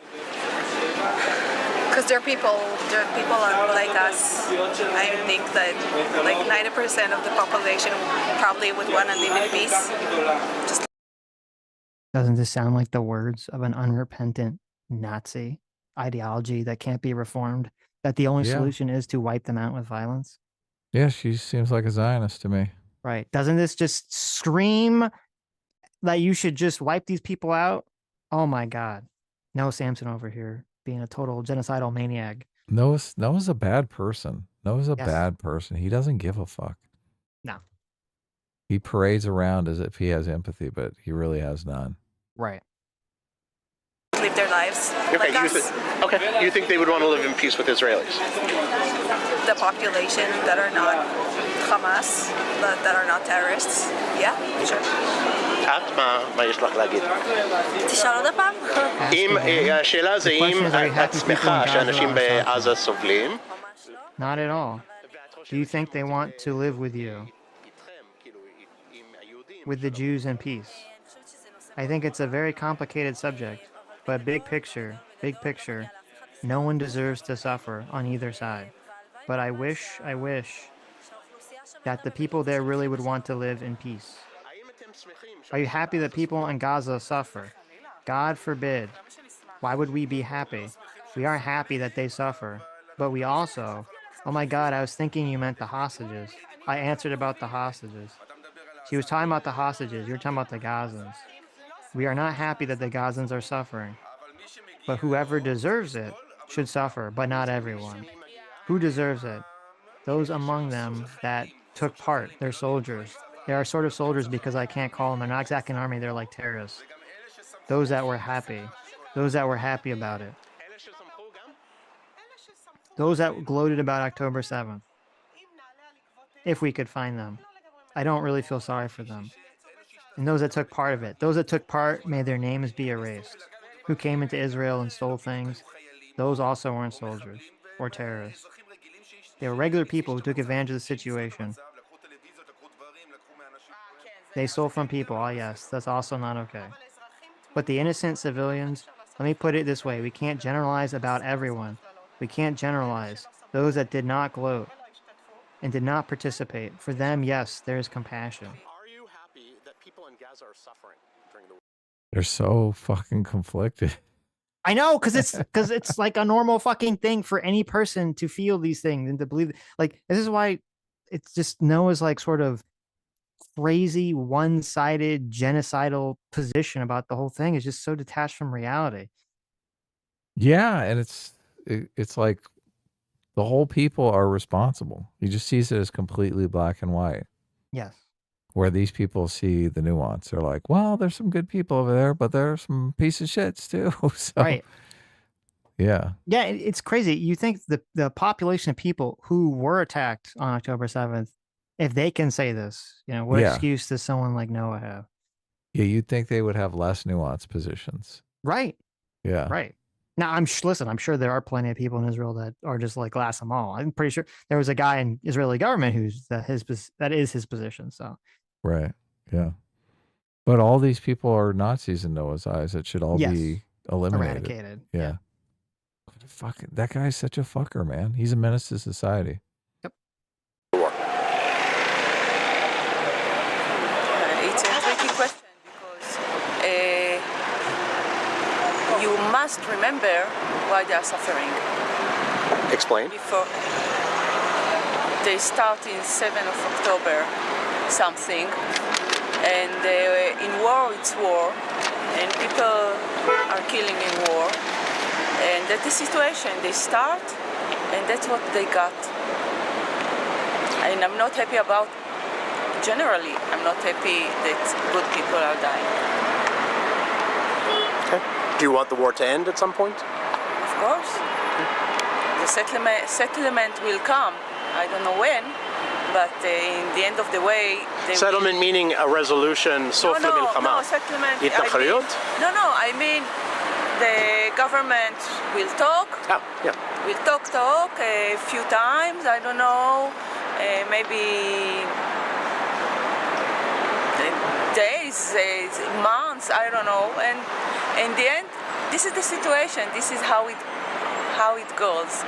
That in the end, they sit around the table and getting some result for all this terrible situation. Just a second. Yes, that makes a huge difference. Huge. Now I'm more beautiful. Take only this side. Okay, only this side. האם אתה שמח שאנשים בעזה סובלים? I don't think that the Gazan people are really suffering as the people, but I really think that this is not our fault, that this is not Israel's fault that in Gaza people suffer. And as a person, individual, they have to make a change for them. Like if you suffer in the place that you live in, you can leave like to other country. Well, they can't leave. It costs them a lot of money. Of course, but also they can only leave through Egypt, and it costs $7,000 each person. Okay, but it's not Israel's fault. No. So what can I do for You can blame Egypt for that one. That's true. Okay, so that's it. But are you happy people are suffering? Not happy people suffering in the entire world, just like in Ukraine and Russia. There is also war there. Not only in Israel, there Kuala Lumpur or something like that, also war. This is not the only war in the world. This is the only war in the world that the entire world interested in, because we are Jews. And the Gaza are the pets of the world. Oh, the Palestinians, they are so poor. The Palestinians, blame the Jews. The Jews are everything bad in the world. The Jews are the people to blame them. And this is not like that. Somebody coming in, we're going to get killed? No, we're not. Okay. Hi, everybody. So this entire video, they interviewed, I don't know, 1, 2, 3, 4, 5, 6, 7, 8, 9, 10, 11, 12, 13. So they interviewed 14 people. And the only person that was pretty not really empathetic to anyone dying in Gaza was this guy at the very end. Yeah, the last guy. Okay, the last guy was the only one that didn't really seem to want to give any sort of empathy to the situation, right? So this is, remember, Noah could have spent 2 seconds looking on this channel that he decided to look through it before he made this declaration based on interviewing people on the street about is it okay to, are all the Israelis have this idea about like, killing all these people? And he was just like, yeah, they all believe the same thing, right? You didn't spend a single, second to like watching these other interviews. Say, oh no, actually most people, have pretty complicated positions about it or have complicated feelings about it and don't want to see innocent people die and are not just genocidal maniacs like he's making them out to be. Yeah, at this point, I think it's safe to say that Noah hates all Jews. He just categorically hates Jewish people. Yeah. Like, There's why no would video- you give Jewish people the benefit of the doubt? Why would you just immediately assume that they're all fucking evil Zionists? Because he's he's a bad person. So here's another video. We're not gonna watch the whole thing because I don't want to just watch all the guy's content. This channel is very good, by the way. If you want to watch on your own. Is this the Palestinian side of the equation? No, we'll get there in a second. This video, you can look up the Ass Project or Corey Gill Schuster does this. It's a great channel. Just throw a link in the description. The question is asked for Israelis: do you want to ethnically cleanse the Palestinians? Okay. So here's the first person that responds. Platform longer. Okay. See the horrible genocide Nazi. Okay. When he asked this question. Check out the link in the description. We'd love to have you join us. Do you want to ethnically cleanse Palestinians? Of course not. What you mean? I have many Arab friends. Ones that I go to college with. Like my best friend in my class is an Arab. He's from Jaffa. We cool with each other. I worked with them for like 1.5 years in Isawiya and Shafat. It's in the East Bank in Jerusalem. East Jerusalem, yeah. It's the East Bank in Jerusalem, and we cool with each other. Do you think are there Israelis who want to ethnically cleanse Palestinians? Only the radicals, but... How much of Israeli society do you think that is? Maybe 1%. Maybe 1%. 99% of them want to live peacefully and live together. Like when we came out here, when the British was here, we were together. They accepted us with open hands. Like maybe they were here before us, we were before them, but we always lived together in harmony. So political games should not let this relationship like fall apart. Nazi. Can't be reformed. Despicable person. Violence. Right? Well, I like this guy. No, he's a He Nazi. seems intelligent. Noah said he's a Nazi. Okay, this guy's a Nazi. Yeah, I know. No, I don't like. So again, this is much like the last video. They asked 12, 13 people. Every one of them, except for the end, every one of them says that they are against ethnic cleansing. And at the end, they find someone who's in favor. It's Right. They're like, we've been searching all day. Thank goodness we can end the video now. right. That's about the size of it. So, okay. Now here's an interesting video. They're asking Palestinians. They say, do you want one state solution, a two-state solution, or do you want to keep fighting until the Jews leave? Okay. And I'll read stuff. States or keep fighting until they leave? Canada? Yeah, I don't know. What's the solution? If you stop support Israel with what it do, it will be it. It will be what? There will be a solution. Okay, what happens to Israel? About what? Well, okay, if I stop supporting Israel, what happens to Israel? Okay. What happened to Israel? Come back from where they come. They go back to where they came from? To Europe, yeah. Okay. That's it. What is your solution to the conflict? So he's pretty set. He's like, go home. Yeah. This is a month ago, by the way. Go back to Europe. Most of the people that live in Israel overwhelmingly were born there. So the idea they don't have citizenship somewhere else. So Right. yeah. With the Israelis, one state, two states, or keep fighting until they leave? No, one state. One state? Yes. Okay. And it would be a state for the Jews and Palestinians together? No. So a state for who? For Palestinian. Only? Yes. What happens to the Jews? No need for them to stay here. This is our country. This is our country. And Yeah. Yes, this is our country. And when you say your country, you mean also Haifa, Yes, Jaffa, yes, everything? Yes, everything. Okay. What is your solution to the conflict? 1 state, 2 states, or keep fighting until they leave? الناس برا حابة تعرف شو رأينا. In your opinion, what solution do you prefer? 1 state? Yes, 1 state. 2 states. Or keep resisting until the Israelis leave. In Arabic.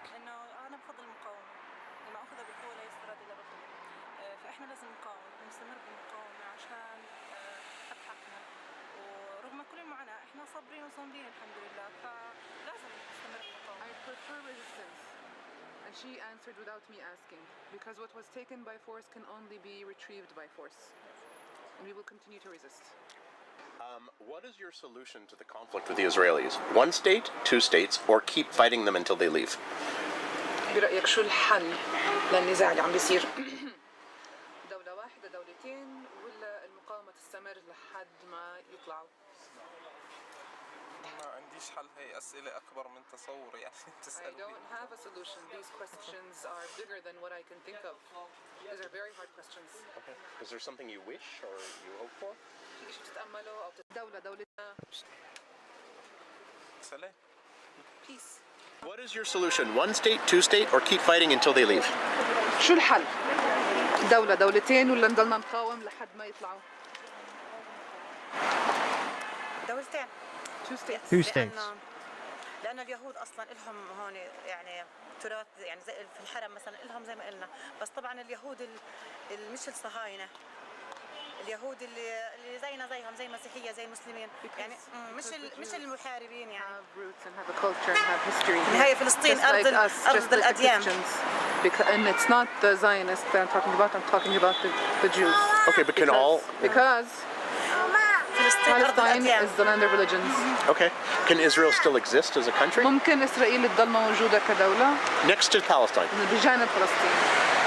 في الوضع الحالي لا ما أظن. In the current situation, بس في ناس كويسين من اليهود يعني في ناس مسالمين. But there are some good Jews. There are some peaceful Jews. So then what 2 states does she mean? طب معناها شو الدولتين اللي أنت بتشوفيهم؟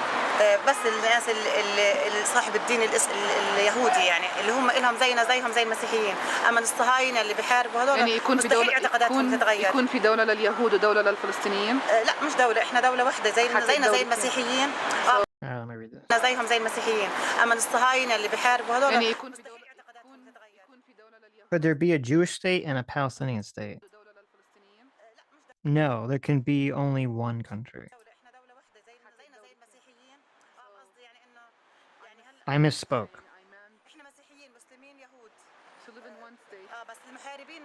Christians and Muslims, not the Zionists, not the ones who are fighting. And what is it called? She saw somebody checking her out across the street with writing down with a notepad. She's like, "Oh wait, I misspoke. I misspoke.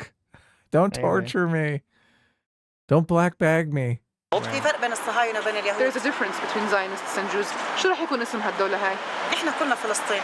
We are all Palestinians. وأصلا أورشليم يعني القدس مثلا هم بالعبراني اسمها بس إحنا فلسطين تعتبر يعني. In Hebrew it's called Orushalim, but it's Arabic. It's Palestine.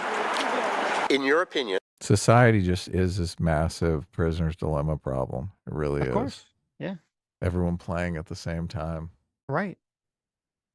So look, we're halfway through the video. Pretty much everybody's like, no, 1 state. Jews got to go. Get the fuck out of here.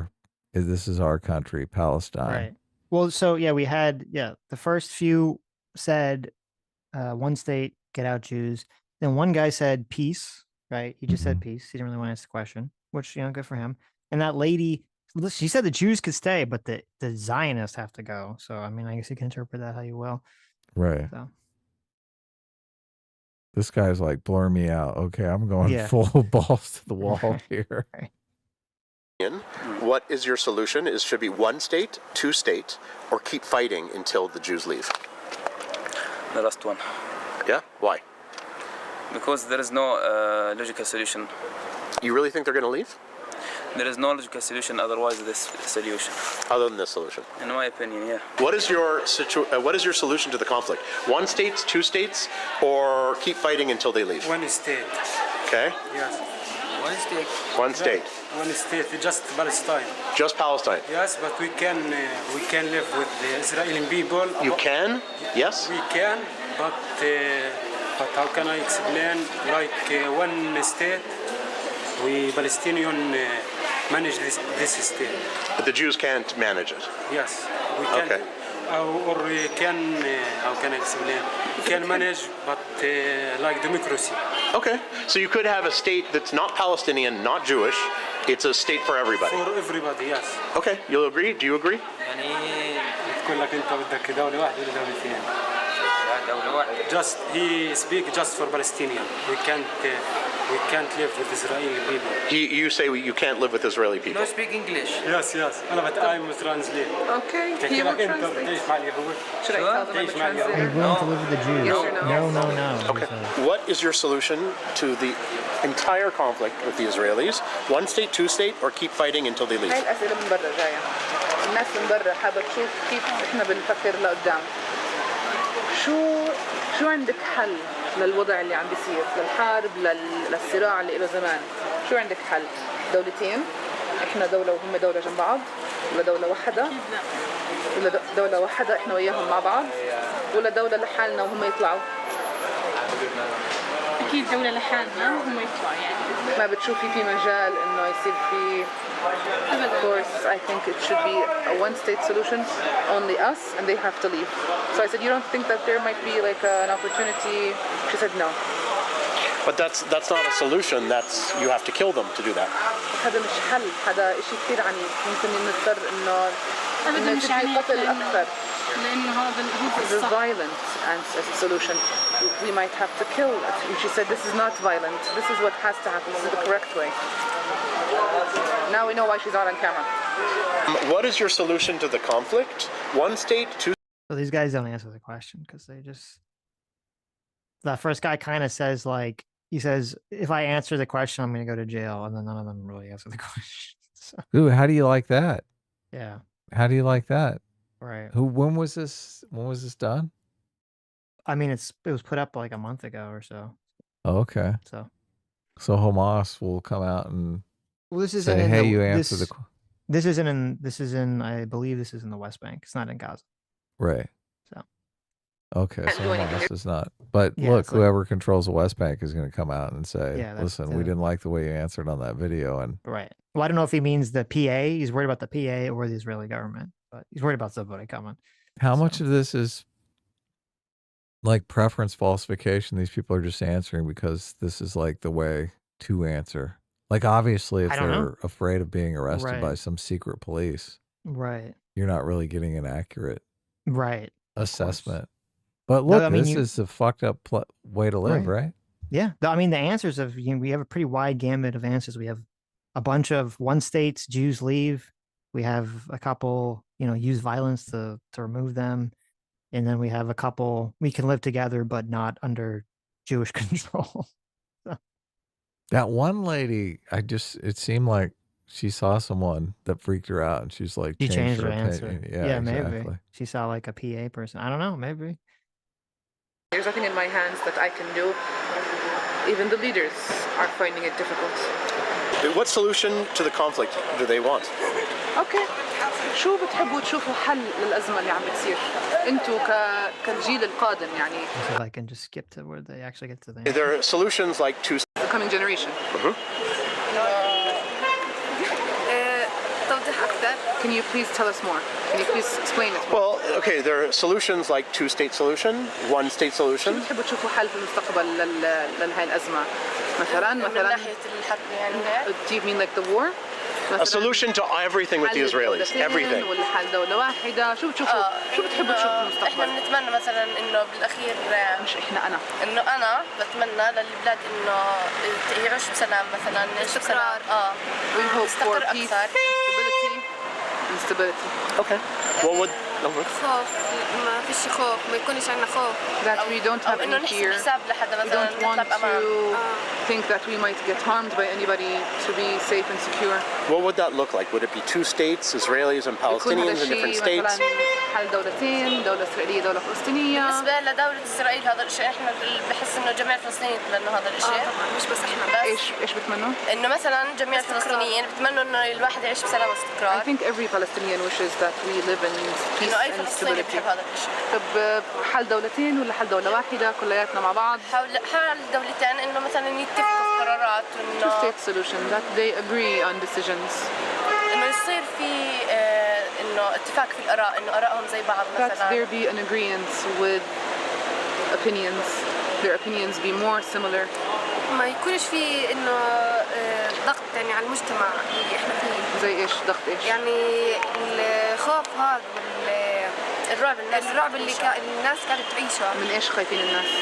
مثلا من الحرب هاي بشكل عام يعني إنه هي سببت إنه نفسية للناس. طبعا الناس هسه خايفة. People are scared of what they're under pressure from what? From the war that الناس بتخاف مثلا they might be struck. They're afraid of losing their loved ones. So they're willing to live next to Israel in a Palestinian state. مستعدين تعيشوا أنتوا في دولة فلسطينية جنب دولة إسرائيل ثانية مثلا. دولة هم جنب بعض. لا ليش؟ إنه إحنا الحال أحسن. That is so weird. It's like after that whole thing, right? You're like, oh, are they in favor of two? Sound like they're in favor of two states. Are you willing to live next to Israelis? No. No. It's like after that whole thing, it's like what? Just categorically. No. Yeah, no. No way. أحسن إنه لأنه شو اسمه إسرائيل يعني هي بدها مسويتنا العائق بين الديانتين. We don't want Israel to exist. We don't want Israel next to us because we believe it's the obstacle of both religions or the religions living well and peacefully together.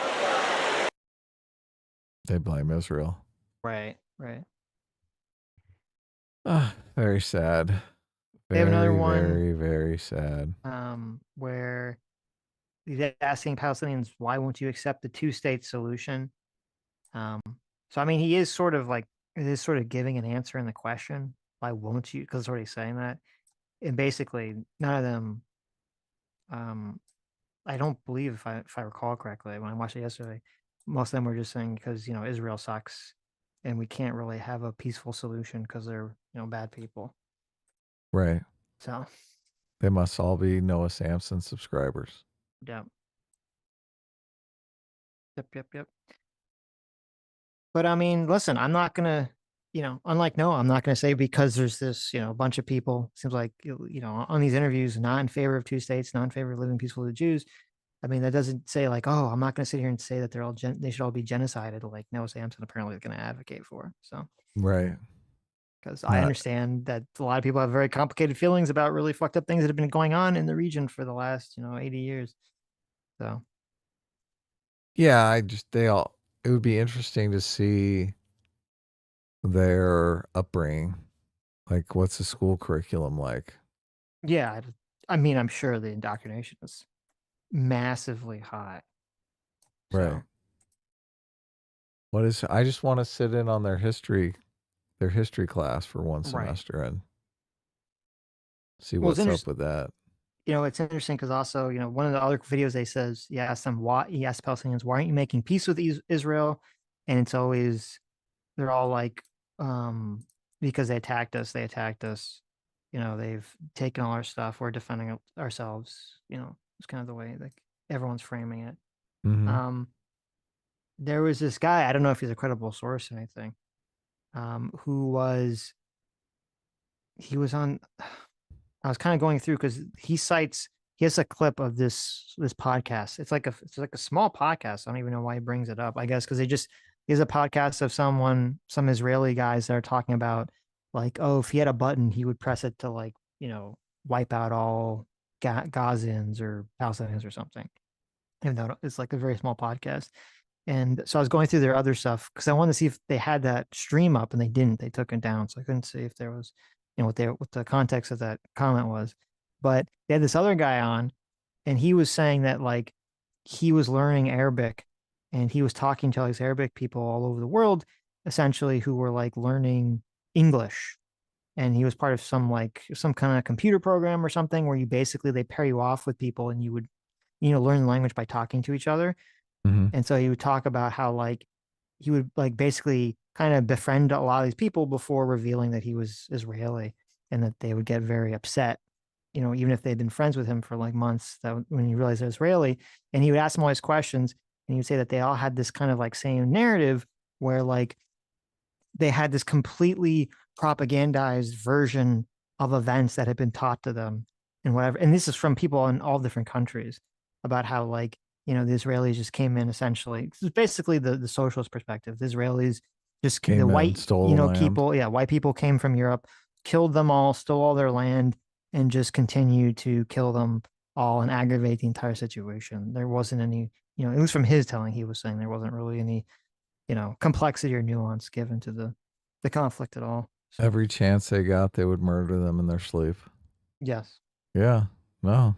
So it's amazing how easily people are manipulated, right? Yeah.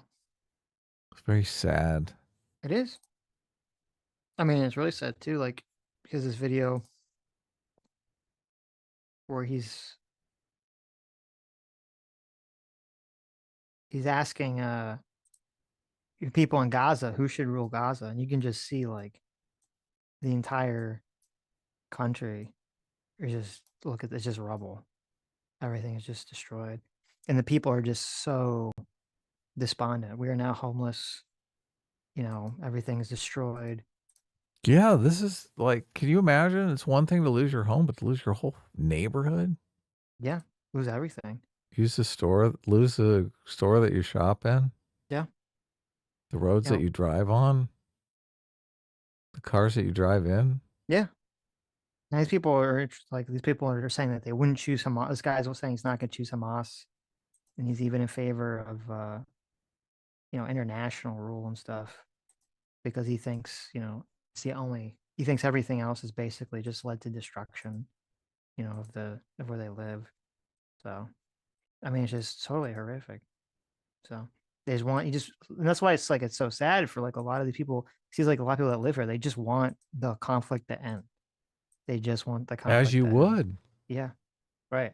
Yeah. This guy right here. We don't care who rules us as long as we can live a decent and peaceful life. Right.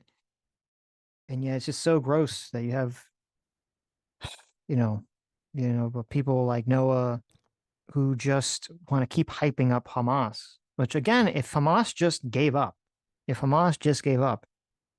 Israel would not be able, even if you think that Israel is like filled with evil people that just want to genocide all the Palestinians. If Hamas gave up, the political pressure, both internally from Israel and from the world, the Israeli government could not continue, killing people, blowing up buildings if Hamas gave up, released all the hostages and gave up.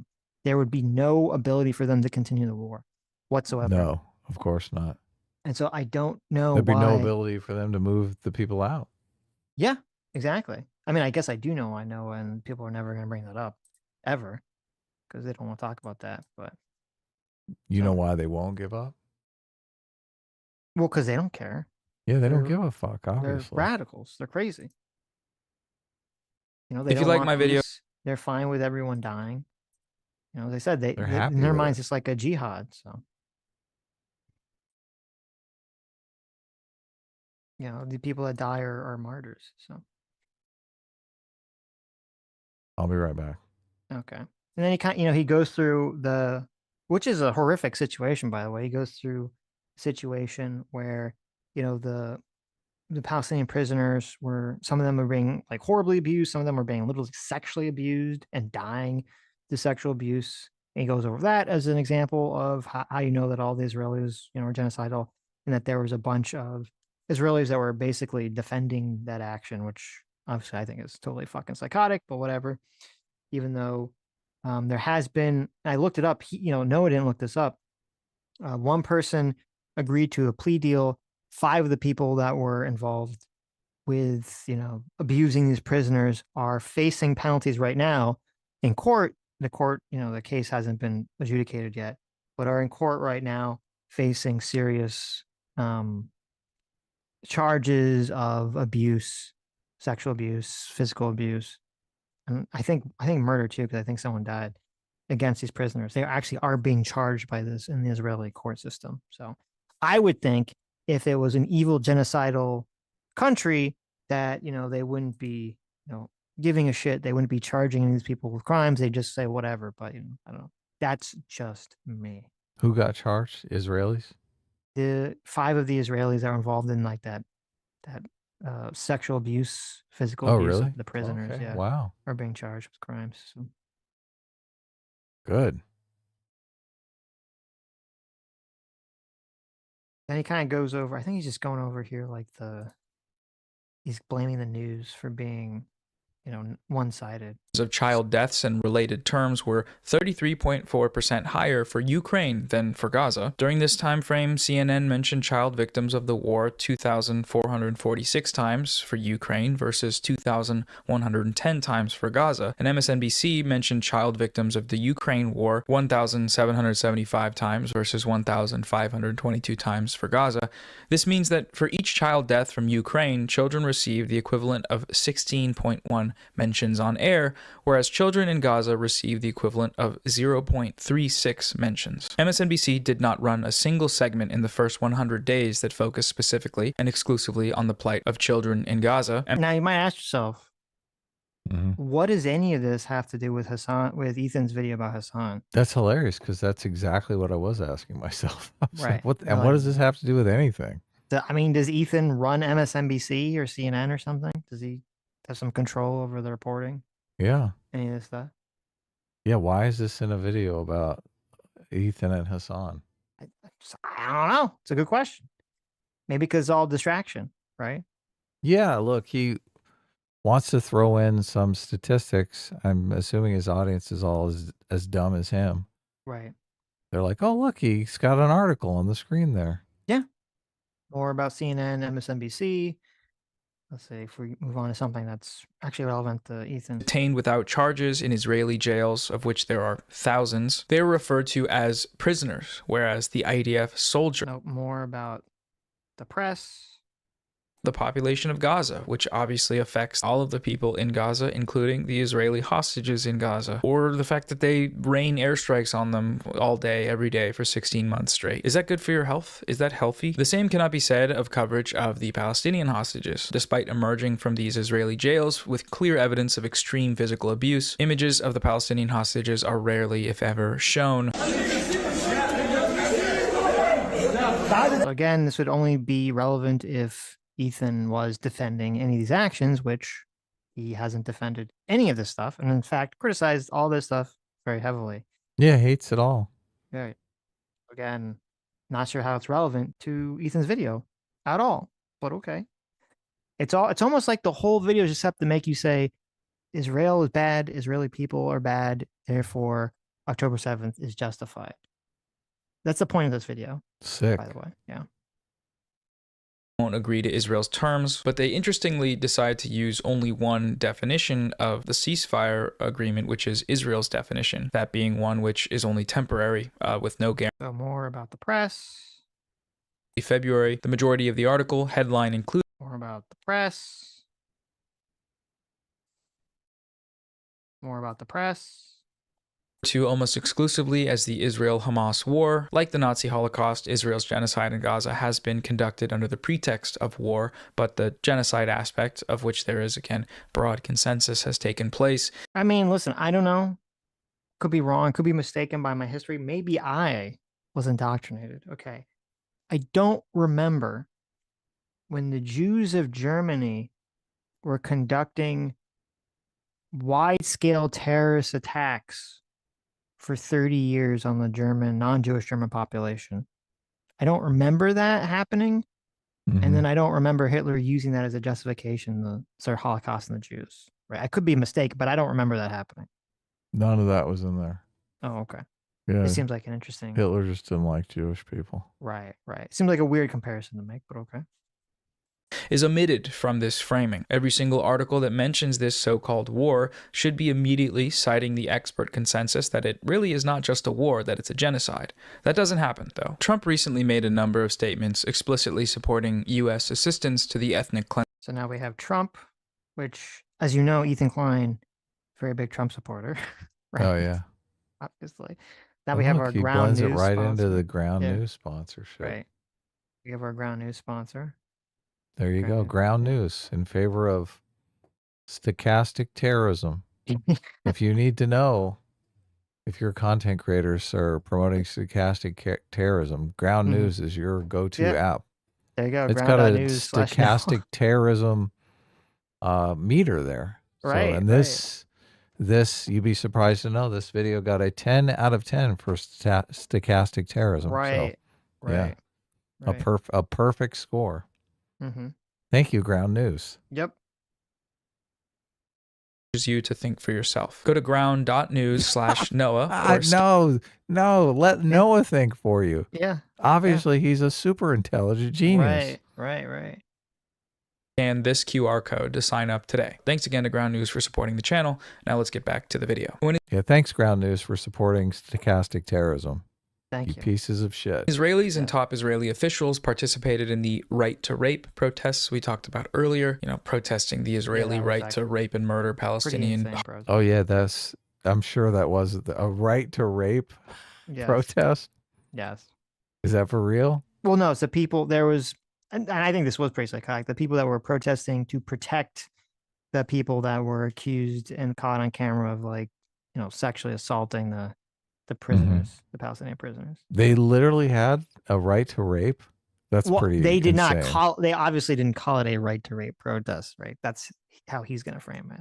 Right. Yeah. Yeah.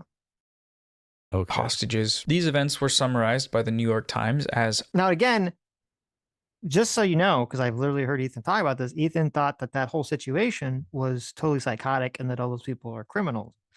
Okay. I mean, Ethan's gone so far as to say that he thinks settlers in the West Banks are valid military targets. So what does this have anything to do at all with Ethan's video? He disagreed. All this stuff would be only relevant if Ethan disagreed with you, but he doesn't. He thinks this is all bad. He disagrees with all of this stuff. All this is just trying to paint him with guilt by association. That's all it's trying to do. That's all it is. Yeah. It's trying to say Ethan supports all this stuff, even though he totally doesn't. Right. Right. The New York Times calls it a war with no reference to the numerous credible allegations of genocide. It's harder to justify having a... Look, go after the fucking media then. I know. Leave everyone else alone. Jeez. Right. Conversation about nuanced opinions of genocide, so they just call it a war. There's no nuance in genocide. There's nothing progressive about genocide. This tendency to falsely frame a genocide with neutrality will often slip into outright endorsement. Recall Israel's pager terrorist attack in Lebanon when they detonated over 1,000 pagers rigged with explosive. Oh my God.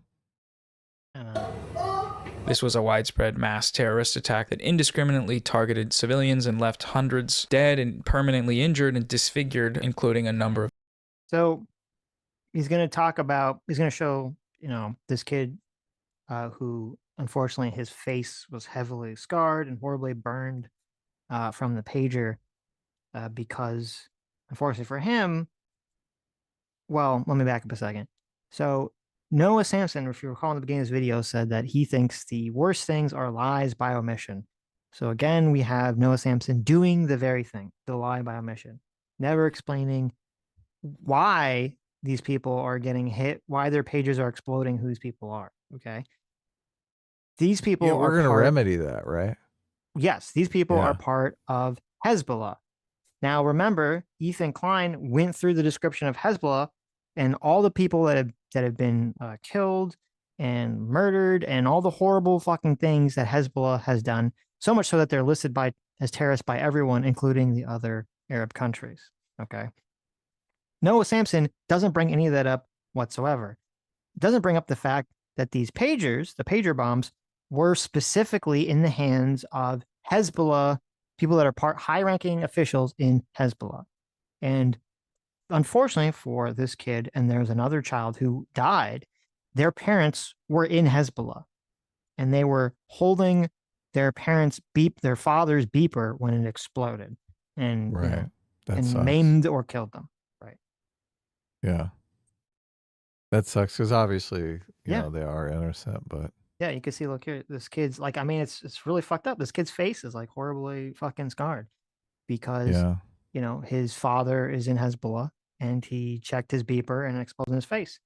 And then this girl, same thing. The beeper goes off. She picks it up to give it to her father who's in Hezbollah and it blows up and she dies. Right. And so it's like, but again, the majority of the people that were killed or injured by this attack were Hezbollah members. Well, at least at first they said it was the majority of them. At first, a source from Hezbollah said 1,500 Hezbollah officials or members had been injured or killed by the attack. And then later they came out and they said, oh, no, it was mostly civilians. So I don't know, right? They revised the numbers later after the fact, right? To try to, create some sort of political victory from the situation. So. Yeah. How do they get the explosive beepers in the hands of Hezbollah? Like they're manufacturing beepers that have some sort of explosive device in them. I'm assuming you can't just make some beeper go off. They specifically manufactured beepers with bombs in them and they snuck them into the hands of Hezbollah, essentially, who distributed them out. So they had a contact inside Hezbollah that was giving them out. Yeah. Okay. Right. Noah Samson also leaves out that from between October 8th, okay, so day after October 7th, between October 8th and September 17th, Hezbollah has fired more than 8,000 rockets towards Israel, reaching a peak of 1,300 rockets in the month of August alone. And more than 60,000 Israelis have had to leave their homes because of these attacks. Okay. So these people, Hezbollah, are indiscriminately, they're not targeting military sites, are indiscriminately shooting rockets into Israel, targeting civilians, not giving a shit where they're going. Okay. Children, Israeli citizens, Israeli children have been fucking killed by these rockets and all this other stuff. Noah Samson, lying by omission, doesn't care, doesn't bring any of that stuff up, doesn't explain why Israel is, doing this beeper attack on anyone from Hezbollah at all. So targeting innocent people. Yeah. He just makes it seem like they're just targeting innocent people. So that's only something Jewish people would do, obviously. Right. Not the innocent babes of the Palestinian movement. Right. So then he's just mad here, and I'll play it. He's just mad that the news was like talking about, the attack being high tech, and he's just mad that they're not saying that it was like horrible genocide from fucking Hezbollah. Mm-hmm. Western liberal media, it was presented as a cool James Bond-style operation. It was described using words like ambitious, sophisticated, and daring. The Israeli spy agency Mossad launched one of the most daring and sophisticated deceptions in the history of counterintelligence. An extraordinary act of espionage, an example of Israel's technological prowess. According to the New York Times, the attack restored the aura of Israel's intelligence agencies. Before covering the attack, these outlets always, of course, make sure to mention Hezbollah's U.S. designation as a terrorist organization. Don't worry, guys, they were just terrorists, nothing to see here. We got the bad guys. They were bad, we are good, mission accomplished. And of course, as we've touched, the interesting thing too is that Noah he's not even making the argument that like, well, the problem with the beeper attack is that, these children died and they don't deserve to die, or there were other people that were not associated with Hezbollah, supposedly, who somehow either had the beeper or maybe they were standing close to someone whose beeper went off and was also injured, right? Yeah, that's not even his argument. That's not even his argument.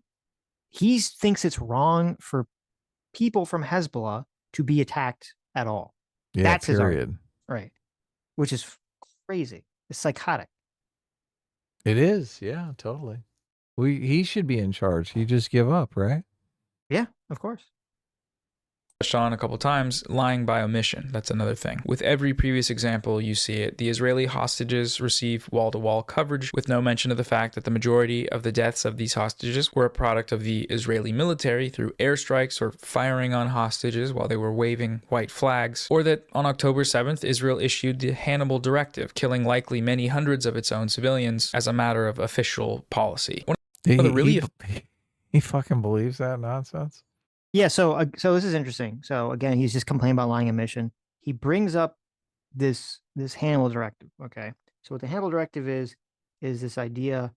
Now, it was primarily for military people. And now where they said, okay, if a military person is going to be captured in certain scenarios, not always, if there's a certain scenario where the Israeli military or government believes it's unlikely that they'll be able to get the hostage back. Because this directive came about because they tried to make some negotiation with some, I forget if it was Hamas or some other terrorist organization that kidnapped people. And when they tried to get them back, they basically killed the hostages anyway. Mm-hmm. And so they basically have this directive that if they think it's unlikely that they're going to be able to get the hostages back, that they, not to kill the hostages, as people are saying, but to basically kill the terrorist and, to not basically, to take the shot, essentially. So you The take the hostage shot. may be collateral damage. Right. Yeah. If you have to take the shot, even if it kills a hostage, take the shot. Right. In certain scenarios, right? They try to make it sound like it's when all the time, right? All the time. Which now this claim that, there are hundreds of people, okay, hundreds Killed of by friendly Israelis fire, were killed intentionally by this Hezbollah directive is this complete fabrication that I've seen the Twitter squirrel bring up. I've seen like Twitter accounts bring it up. I can't find a source for this. I cannot find an actual legitimate source for this claim whatsoever from anyone. Yeah. From fucking anyone.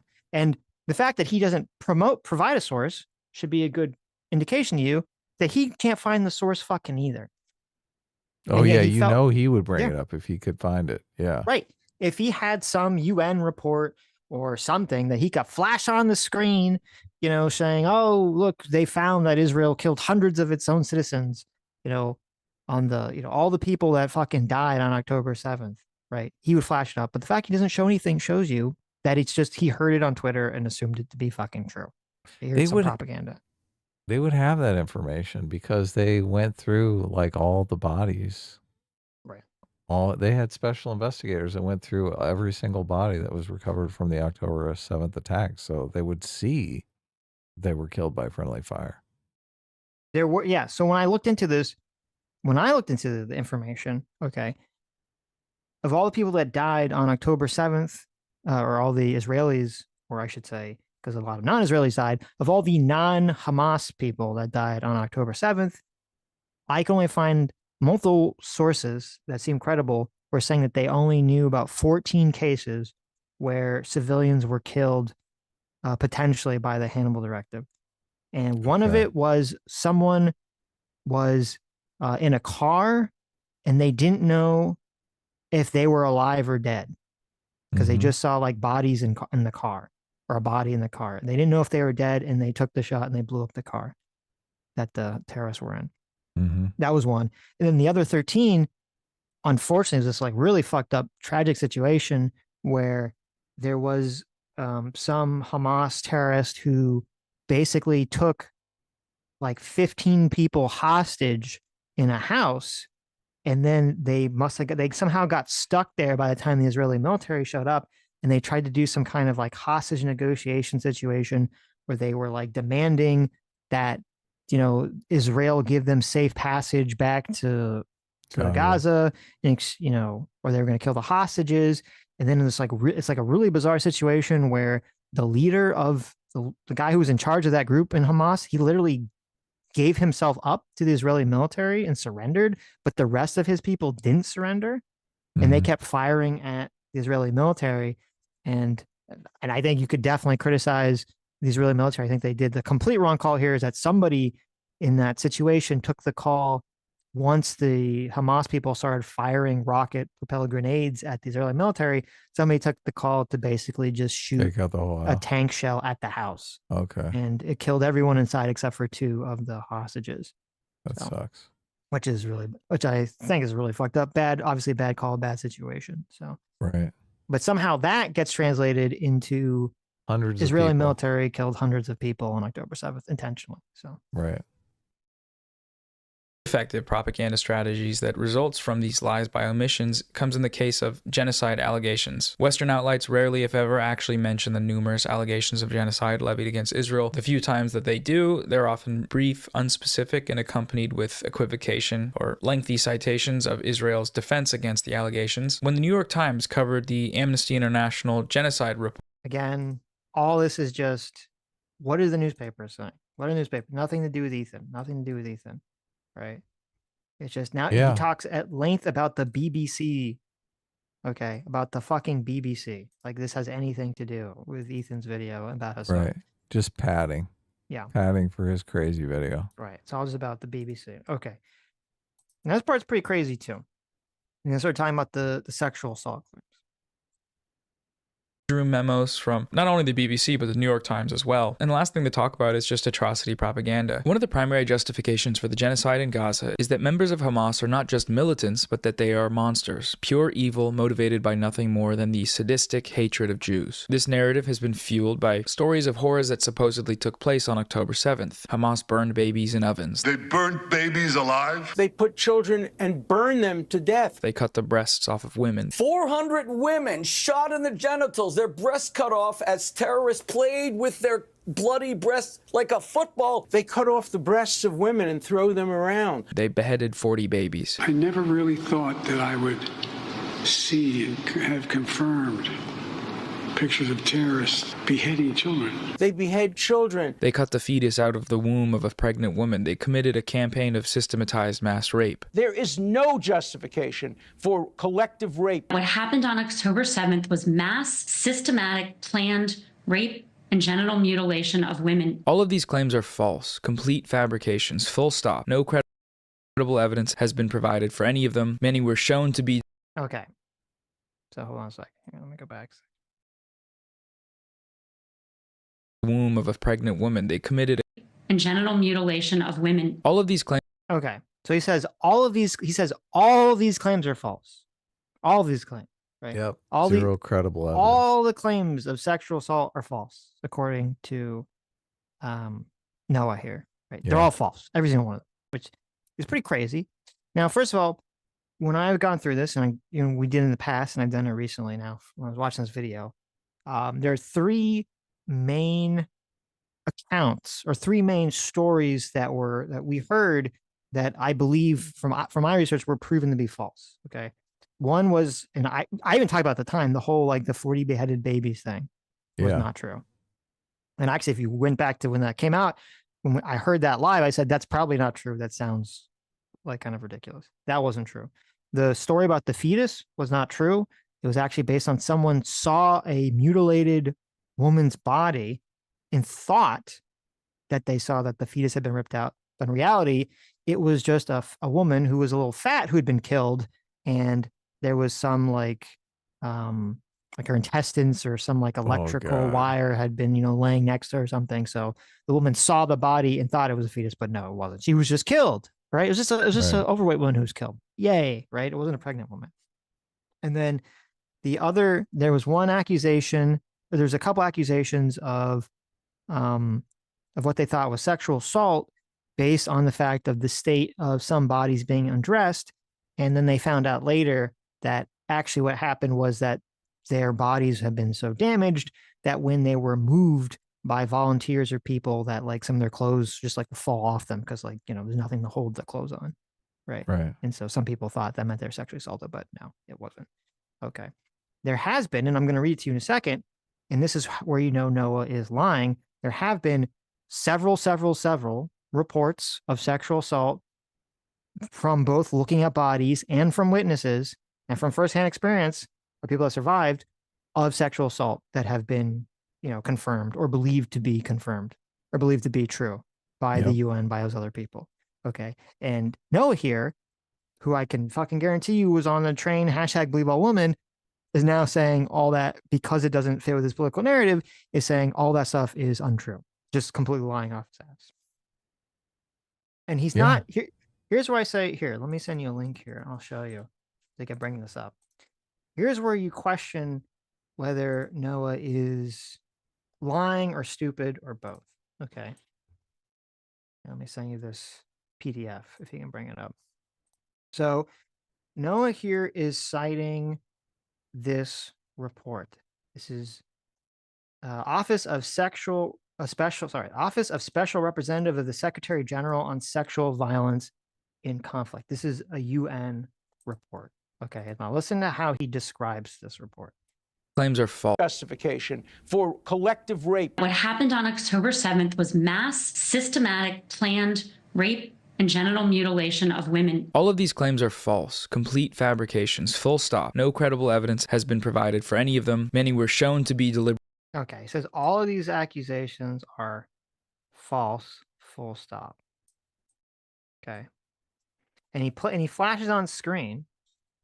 The commission has reviewed testimonies obtained by journalists and Israeli police concerning rape, but has not been able to independently verify such allegations due to lack of access to victims, witness, and crime sites, and obstruction of its investigations by Israeli authorities. The commission was unable to review the unedited version of such testimonies. For the same reason, the commission was unable to verify reports of sexual torture and genital mutilation. Additionally, the commission found some specific allegations to be false, inaccurate, or contradictory with other evidence or statements, and discounted these from its assessment. Okay. So that's what it said. So it says they couldn't verify some claims. Okay. They couldn't verify some claims. Now, if you look at the UN report here that he's citing, and he cites later in this video here, look at, if you scroll down to 12, I don't know, do you have it up? I do, yeah. Okay, if you scroll down to 12, okay, it says, based on the information gathered by the mission team from multiple and independent sources, there are reasonable grounds to believe that the conflict-related sexual violence occurred during the October 7th attacks in multiple locations across Gaza periphery, including rape and gang rape in at least 3 locations. Across the various locations of the October 7th attacks, the mission team found several fully naked or partially naked bodies from the waist down were recovered, mostly women with hands tied and shot multiple times, often in the head. Although circumstantial, such our pattern of undressing and restraining of victims may be indicative of some forms of sexual violence. 13. At the Nova Music Festival and surroundings, there are reasonable grounds to believe that multiple incidents of sexual violence took place, with victims being subjected to rape and or gang rape and then killed while being raped. Credible sources describe finding murdered individuals, mostly women, whose bodies were naked from the waist down and some totally naked, tied with their hands behind their back, many of whom were shot in the head. On row 232, credible information based on witness accounts described an incident of the rape of 2 women by armed elements. Others reported instances of rape could not be verified in the time allotted. The mission team also found a pattern of bound naked, partially naked bodies from the waist down, in some cases tied to structures including trees and poles along road 232. In Kibbutz Re'im, the mission team further verified an incident of rape of a woman outside a bomb shelter and heard of other allegations of rape that could not yet be verified. Okay, so remember, Noah says all of this stuff has been discredited. And this is a report he showed screenshots of in his video. Yeah, and he's going to show you more screenshots of this report. He's going to show you some very deceptively edited Dude, screenshots. he's fucking lying his ass off. He's totally fucking lying. Right. Look at 15. In Kibbutz Kfar Aza, while reports of conflicted related sexual violence, including at least one instance of rape, could not be verified, available circumstantial evidence may be indicative of some forms of sexual violence. In this kibbutz, similar to other locations, female victims were found fully or partially naked in the waist down with their hands tied behind their backs and shot. 17. With respect to hostages, the mission team found clear and convincing information that some have been subjected to various forms of conflict-related sexual violence, including rape and sexualized torture and sexualized cruel, inhumane, and degrading treatment. And it also has reasonable grounds to believe that such violence may be ongoing. Okay. Now, if you go all the way to the bottom to number 84, if you scroll all the way down to 84 in the conclusions, because later in this video, you're going to see that he's going to bring up a part of this report. Okay, he's not going to show you the full thing because it's, he's going to be dishonest, but here's the conclusions. Conclusions. Overall, based on the totality of information gathered from multiple and independent sources at different locations, there are reasonable grounds to believe that conflict-related sexual violence occurred at several locations across Gaza periphery. Okay, just so to repeat that, there are reasonable grounds to believe that conflict-related sexual violence occurred at several locations across Gaza, including the forms of rape and gang rape during the October 7, 2023 attacks. Credible circumstantial evidence which may be indicative of some form of sexual violence, including genital mutilation, sexualized torture, or cruel and inhumane and degrading treatment was also gathered. Okay. 85. With regards to the hostage and mission team found clear and convincing information that some hostages taken to Gaza have been subjected to various forms of conflict-related sexual violence and reasonable grounds to believe that such violence may be ongoing. Okay. Still happening to this day. Right. Yeah. Fuck.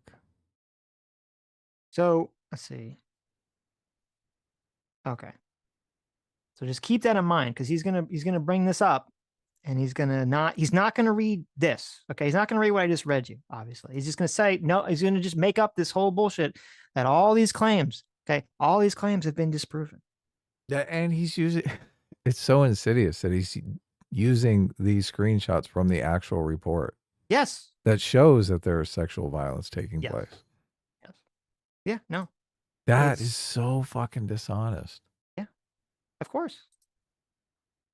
So, you know. How do you scan through the report and miss all the evidence of sexual violence and use screenshots of the? How do you clip out of context from a report without knowing the context? I mean, you have to do it intentionally, I guess. Yes, you totally do. Because he's gonna say in this video, he's gonna say Ethan, because Ethan cites this report, and he even puts that some of the part I read on screen, and he's gonna claim that the report doesn't actually confirm what Ethan's saying. Oh, Okay. he's claiming that Ethan lied. Right. Ethan faked parts of the report. Right. What a dishonest piece of shit. Yeah, no, it's really bad. It's really bad.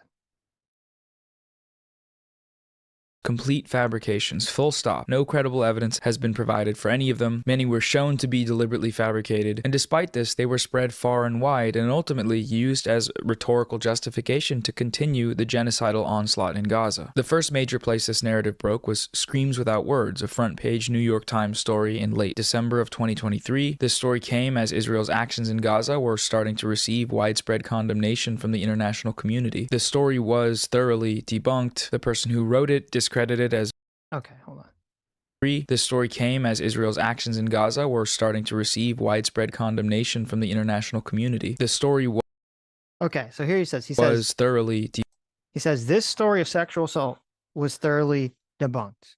Okay.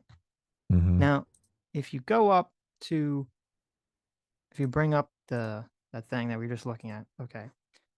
I read you the conclusions. I read you 84 and 85. Okay. Mm-hmm.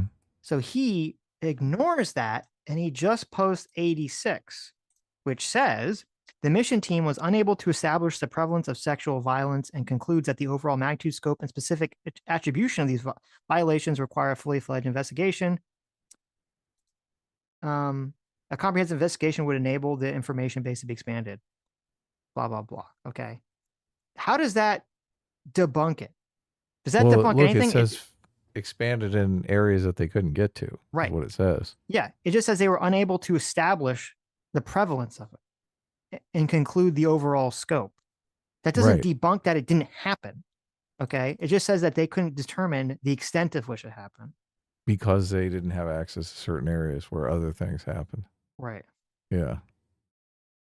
Which makes total sense, right?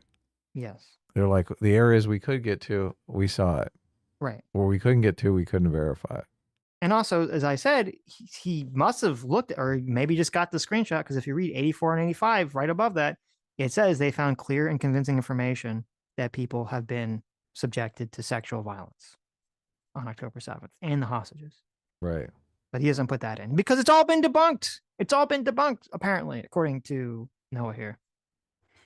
Debunked. The person who wrote it discredited as being a genocidal Zionist with no history of reporting and self-admitting that the New York Times pushed for this story to come to the public despite the lack of credible evidence. The New York Times podcast, The Daily, shelved the episode. Look, maybe he is just that fucking dumb. It's possible. Because they're basically saying in the report that they couldn't tell the full extent of it because they would have to do an investigation into all incidents. Yeah. Yeah. Right. What a fucking idiot. And there's another report where I think he cites it. I don't remember at what point he cites it. Where all it says essentially is it says that yes, they found lots of evidence or they had good reason to believe that sexual assault occurred. They just couldn't determine whether there was like a specific order telling them to do sexual assault. And so he posts like, oh, well, that, you know, because they said they didn't know if they were given a specific order, the whole thing is debunked. Is basically how he interprets the information. Right. So, but also the way that he's framing this, this story is not accurate either. Okay. So he talks about the author, right? So this report had, let's see, let me bring up the whole Wikipedia page, which he uses. So he knows this is, he could just read it, right? So this article had multiple authors, and this is what the Wikipedia page says that he cites. Okay. The investigation was led by Time staffer Jeffrey Gettleman, who won a Pulitzer Prize in 2012, specializing in reporting conflicts and human rights issues, and has covered Iraq, Sudan, Somalia, and Ukraine. Okay. Doesn't bring that up. Doesn't bring up that this guy has a specific, you know, done this shit before, right? Right. Whatsoever. Experience. He also doesn't bring up the fact that Gettleman recruited freelance Adam Seller shortly after arriving in Israel in October 2023. Seller is a Jewish-American journalist who speaks Hebrew, Arabic, and German, and has written for Al Jazeera America and Haaretz. You know, so very obviously pro-genocidal outlets. He co-wrote several Times articles, including one with Gettleman on settler violence. Okay. And if you check this guy's page on the New York Times, he's still continues to write many articles that are very, very critical of Israel's behavior. Okay? Right.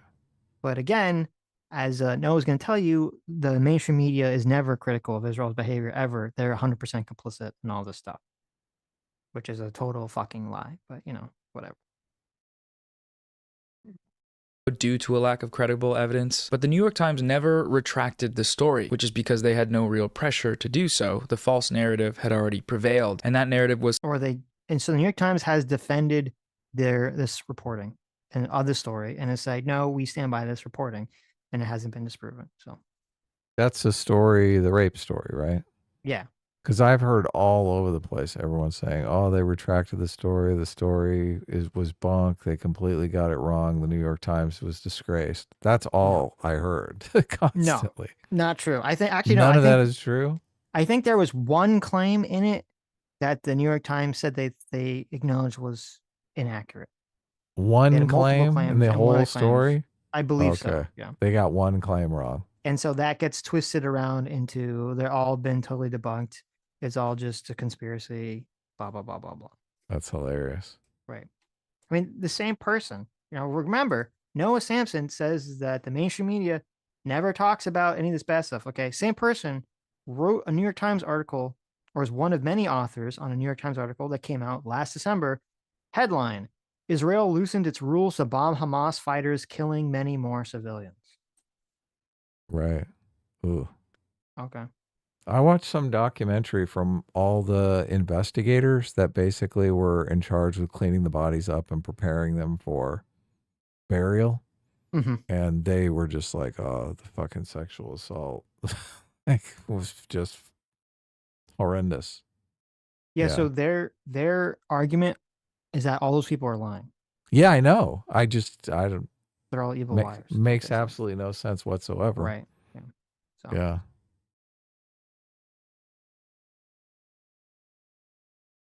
Crazy.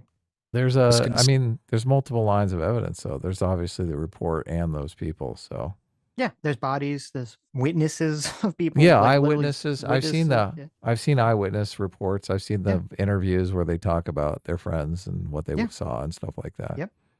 But no, none of it's true.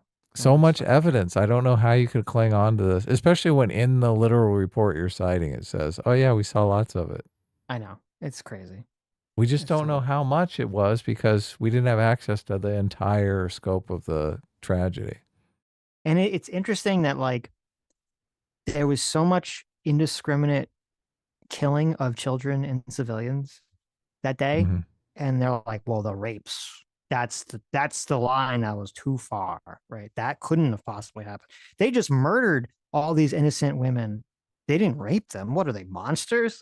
It's like, why are you fucking retarded? Like, what the fuck? They believe that. I know. It's like insane. It's fucking insane. Is it Dr. Phil? Dr. Phil was saying that they were all high on Captagon, some form of speed, some form of like methamphetamine. Right. Which is, oh God. Yep. Fucking crazy. Mm-hmm.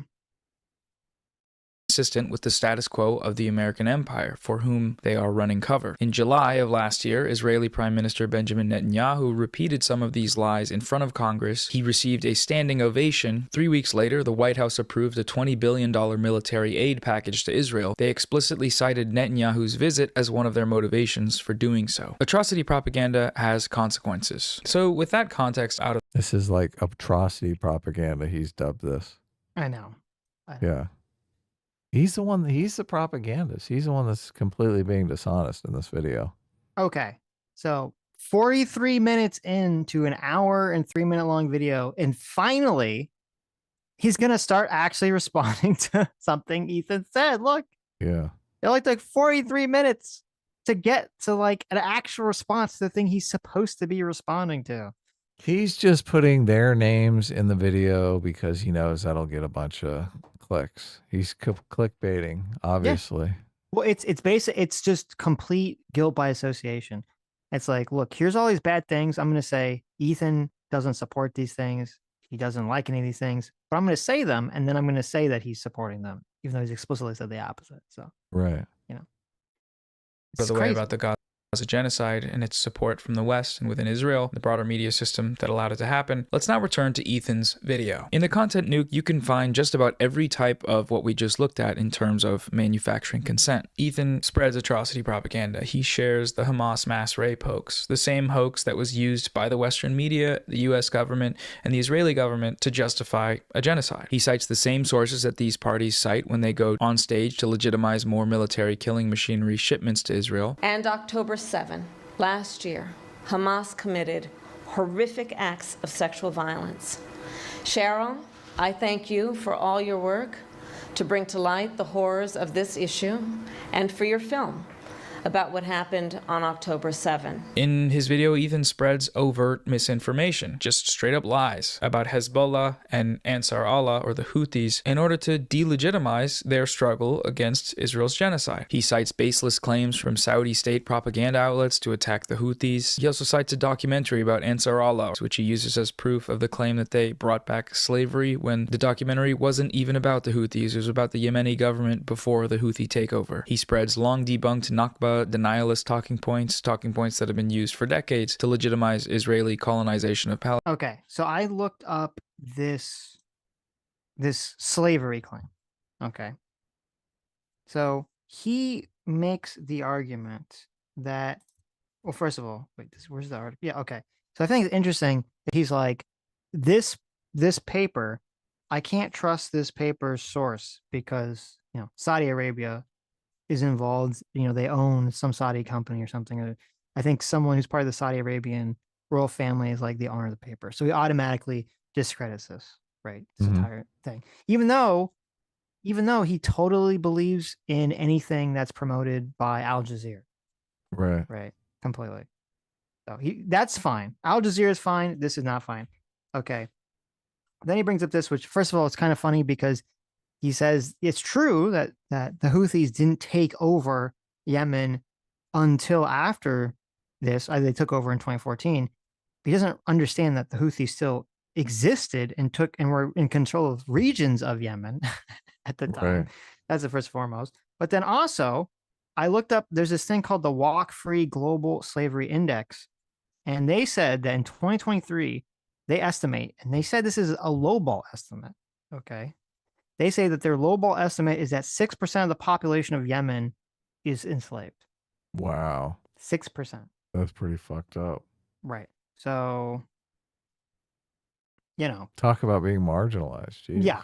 But I guess, you know, it's fine. And also, as I said, if you remember all those things that Ethan laid out, all those bad things that the Houthis were doing, you know, taking away women's rights, killing gay people, having child soldiers, all those things. Notice Noah doesn't address any of those. Isn't it interesting? He only addressed this one claim of slavery because he thought he had like a counter dunk on it. A source on it. Yeah, exactly. Yeah, doesn't address any of the other claims about the Houthis whatsoever. I'm sure he was busily Googling, trying to find some source, but then he found, oh, well, Ethan's right about all those things. So I better just leave that one alone. Yeah, it's about the size of it. About the Houthis, it was about the Yemeni government before the Houthi takeover. He spreads long debunked Nakba denialist talking points that have been used for decades to legitimize Israeli colonization of Palestine. Ethan cites sources that contradict his own claims directly, such as the UN report he claims proves the Hamas mass rapes allegation. There's a UN report that concludes it happened, which the report itself denies. He spends 20 minutes. That was the report. Mm-hmm. Okay, listen. But didn't you read 84? Yeah. See, but wait. Ethan does. Claims direct. Listen. He brought up 84. Long debunked Nakba denialist talking points that have been used for decades to legitimize Israeli colonization of Palestine. Ethan cites sources that contradict his. Hey. Yeah, this is the clip 84. from Ethan's video.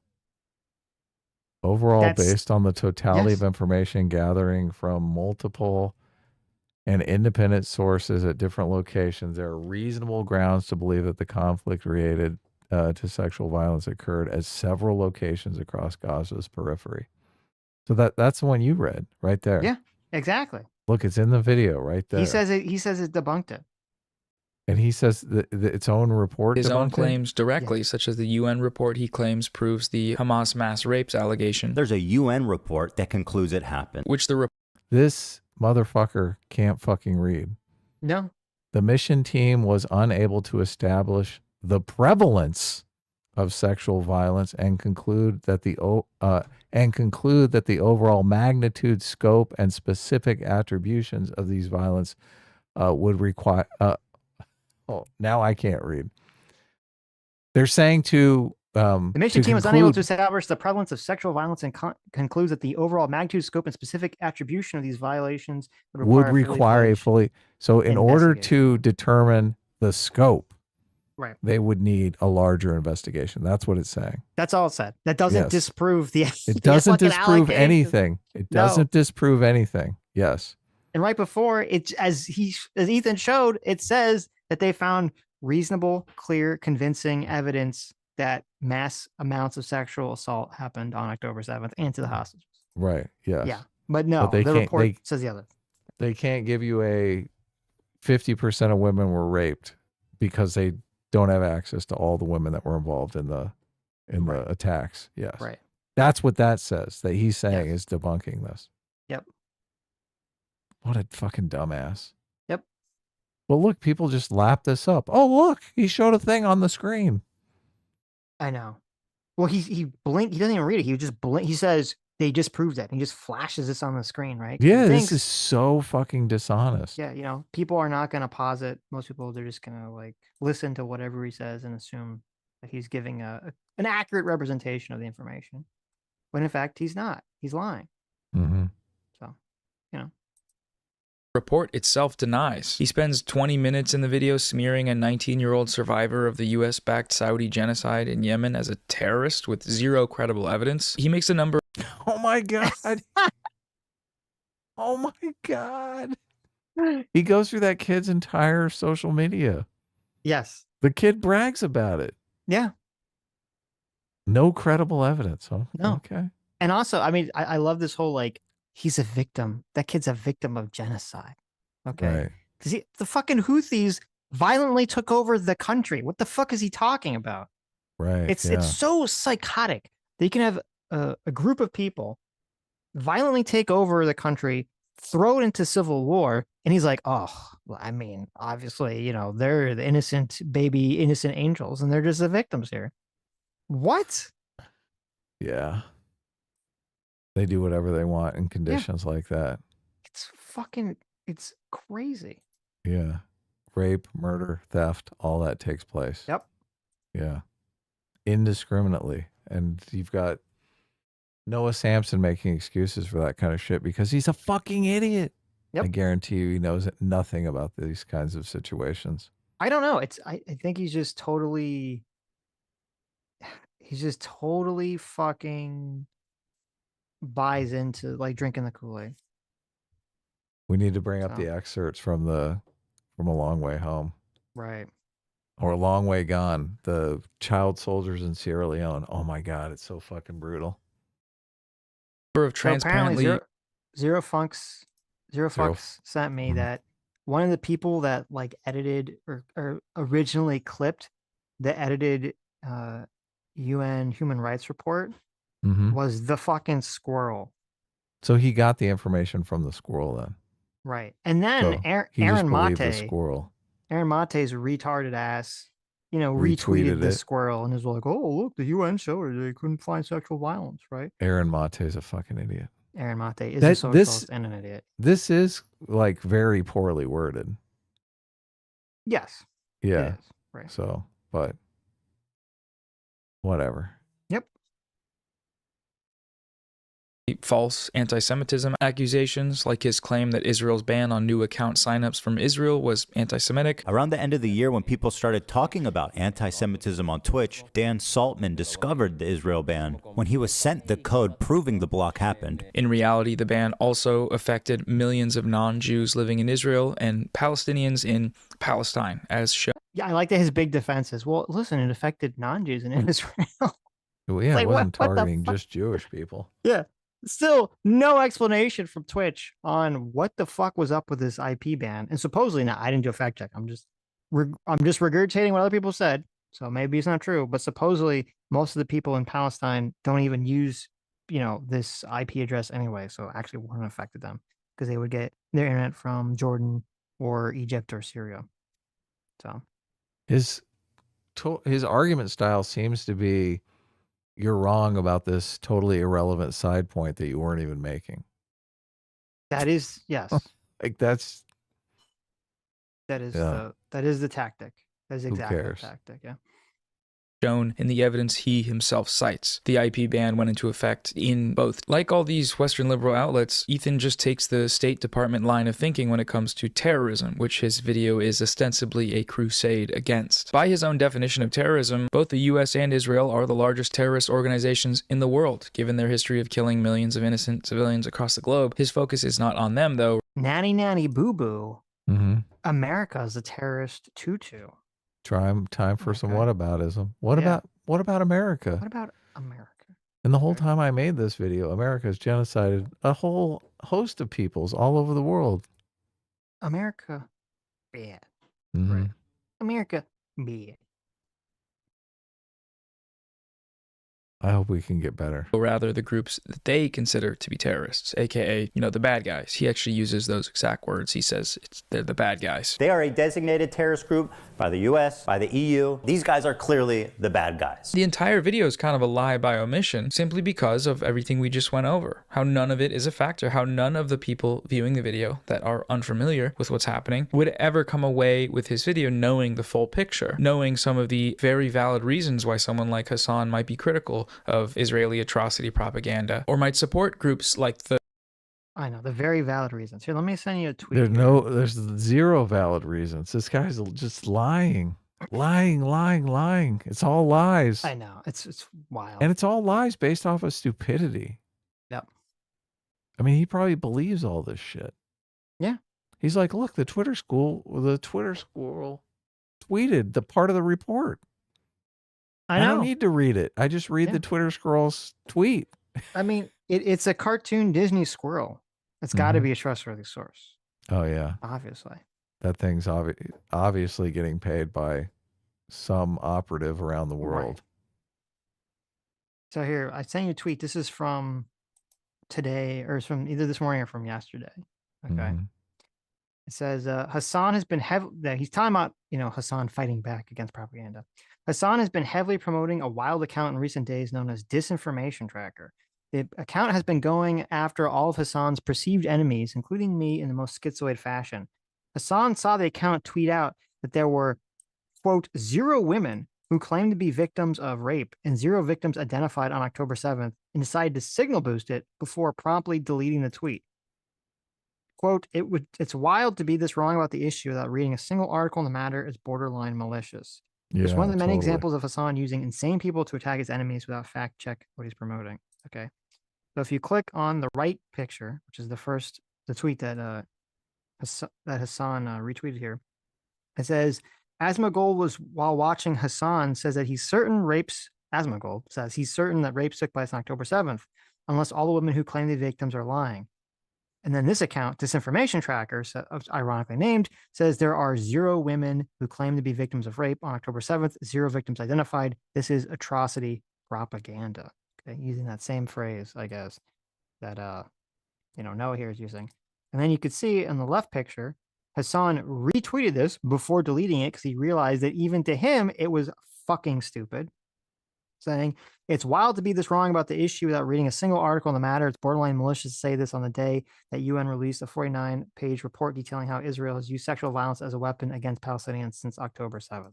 So Hassan fucking retweeting a person who said 0 women were raped on October 7th and then realized that that was even a bridge too far for his dumb fuck ass to settle, and he had to delete it. So Yeah, you pretty much have to ignore everything to believe that fucking narrative. Yep. There's so many different lines of evidence at this point Mm-hmm.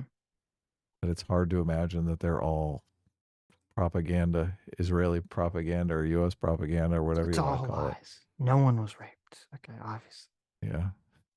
These people are insane. Well, at first, I mean, if I recall correctly, at first, that was Hassan's argument, was that no one No, was. he made that argument on Yeah, stream. was that Yeah, no one totally. was. And then once it came out that people were testifying to being raped or to seeing people being raped, then he was like, well, I'm sure it happened. I mean, it's like a war, but I don't think it was like a mass. I don't think it was a lot.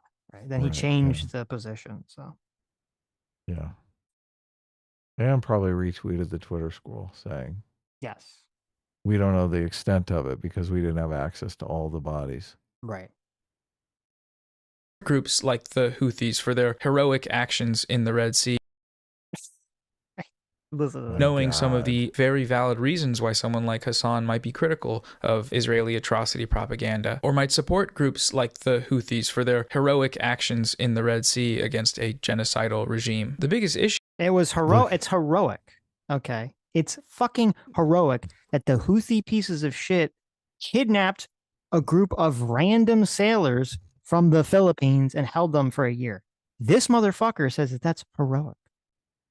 This guy's like perfect for politics because he's just so fucking desperate to get on Hassan's stream just to get Hassan to promote him. Yes. Yes. Hassan does promote him. He's a fucking Hassan simp orbiter. It's like, it's disgusting. Yeah, but he wants more. Yeah. He wants to be his co-host on his when he becomes a Joe Rogan of the left. Yes. Yeah, 100%. Issue, I think, is that Ethan manages to do all of this while still calling himself a stalwart ally to the Palestinians. And I've been a stalwart supporter of the Palestinian cause for many years. This is what makes liberal Zionism so insidious. He is using humanistic appeals to things like... Now, again, if you recall, Ethan brought up all the things that were bad that Hezbollah was doing, and Hassan supporting them. He brought up all the things that were bad that Hamas was doing, that Hassan was supporting. Notice Noah doesn't address any of those things whatsoever. He just pretends they don't exist and is promoting these groups and saying that they're based and good for fighting back against Israel.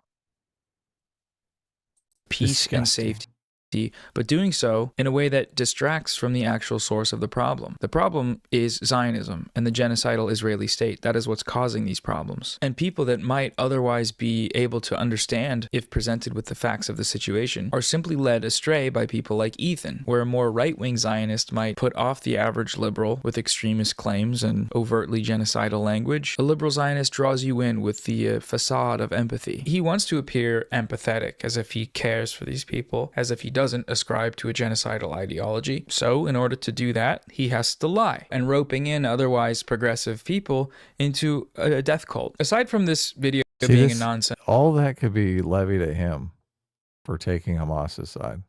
Everything he said can be leveled at, of course, Noah Samsen. Right, but it's even he's like it's even crazier because he's saying that Ethan. It sounds like he's saying that Ethan is intentionally lying. He's constructed this like bizarre way of like tricking people on the left into, being in favor of Israelis not being wiped out in genocide. That's what he's saying. He's just tricking. The liberal Zionism is just tricking the left into not supporting Israelis being genocide. It's so bad through lying and manipulation. What? Bro. Back. Yeah. Bro.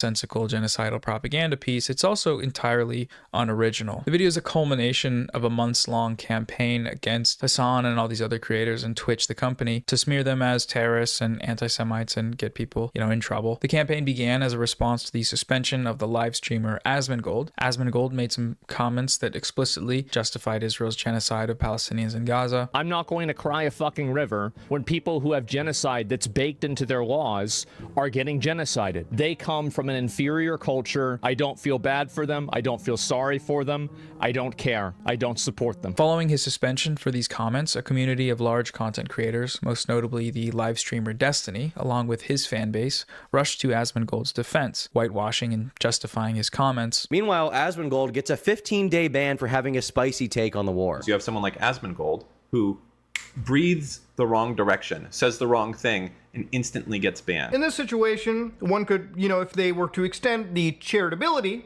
could say that Asmongold was probably referring to extremists in the Islamic religion. Extremists in the Islamic religion. The case of Asmongold's suspension from Twitch... Except for the last one, the other two people, they weren't defending the argument or the statement. They were comparing it, saying, why are the rules on Twitch so one-sided?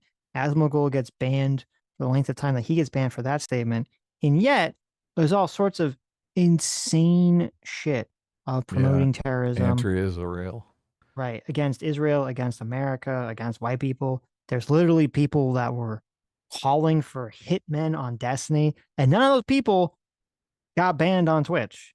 So that was the point. They're saying, why is there just such a bullshit way in which the rules are being handled on Twitch? Obviously, Twitch has again and again showed that they have massive preference bias to the radical far left. Yeah, the rules are totally asymmetrical. Yes. Was then weaponized against these pro-Palestine voices, most notably Hassan, in an effort to get him deplatformed. To do this, they compiled a number of short clips taken from Hassan's live streams, using them to accuse Hassan of things like supporting and promoting terrorism, allegedly denying October 7th sexual violence, and making anti-Semitic statements. Each one of the clips... I mean, you just said allegedly denying. I mean, he not only did he did deny it, and then you fucking super double down denied it. So what the fuck are you talking about? Yeah, exactly. You're denying it in this video. What are you talking about? What's happening? And their associated accusations can be traced back to prominent posts on Destiny's subreddit. Some of the clips were sourced from videos that criticized Hassan from well over a year ago. These clips were initially hosted on a website. So we spent the majority of the video saying, okay, look, here's all the bad things Israel's doing, nothing that Ethan supports. Look, here's all the bad things the media is doing. Again, nothing has anything to do with Ethan or that he supports. Now we've moved on to, well, look, Destiny bad. Right. So therefore, Destiny bad. Destiny doesn't like Hassan. Therefore, if Ethan doesn't like Hassan, it must also be Ethan bad. Right. Created by a member of the campaign called HamasPiker.com. Soon after, another website was created, DanClancySucks.com, a reference to the CEO of Twitch, Dan Clancy. Another goal of this campaign was to get him fired from the company. This site also hosts all of these clips with their associated allegations: anti-Semitism, terrorist promotion, and rape denial. Eventually, several major YouTubers in the usually apolitical commentary sphere made videos that signal boosted these allegations to millions of viewers. Most of these videos used the same clips, many of them directly citing this smear campaign's website. There's a website known as DanClancySucks.com. Or there's also a website that's been created called DanClancySucks.com that goes over it all. Another website, Advertise on Twitch, shows a collection. Seems like a great resource to me. I know he doesn't say like that anything they said was wrong and here's why. He's just saying, well, it was associated with Destiny and Destiny bad. So therefore, these clips must be bad too, even though they're clips of Hassan saying crazy shit. Right, yeah. Ads playing before the dishonestly framed clips we've looked at, and the contact information of the company. Oh, he's saying they're dishonestly framed, though. Oh, well, is he going to show us? Dishonest framing. Is he going to show us how they're dishonestly framed? Of course is he going to tell us how they're dishonestly framed? No. Is he going to provide some context that we're you missing expect here? too much. Come on, Sitch. You know how how this works. I mean, listen, at least with the UN report, he took the effort to clip out the part that he thought he could flash on the screen to trick everybody. Like, we'll do Right. that with the Hassan clip at the very least, right? Sure, sure. Make us look at the clip. Yeah. Is provided. It auto-loads a preset email with just one click, allowing participants in the campaign to mass spam. Oh, look at this email. This is what we need. Right here. It is kind Here's of a insane to me. video of your ads sponsoring Jew-hating content. Yes. It's totally insane to me. And it really shows you how psychotically imbalanced things were back in the day. Mhm. Like with with the apocalypse, which happened years ago. Right. And then with this, I mean, I guess the apocalypse wasn't really like a left-right thing. It was just, I mean, I guess it kind of was a left-right thing because then it got kind of amplified by the whole, because at first there was there was terrorist ads playing on, I'm sorry, there were ads for American products playing on a terrorist propaganda video. And then that got amplified because it was, what a coincidence. A week later, Rupert Murdoch's other publication, the Wall Street Journal, that's when they dropped their massive hit piece on YouTube's biggest star, PewDiePie, and called him a Nazi. Right. And that all, helped ramp up the adpocalypse stuff. But on this, with Twitch and with Clancy here, no one gives a fuck. Barely a peep. Not at all. Even with their emailing campaign. Yeah.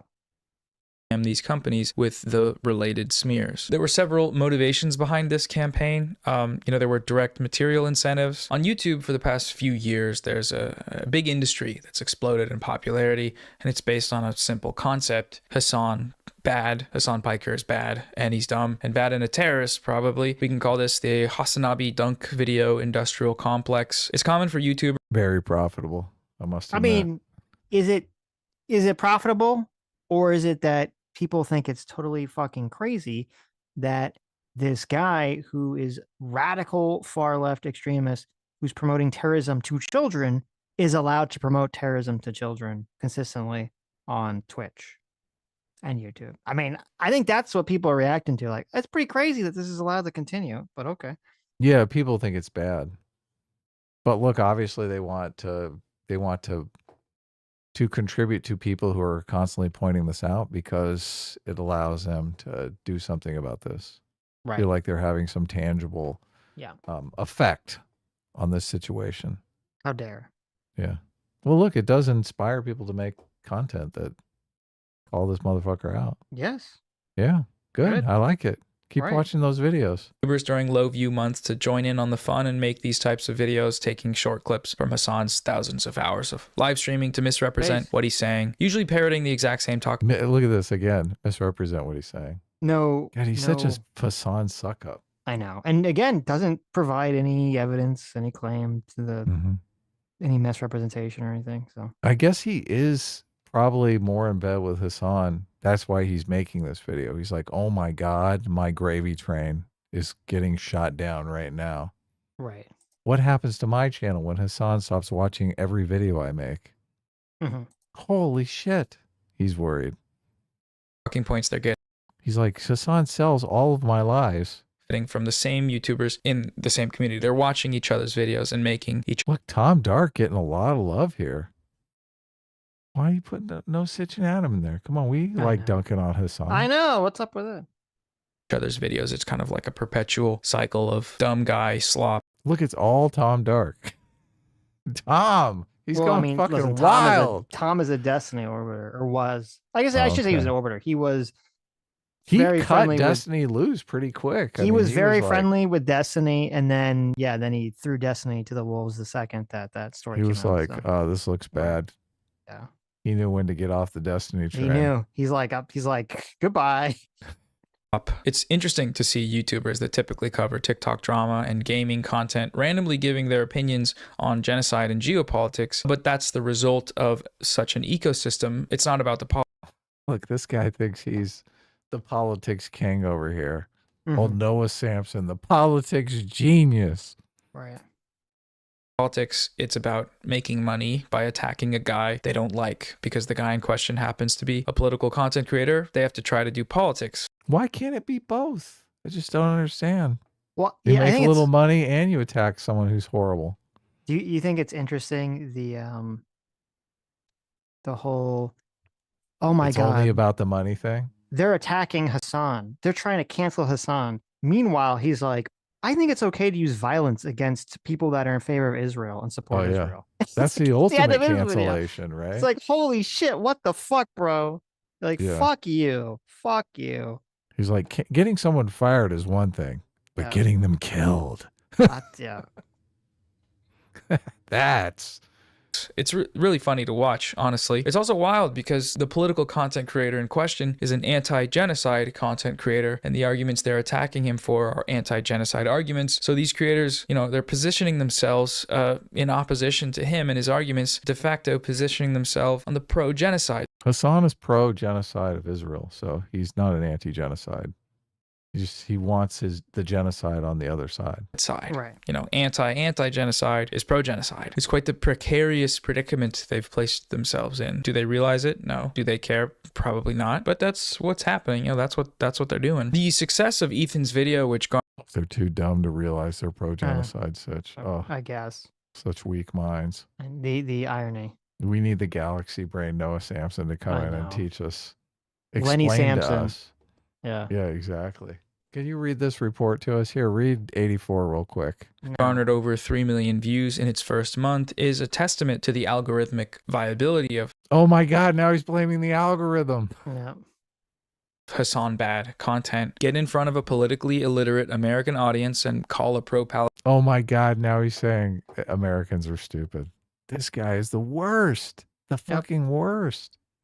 Palestine influencer a terrorist. Promoting hateful terrorist music videos. Terrorist propaganda videos. Terrorist propaganda video. Collect big fat AdSense check. That's how it goes. And Ethan knew it would do well too and made sure to get a sponsor for the video. Thank you to ExpressVPN for sponsoring this video. Which was a VPN company that happens to be owned by an Israeli billionaire with Oh my God, this guy is the worst. I know. ExpressVPN out there. He's like, oh, of course. And this even goes back to Israel. A history of funding and supporting the IDF. He's not a Zionist, though, apparently. Apparently, he's not a Zionist, and he's pro-Palestine. And I've been a stalwart supporter of the Palestinian cause for many years. A few years ago, Destiny was banned from Twitch. Since then, he has repeatedly attempted to be reinstated on the platform, and the latest attempt by using the campaign was probably the closest he's ever been in terms of putting pressure on the platform. We're tired of your site changing the rules every week. Nobody knows what's going on. Get your shit together, unban Destiny, and fucking make a site that people actually want to go to. Dedicated the last 2 weeks of my life basically to Steve's cause. You're talking about the Twitch thing? Yeah, destroying Twitch. Some of the motivations for the campaign are political in nature, though, obviously. You know, Hassan Piker is one of the most prominent pro-Palestine voices on YouTube, and this campaign has been orchestrated by Zionists, the website that started this campaign. Or you could call him the most prominent rape denialist on the platform. That's for sure. I like that attribution better. How about you, Sitch? Campaign, HamasPiker.com, doubled as a donation page for a prominent Zionist organization. Since learning about the existence of Israel on October 7th of 2023, Destiny has positioned himself as its #1 cheerleader, showing up to debates to defend the genocidal apartheid state. Okay, so now he's going to spend the next going after Destiny. 4 minutes just going after Destiny. Like, again, that is anything to do with Ethan. So, and he goes after Destiny and Dan, which is like, okay, I don't know anything about Dan, so. Right.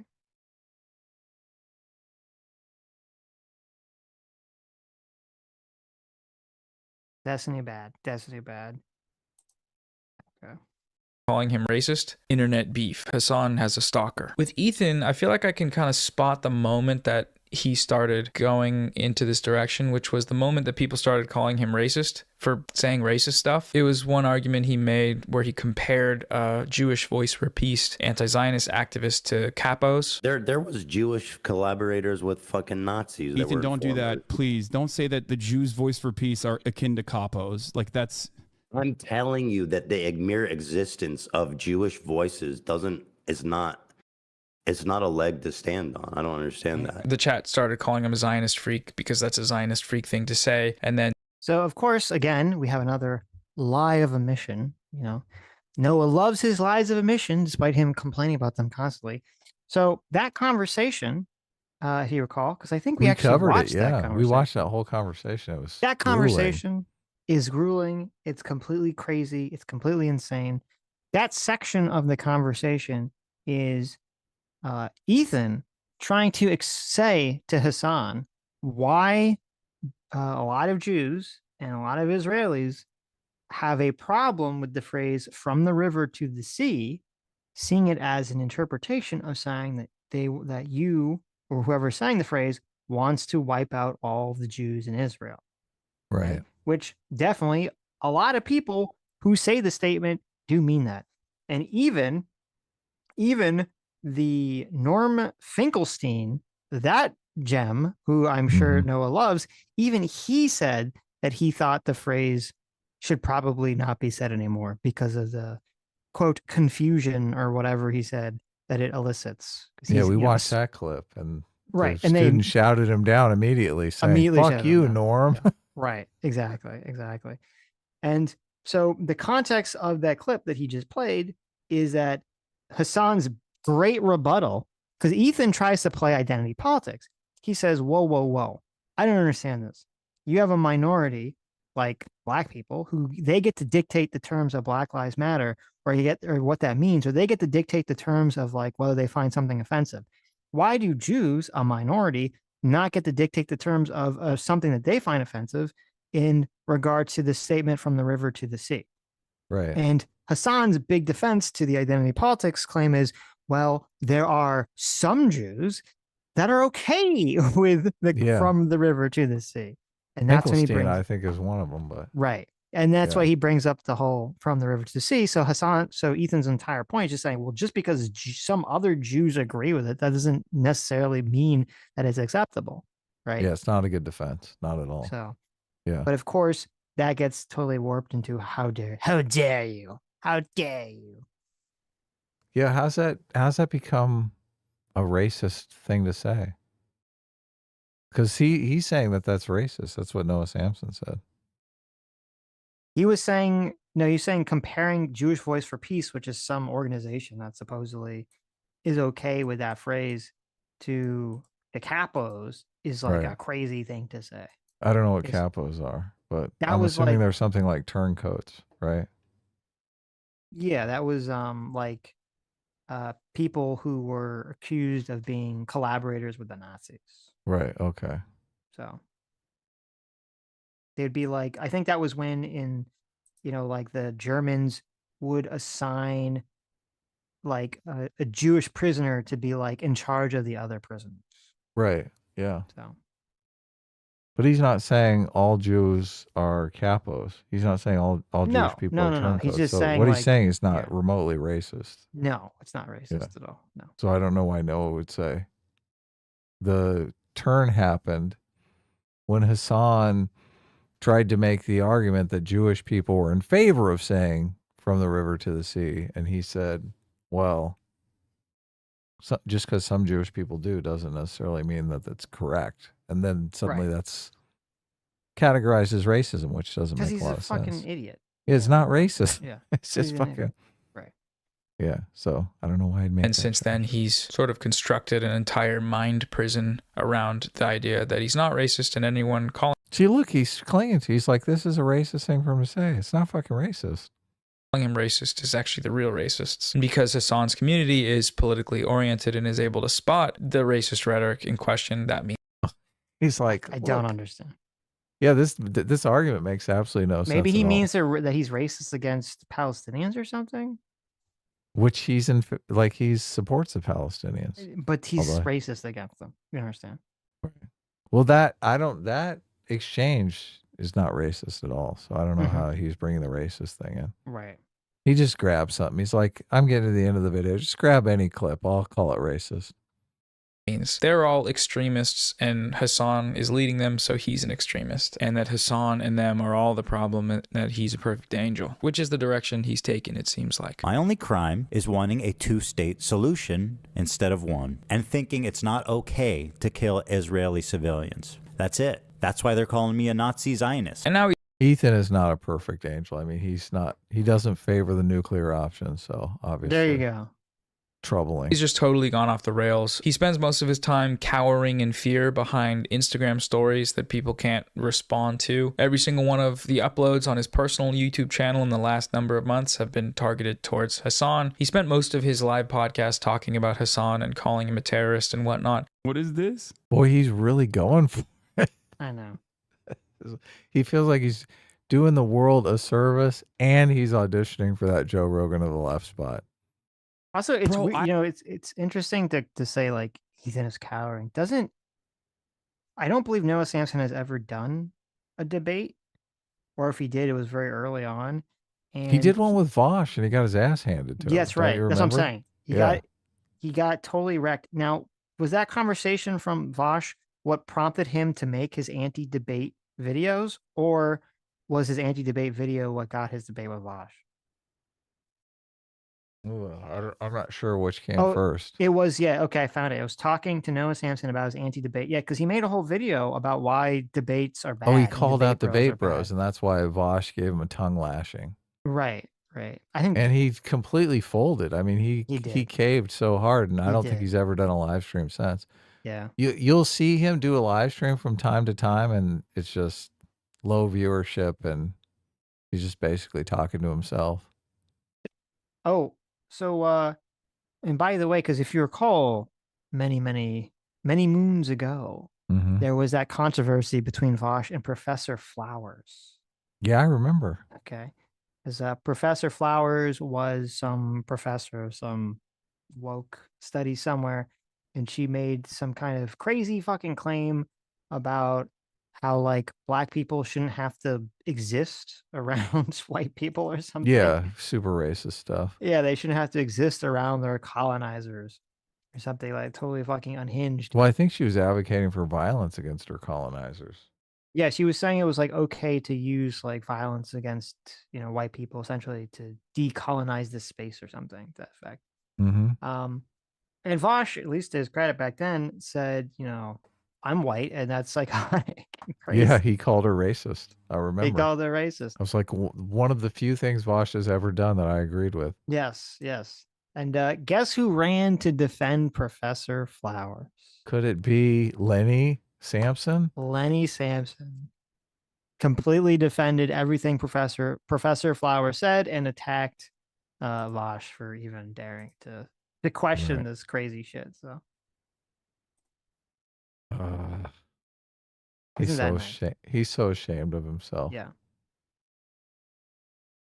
Maybe he was like super racist in high school or something, and he's just trying to make amends for it. Oh, maybe. He kind of Maybe. seems like a jock meathead to me. Right.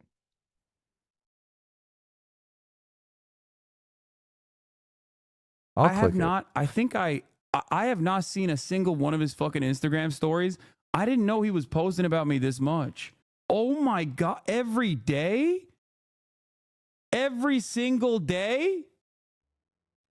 He's out for blood, man. No. There was that one Instagram story where Ethan Klein was having to evacuate due to the wildfires or something, and he managed to make the post about Hassan and about how Hassan probably thinks it's awesome that his house might burn down while his...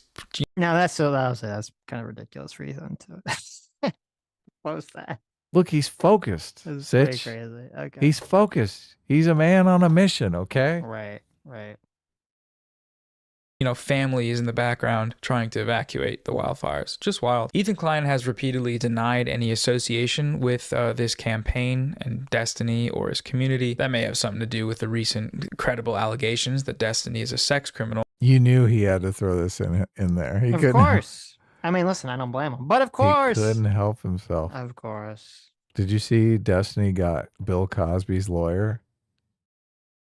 Wait, what?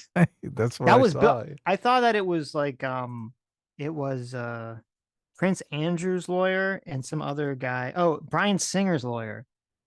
And Cosby. I didn't know it was Bill. That's Bill Cosby's I lawyer? believe it is. I believe it is. Someone sent me, I didn't fact check it, okay. Somebody sent me a thing and listed all the clients that the lawyer had. And one of them was Cosby, and I was like, fitting. Oh, Very my fitting. God. It's Jeff. I believe it's Jeff Herman. Mm-hmm. Is that the guy? Does that sound familiar? Not really. Is that the name? I don't know. But this is No, false. like, that's Ethan the has been wrong caught on his live podcast browsing the Destiny subreddit for arguments to use to attack Hassan. Leaked Discord logs show Dan Saltman admitting to exchanging emails with Ethan and the H3 team personally during the campaign. And even if there wasn't evidence of direct communication, you know, the far more important connection is that Ethan is saying the exact same things, using the same out-of-context clips that everyone else used to call Hassan a terrorist or whatever. It's been a group effort. That's just what it is. So just a few final thoughts here. Zionist. All right, we're back to the disgusting part of the video here. Okay, so before we play it again, just conclusion. to really smash in. Okay, so the guy's name, yeah, is Andrew Brettler, I think. Right. Is who they said was Destiny's lawyer. Well, look, Is he didn't that- get Cosby off, right? Cosby got actually convicted, so. Hold on.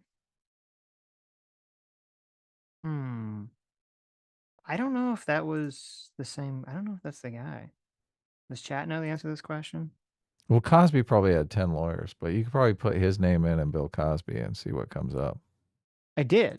Okay. Did he It's not get, coming is there up. anything? Okay, so maybe it's not Cosby's attorney. Yeah, he was. Damn he was- it. I mean, he was Brian Singer's lawyer and Prince Andrew's lawyer in the, I Right. assume in that case of the accusations. So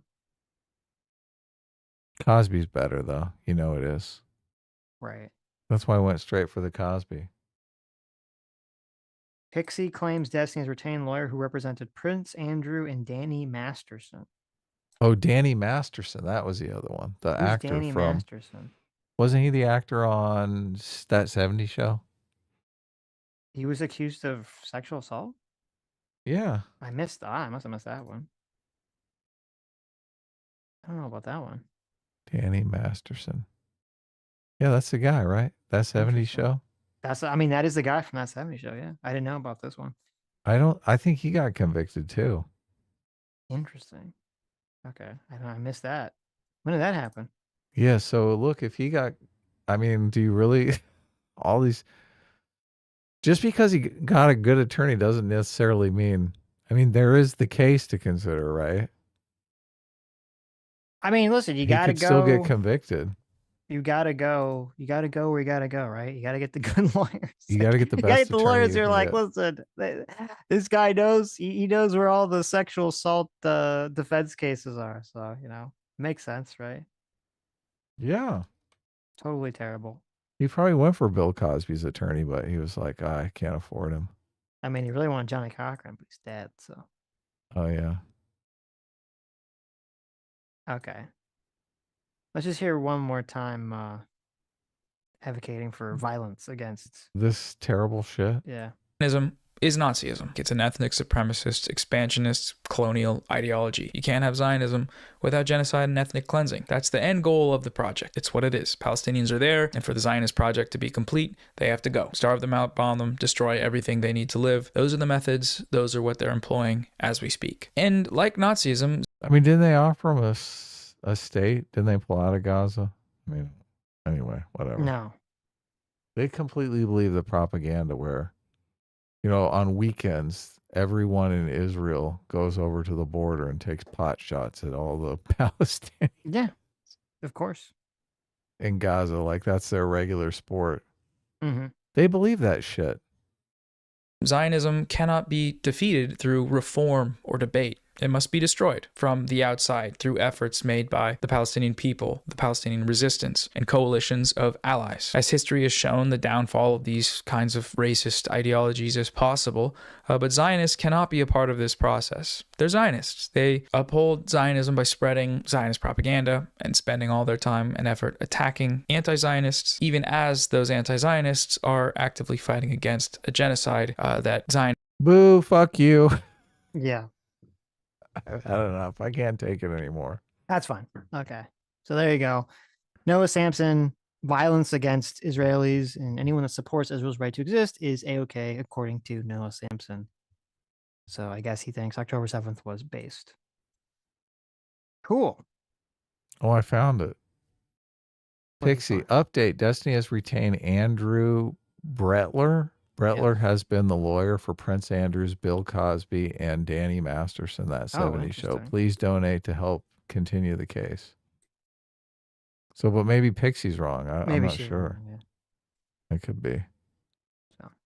But Or look, she just I'm said not. it because she's like, I'm not taking the fall for this. Right here, Bill Cosby. Look, I have a perfect memory.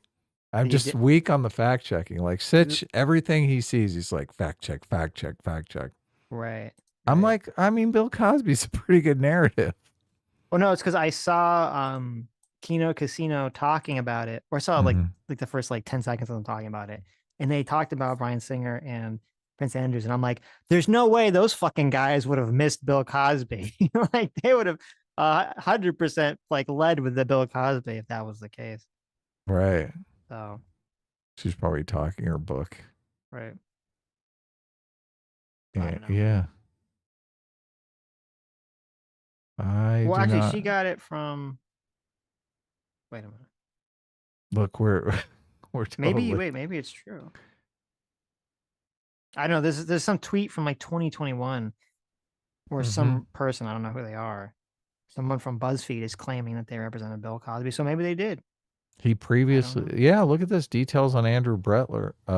He previously represented Bill Cosby, who faced sexual assault allegations from multiple women. There you go. So maybe he did. Well, Bill Cosby, I mean, that's what you want to hear. What you want to see in videos is Destiny hires Bill Cosby's attorney. Right. Right? Because as soon as you see that, you're like, oh, yeah, Destiny. Having sex with passed out women. Right. So I don't know. There's an article specifically about this lawyer in Variety magazine from 2022. And they talk about how he represented Armie Hammer, Chris North, Danny Masterson, Bryan Singer, and Prince Andrew. But not Bill Cosby, which I assume they would have brought up, right? How could they not bring that up if that was the case? So Sala sent this to me on Twitter. So interesting. Shout out to Sala. Who knows? I don't know if Sala has the same name in the chat. It's interesting either way. As he does on Twitter. So okay. Anyway. It's fun, right? In a dark kind of way, sure. In a dark kind of Destinies. Danny Masterson was sentenced to 30 years to life. Holy shit, what did he do? How did I not hear about this? I completely missed this Danny Masterson drama. Oh, I heard it. I heard all about it. What the fuck? When did this happen? I don't remember what the case was about, but I remember hearing him being involved in some... He's a Scientologist too? Oh. Just totally asking for it, right? Right. Holy shit. How did I miss this? Everyone's a Scientologist in LA, Sitch. In 2017, 3 women filed sexual assault allegations against Masterson, prompting investigation by the LA police. Blah, blah, blah. What'd he do? Did he give him the date rape drug? Leah Remini, that's that person that did the anti-Scientology video. She used to be a Scientologist. She filmed a 2-hour episode that focused on the sexual assault allegations against Masterson. Interesting. Because the one girl was on that 70s show that became Tom Cruise's wife, and Tom Cruise is famously a big-time Scientologist, so. Right. But I don't know if she became a Scientologist. Katie Holmes wasn't on that 70s show. Oh. What are you talking about? I thought so, yeah. She wasn't on that 70s show? No. No. Am I crazy? Yes. You are crazy, but she might not have been on that 70s show. She was not, no. What's that Katie Holmes lookalike? It's the other Katie Holmes. What's her name? Mia Kunis. That's it. Oh, Mila Kunis. She doesn't look like Katie Holmes. What are you talking about? Really? I don't think so. Okay. Let me see. It says in April, May 2023, Masterson was convicted of 2 of 3 counts of forcible rape. Jesus. got Look, 30 years to life. If you're, I mean, what's up with guys who are like famous who are out there raping girls? You can't get. I mean, you can't yeah, get a Jesus. willing participant. What was the I don't. How did I miss this? I completely missed this whole thing. I don't even know. I don't know any of the facts, any of the claims. Wow. Crazy. Okay. Anyway. Dive into it. Come on, people love drama. What are you doing? Oh Oh my God, Katie Holmes looks so bad now. Oh, does she? I mean, Oh, listen, if you're yeah. married to Tom Cruise for some extended period of time, wouldn't you look, aged, right? I just this is I'm gonna bring up the side by sides. It's funny, there's always an actress and like another actress that they look very similar to. Mm-hmm. But I kind of never made this connection between the two of these. I don't think Mila These Kunis actresses. looks like Katie Holmes. I've never thought that. There's Isla, I think it's Isla Fisher, and what's the other redhead? Her redhead twin. It's funny in casting meetings they have to be like, "Oh, get me the other Katie Holmes." I mean, I mean, I don't know. Now that you say I it, don't. Yeah, I don't know how you look. I'm I putting them, mean, I don't know. Now that you say it, putting I them side guess by side. Let's maybe. just take a look here. I mean, I see Right. the same eye color, same face shape. I mean, same nose shape. The nose really is the face. It's kind of weird. People get a nose job and they're like a completely different person. Do they have the same Okay, nose? which one of these is Katie Holmes and which one of these is Mila Kunis? Mia They don't have the Kunis. same nose. They have a different nose. Oh, okay. They look more similar than my brain. Like, I don't know. My brain image does not think that they look similar at all. Mm-hmm. But I guess when I look at them, they do look a little similar. So Mila Kunis. That's her Right. name. Mila Kunis. yeah, I mean, I think Mila Kunis is much more attractive than Katie Holmes, but She's got some good limbo ring game going. I think she might have better limbo rings than Katie Holmes. So. right. I guess they should have got Mila Kunis to replace Katie Holmes in Batman instead of what's her face, Who Jake did they get? Gyllenhaal's sister. Ooh, What's her name? what? Maggie Gyllenhaal. Don't you remember in the Batman? Katie Holmes was in the first Batman, and then she wasn't in the rest. I don't know why. That's like a gigantic downgrade there. It was. A lot of people were making fun of it. It was a huge downgrade. So, also it was weird because what's this? What was it? Brokeback Mountain. Mm-hmm. They remember Heath Ledger fucked Jake Gyllenhaal. In Brokeback Mountain? Yeah. I never saw it. Yeah, so then Thank Jake God. Gyllenhaal's sister.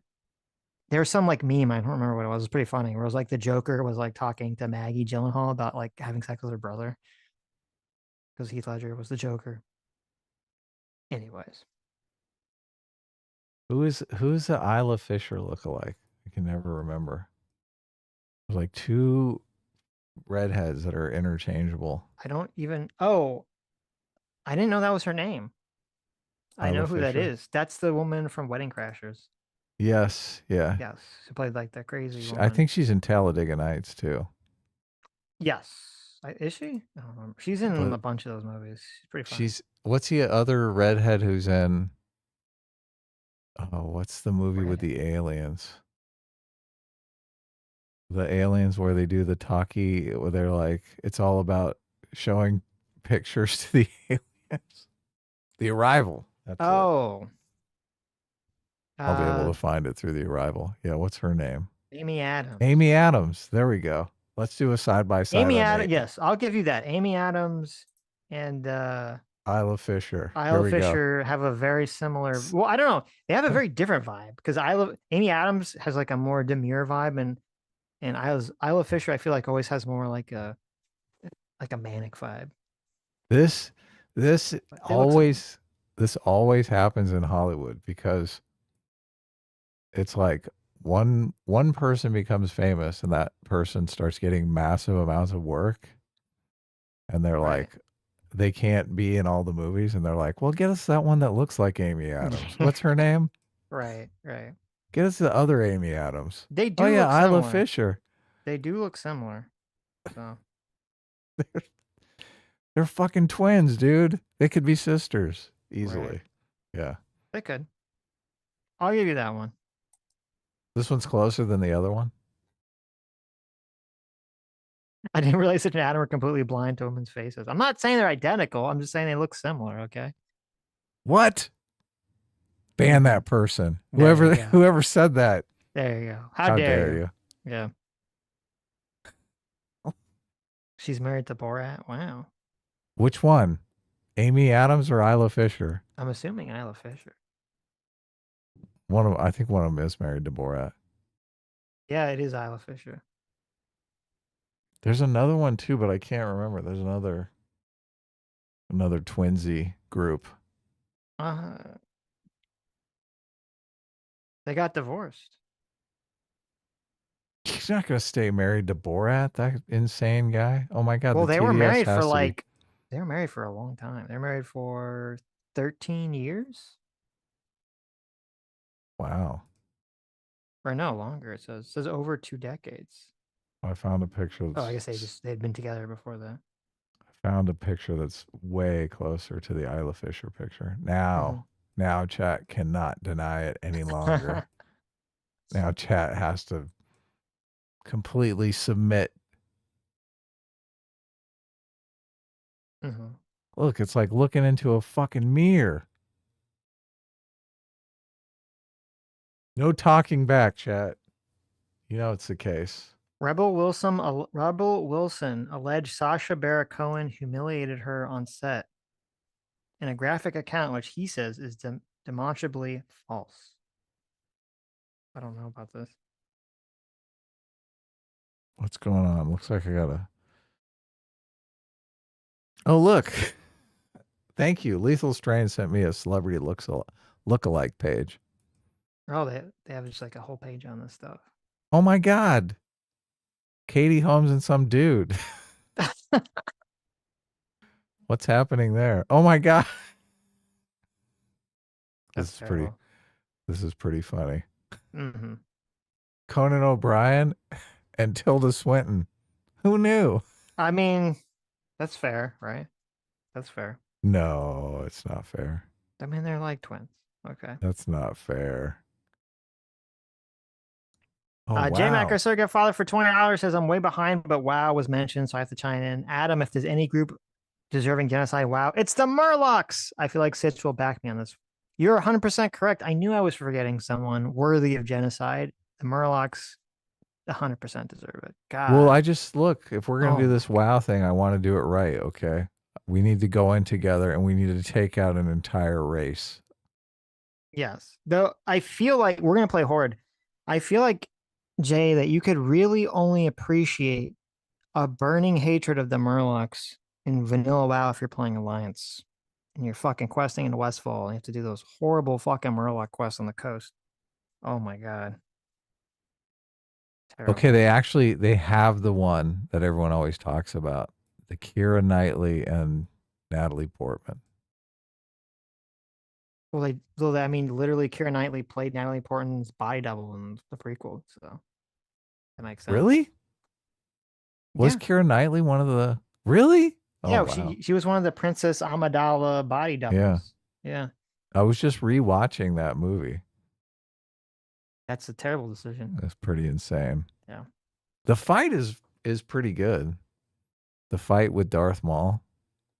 Yeah, the fight's fine. Well, yeah, the choreography's pretty good. The music is obviously great. That's a really good song.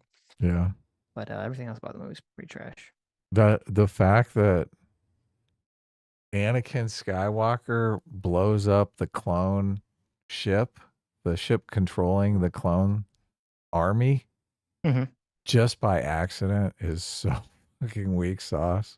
He's like a little kid, yeah. Yeah. He's like a little kid and he crashes into the port and he's like blows everything up. Just, Yep. So weak sauce. Now, you I think Keira Knightley is like way hotter than Natalie Portman. Do you? Yeah. It's that she's got. Look, I wasn't gonna say this. Yeah. But has anyone done a trans investigation? What?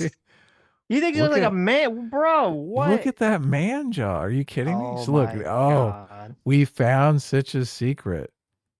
That's Sitch is like, terrible. oh, give me that big man jaw. No. Listen. Type in, bring up a picture. I have a picture of her. Look at this jaw. No, wait, stop, oh my stop, stop, God. She looks like Dudley Do-Right. Bring up a picture of Keira Knightley in Pirates of the Caribbean. Mhm. You know, when she's wearing that dress, she's got her tits like pressed up to her chest, you know? Obviously trying to draw attention from the jaw. Right. You tell me that Keira Knightley in Pirates of the Caribbean is not hot and is manly. Okay. You're crazy. Okay. Look, everyone's got their own thing. Sitch, dude, you don't have to be embarrassed about it, all right? Okay, we're gonna do a poll. Okay, who is hotter? Oh no, okay. no, yeah. Oh, that's a good poll. Do that poll, yeah. Okay. Keira Knightley or Natalie Portman? There's a lot of super good matches on this thing, but there's like Ashley Graham and Eva Mendes. Like everyone knows Eva Mendes. Who the hell is Ashley Graham? I don't think. Like, is she even famous? She does look so much like Eva Mendes, but Ashley Graham. I think Ashley Graham might be hotter than Eva Mendes, but I don't know who this is. Is she some model? I brought up the pictures, yeah. Oh, I guess maybe that's why she's not as famous. Yeah, she's a model. I've never seen her before. So I just think it's funny because, you know, the casting thing. Right. And they're like, oh, we can't get Natalie Portman. She's working on Star Wars. Well, what about that other Natalie Portman? The trans one? Well, I mean, she was transformed into Natalie Portman for the movie because she was a body double. Look. Sitch. They haven't done Natalie Portman. Mia Kunis and Katie Holmes, but they do have Isla Fisher and the other Isla Fisher, Amy Adams. So look, even they know. They're like, yep, that's right. You get the redheads. Look at this. 57% say Natalie Portman is hotter than Keira Knightley. Really? 43% Keira Knightley. 43% of people are correct. Okay. Keira Knightley? Yeah. I don't know who I should vote for. I'm going to vote for Keira Knightley just to back you up, bro. Wow. You should vote for who you think. Okay. You were the one that were disgustingly... Oh shit, I thought it said who is trans. Ah, damn it. I voted for Keira Knightley. Disgustingly accusing Keira Knightley of being trans. Okay. Disgusting? What are you, a transphobe? It's not disgusting. Trans people are people too. Right. So so when you said that you thought Keira Knightley looks trans, you meant it in like a compliment because you're a chaser now. Oh, here's another one. Jessica Chastain and Bryce Dallas Howard. That's a pretty big match. Oh, that's the girl from Jurassic Park. The lady. Yeah, I believe she's the daughter of Opie, right? What's his name? I don't know. He was Opie on Andy Griffith. Jesus Christ. That's a reference. Yeah. That's him as a child. But he grew up to be a famous director. Now no one knows he was an actor. Ron Howard? Ron Howard, yeah, that's it. Oh, I know who Ron Howard is. I didn't know that he was fucking Opie on the Andy Griffith. Yes. Ron Howard was on the Andy Griffith show. Like, he's legendary Hollywood. I mean, I know about Ron Howard's brother, who they randomly stick in movies, and is he like disabled, or does he just look disabled? Oh my God, that's horrible. You know what I'm talking about? His brother Clint Howard. I don't know. You've seen him. He's like in a million. They always shove Clint Howard in the things. Okay. But he looks kind of disabled. I don't know if he actually is or not. Is Clint Howard retarded? Clint Howard. Oh yeah, that's his brother. Wow, Yeah, that guy is in everything. They look very similar. They look very, very similar. Let me bring up a picture. Yeah. You guys, you guys can tell. Look at this picture and tell us if you think he's retarded. Right. Okay. I mean, listen, he I don't know. He plays like a retard in a lot of the movies. So if he's not, it's not my fault. Okay. Yeah. Right. So. Yeah. Look, it is what it is. Right.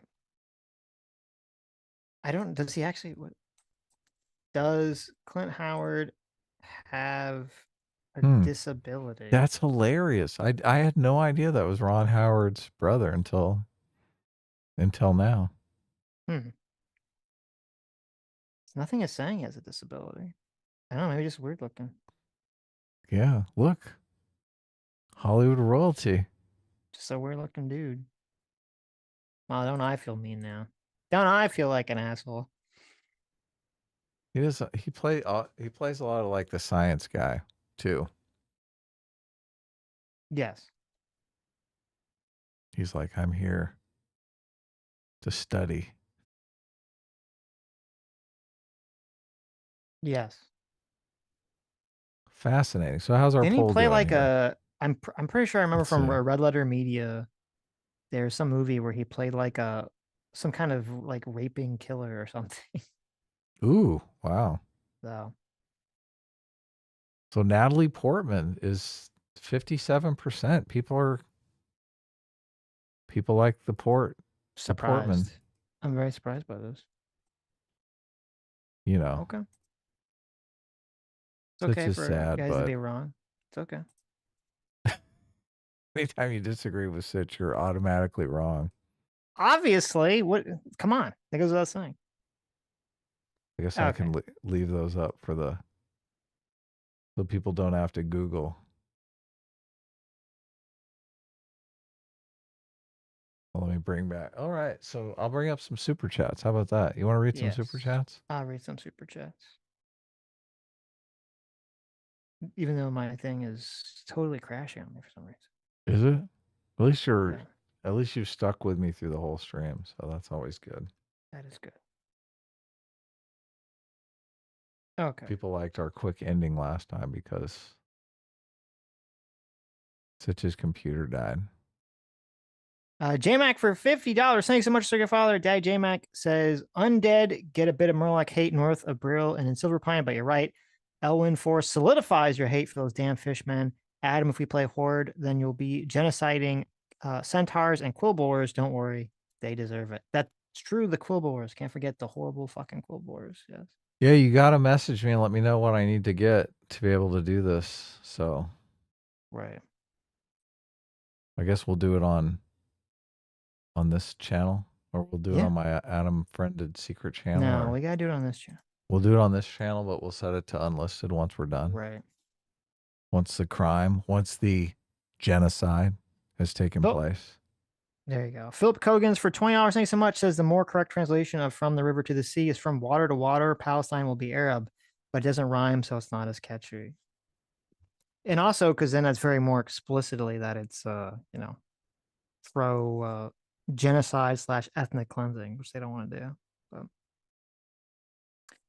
Jeremy's Crush Toe for $5 says Clint Howard is a big Ted Cruz supporter. So yeah, he's retarded. Real Ted Cruz supporter.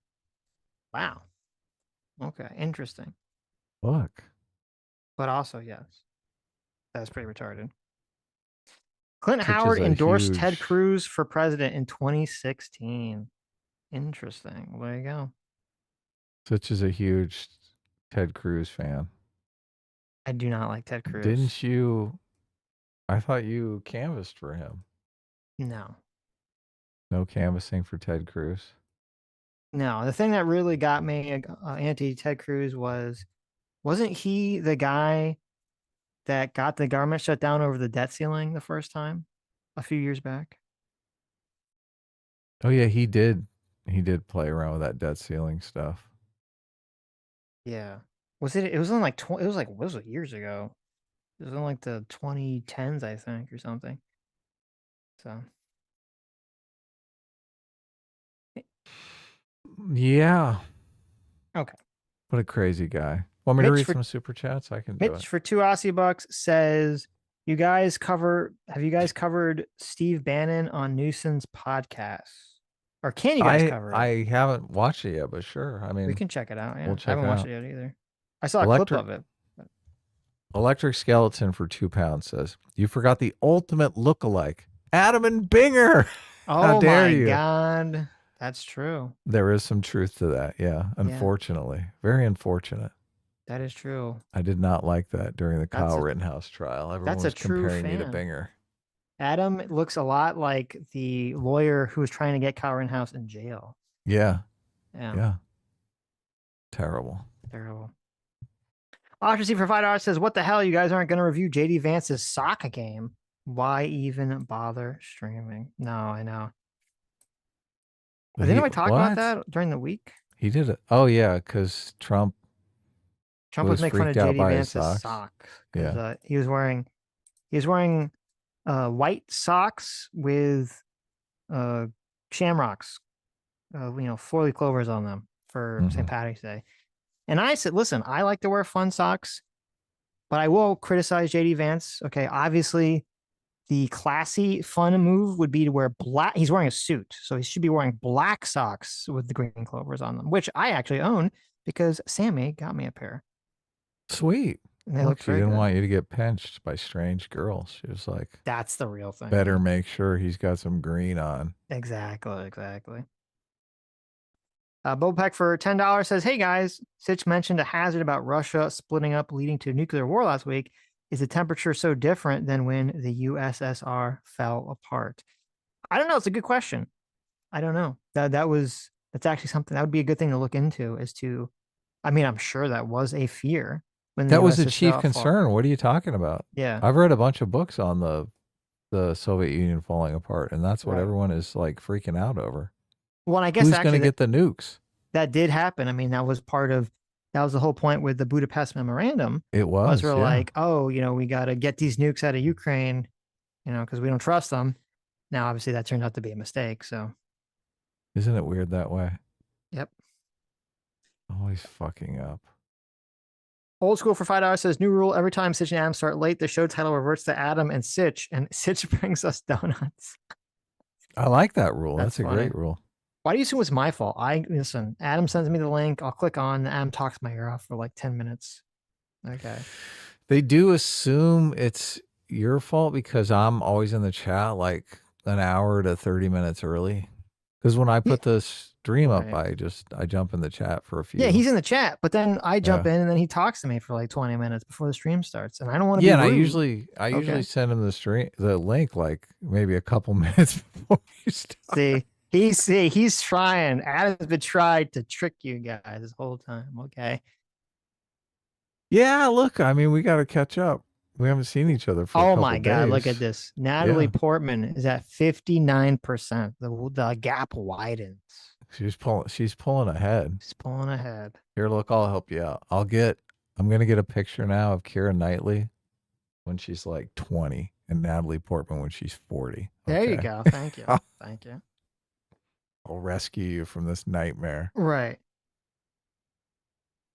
Not Micro Omega Micro Omega for 35 months. Thanks so much for saying, behold my awesome milestone. Behold. Thank you. Lethal Strain for $5 says, I think Barron doesn't like Hassan and his dad. I think Barron doesn't like Hassan and has his dad go against him. So Asmongold has content. LOL. I wish. Lethal Strain for another. I read that one. The Red Dawn Batman for 10 Canadian says, since the 1950s, the U.S. I read that one too. That was about the U.S. protecting ships. Joey Hollywood Films for $10. Ew, I can't read this one. That's disgusting. I'm not gonna read that. Salik, let's see. Salik, I read that one too. Let's see.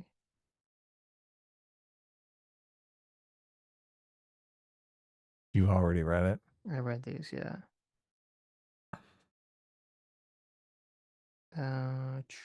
Christian Baller for 34 months. Thanks so much. Says, Sitch, have you ever played Fear and Hunger? I've been obsessed lately and think you really like it. How to Kill a Franchise on Invincible Season 3.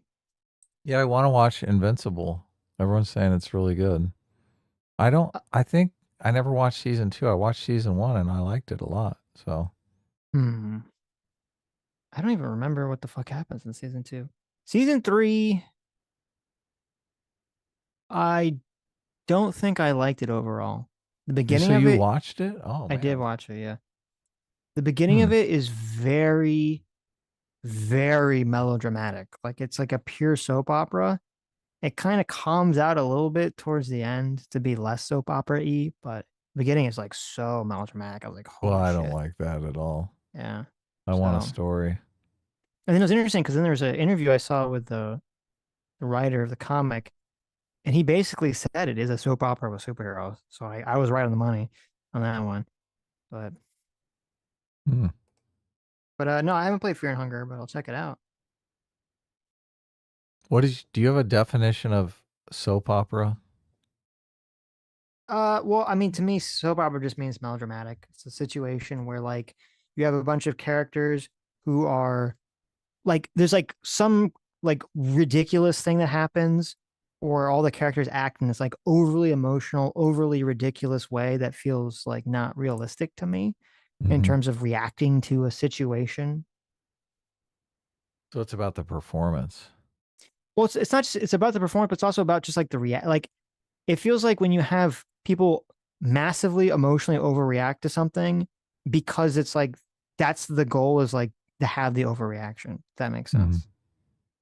You know, melodramatic overreaction. Yes. I heard a definition of soap opera that it's like a serial where they focus on the relationship between every single character. Like they have an ensemble cast of 10 people, and then obviously you get 10 times 10 is what? That's like 100 relationships. That might be some kind of official definition. I think of it like, I know when I was a kid, you know, and I would ever have to stay home from school because I was sick or there'd be no school or something, you know, there wouldn't be anything on TV except for soap operas. There'd only be two things. There'd be The Price is Right, which was, I like The Price is Right. Back when Bob Barker was, you know, alive. Or there was fucking soap operas, and my mom would watch these terrible fucking soap operas, you know, Days of Our Lives, and I forget, there's a couple other ones.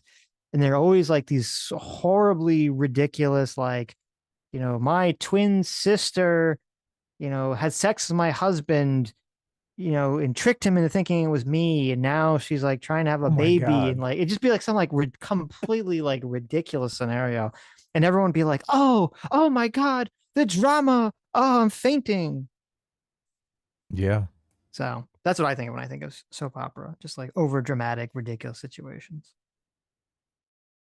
I think that's a fine definition. But it's funny that my big critique, I think, with Invincible is it's funny because Sammy has the same critique. It's like, we just want Mark to be more like an anime shonen protagonist who takes their like job as being a hero seriously and trains really hard and is like smart and competent. And I feel like Mark is just not those things. And it's fine. He's not written to be those things. I'm not, if you don't, you know, I guess he's written more like a realistic kid in America, which if that's what you like, that's totally fine. But I like my heroes to be more aspirational, to be more, you know, badass. Yeah, that's what I like too. I hate weak characters. It fucking drives me crazy. Drives me fucking crazy. So many movies are like that these days too. Yeah. Well, They're it didn't like, help. Oh, look, the protagonist is a doormat. Right. Well, I mean, Mark is isn't like this doormat. Mark's not a doormat. Like he's no Shinji, obviously, from Neon Genesis. But I don't know, just it didn't help that the first time I ever watched Invincible, I was simultaneously watching My Hero Academia and just having like the comparison of Deku, who's like, they have a very similar arc in the beginning where, you know, Mark doesn't have powers and he like desperately wants powers. So he can be like his father, so he can have, you know, superpowers and be a hero. And then he finally gets powers. and becomes a hero. And then in My Hero, it's the same thing. Like, it's a society where everyone on the planet has superpowers, or almost everyone has superpowers, except the main character doesn't. It's like super rare, but sometimes people just don't have any power. And he's like really desperate to be a hero. And the difference is when he's given the opportunity to become a hero by basically taking the powers of the world's greatest hero, he like trains his ass off. He's like so dedicated to this goal of being a hero. He takes it super seriously. He trains his ass off.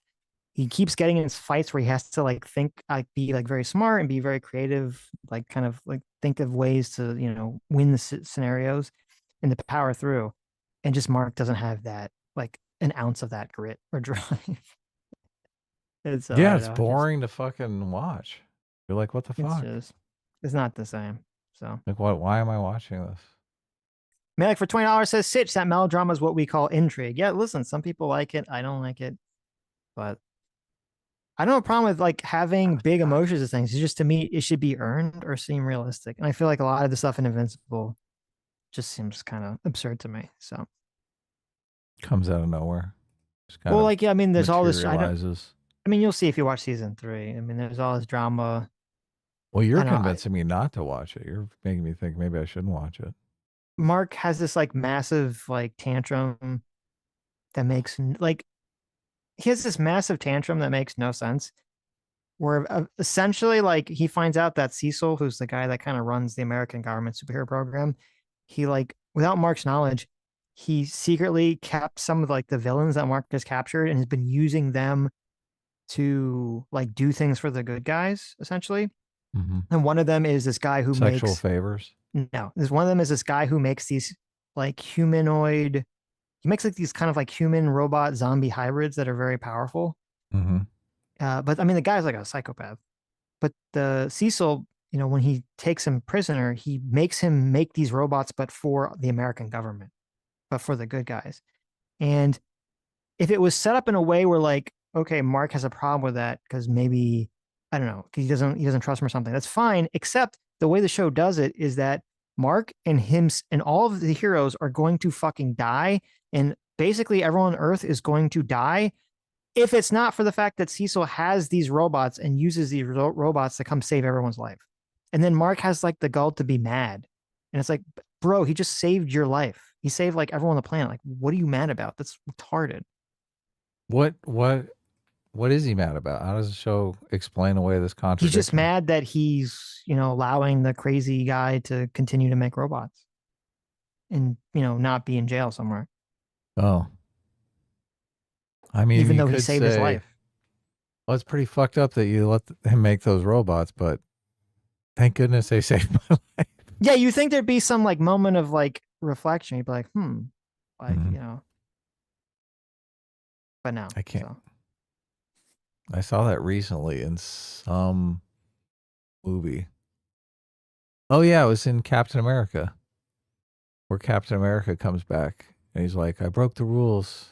I'm turning myself in for discipline. And he's like, well, there'll be no need for that because he saved like a bunch of fucking people. Right. Malik also said, Mark does a lot of badass shit this season. Yeah, also Mark, that is true. Mark is much more less of a like pussy in the last season than he is in the previous 2 seasons. So that is true. He's definitely more power through, but he's no Deku. Good. He's no Deku. Okay. Anyway. These are very important matters. These are very important matters. Yes. You don't move on with something like anyway. This is important shit, man. It is. Sketch for $5 says, "Babe, wake up! RedTube just caught a new derangement syndrome, and it's about to be it's about Ethan Klein." True. Yeah, Ethan derangement syndrome. Right. That's what we're gonna call it.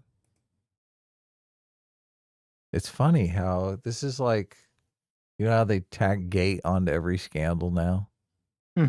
Mashed potato gate. Right. It's the same thing with the TDS, right? Right. Everything is a derangement syndrome. Keira Knightley derangement syndrome. People who think Keira Knightley is attractive. Fuck you. People who We're think at 44%. Okay. We're pretty close. We're at 44%. I found the best picture I could find, but you know what I discovered trying to look for hot pictures of Keira Knightley? What's that? That Natalie Portman is like way more attractive. Nah, you're crazy. Crazy. I'm sorry, but No. I think Chad is correct in this one. No. Yeah, the next episode is Cecil having the exact same mindset as Mark and then learning that he's wrong. So Severance kind of took a nosedive. They had 2 episodes that were just seem like ridiculous filler because they don't know how to end the story. Like they don't have that amazing ending that made the whole series worthwhile, which is completely... I think next week is the season finale. I think it is. Let me see how many episodes. Mm-hmm. And I've lost all faith that they're going to land this thing. Yeah. Episode 10. How many episodes? Metalworks 411 says, for $5, how would you rate a Shinji type character that works well or as intended? Well, I would just have it. I mean, it's pretty simple. I just have them. You can start off as the Shinji character. This is how like a lot of stories do start off. You have the reluctant, weak character who is cowardly, doesn't really want to be involved in the call to adventure or whatever. And through the course of the show, they're forced in a situation or they choose to be in a situation and they get stronger, not just physically, but mentally, emotionally, they get better and they become like the badass alpha Chad anime protagonist, by the end of the show, right? Or near the end of the show. Yeah, that's something that's soon to be outlawed in Hollywood movies. Right. That's kind of why there's a game I used to love back in the day, very famous game called Far Cry 3, which it does that exact thing. It's kind of interesting. The main character is like some spoiled rich kid who, well, actually, that's not true. He's not a spoiled rich kid, but he's like kind of like a spoiled, sheltered, kid from America who basically him and his friends get captured by pirates and they're going to be sold into the slave trade. And it's kind of about him becoming, he doesn't really become a badass. He just kind of becomes like psychotic, but he goes on like that journey of being just like kind of like this like normal, like kind of cowardly guy to becoming like a fucking, one-man murder army machine. It's an interesting progression. I've always find that to be very interesting and kind of something worth watching to see that progression, the character progression. Yeah, that's the most interesting part of stories is the character arc, obviously. Right. Too many stories overlook the character arc. Yeah. Now, a lot of animes, they do the progression of like physical power, but usually the character doesn't. Even like with Deku, Deku starts off like he's not mentally weak in the beginning. He starts off like very dedicated in the beginning too. So yeah, I can't think of a show. Maybe someone chat this. There's like a show of like a character who starts off both physically and mentally weak, and the show is about them becoming, the hero. So many first-time scripts are basically the character is a dick. Right. And it's so hard to like those scripts because you're like, oh, this guy's just a fucking asshole. Mm-hmm. But you can tell they're like, okay, the arc that they're going for here is this guy's going to be an asshole. And by the end, he's going to realize the dangers of his asshole behavior. Right. And reform himself. But it's hard to get interested in that. Listen does well absolutely for $5 says, my sympathy is directly proportional to the undamaged of our boats. I'm very pro boat. There you go. Good. Boats are special. Caleb for $5 says, fun fact, Loner Box reacted to Noah's video and called out blatant misinformation, and Noah put Loner Box in the thumbnail the day after LOL. That's pretty No way. That's pretty funny. Oh, wow. Loner Box is big time into the Palestine thing too, so. Right. I guess he cares more about the truth. That's good, right? Well, I mean, I think Lonerbox is I thought he was like, I think he has a similar position to Ethan, or he's pretty pro. I think he's more pro-Israel than Ethan is. Could be mistaken. All right. Really? Coding Jesus for $2 says, which country does Israel serve as a colony for? Yeah, that's a good question. They always say that, but they don't really explain that. So, I thought Lonerbox did some back and forth videos with that Israeli guy that is the tour guy that does all the videos, all the pro-Israel videos. I thought he had some back and forth with that guy. Okay. Yeah, which made me think, obviously, Lonerbox is taking the Palestinian side. But maybe the Israeli tour guide convinced him. Well, I mean, he used to be a Destiny orbiter, so I'm assuming he couldn't have been that far off from Destiny's position. Ah. Interesting. Grendel Vivat for 25 months says Zionism equals National Socialism. LOL. How do you say Leben Saram in Hebrew again? I'm not sure. Lebensraum, the territory the state nation believes is needed for its natural development associated with Nazi Germany. Oh, that's the Volkish nationalism. There you go. Coding Jesus for $5 says, how is Israel racist when it's the most diverse country in the Middle East? Yemen isn't an ethno-state despite being 99% Muslim Arabs, but Israel is. That's an excellent question, which we will never hear the actual answer to. So yeah. Everyone ignores that. And thank you for the one gifted membership, Coding Jesus. That is very cool of you. Right. Sitch, you need to watch Monster. A rich, careless doctor becomes a master detective who solves the greatest serial killer's case after carelessly saving his life. Yeah, you got to watch that. That sounds interesting. Is that a show or an anime? I'm not sure. Okay. But I love that show. Right. No, I never heard of it. Oh, look. Keira Knightley's making a comeback here. The sexy picture worked. Now she's up to 45%. There you go. There you go, baby. Equishodox for $5 says the left's dehumanization of all dissenters is reaching such a terrifying fever pitch. Whatever Trump polls, at least it opposes this depravity. I mean, I'm not going to say whatever Trump pulls. I guess we'll see. What's going on with the stock market tomorrow, Sitch? Is it going to be a V-shaped recovery, or are we more down days? I think it's going to be more down days. So you think so? Yeah, I think it's going to be more down. Come on, we're bombing the shit out of the Houthis. That's got to be good. For that's going to give an points, upswing, right? Okay, should add some points. Yeah, maybe we'll see. I mean, we got to buy new missiles, right, or something. Right. Spend some money somewhere. Stock for Jar says Monster is a great anime. It's on Netflix. I'll check it out. Ooh, sounds good. Barry Bruiser for $5 says, gotta love the eternal excuse of, quote, history will see I was right in the end to excuse your batshit insane ideas. It's the center free bingo square. True. Mm-hmm. We're on the right side of history. Ace for $5 says Tiny's stance has changed. He is pro two-state, and his original statement was purposely hyperbolic, born from a type of cynicism on the issue. Well, I thought that was the case too. Right. I remember seeing the clip when it was going around, and it seemed like he was just kind of black-pilled over the whole situation.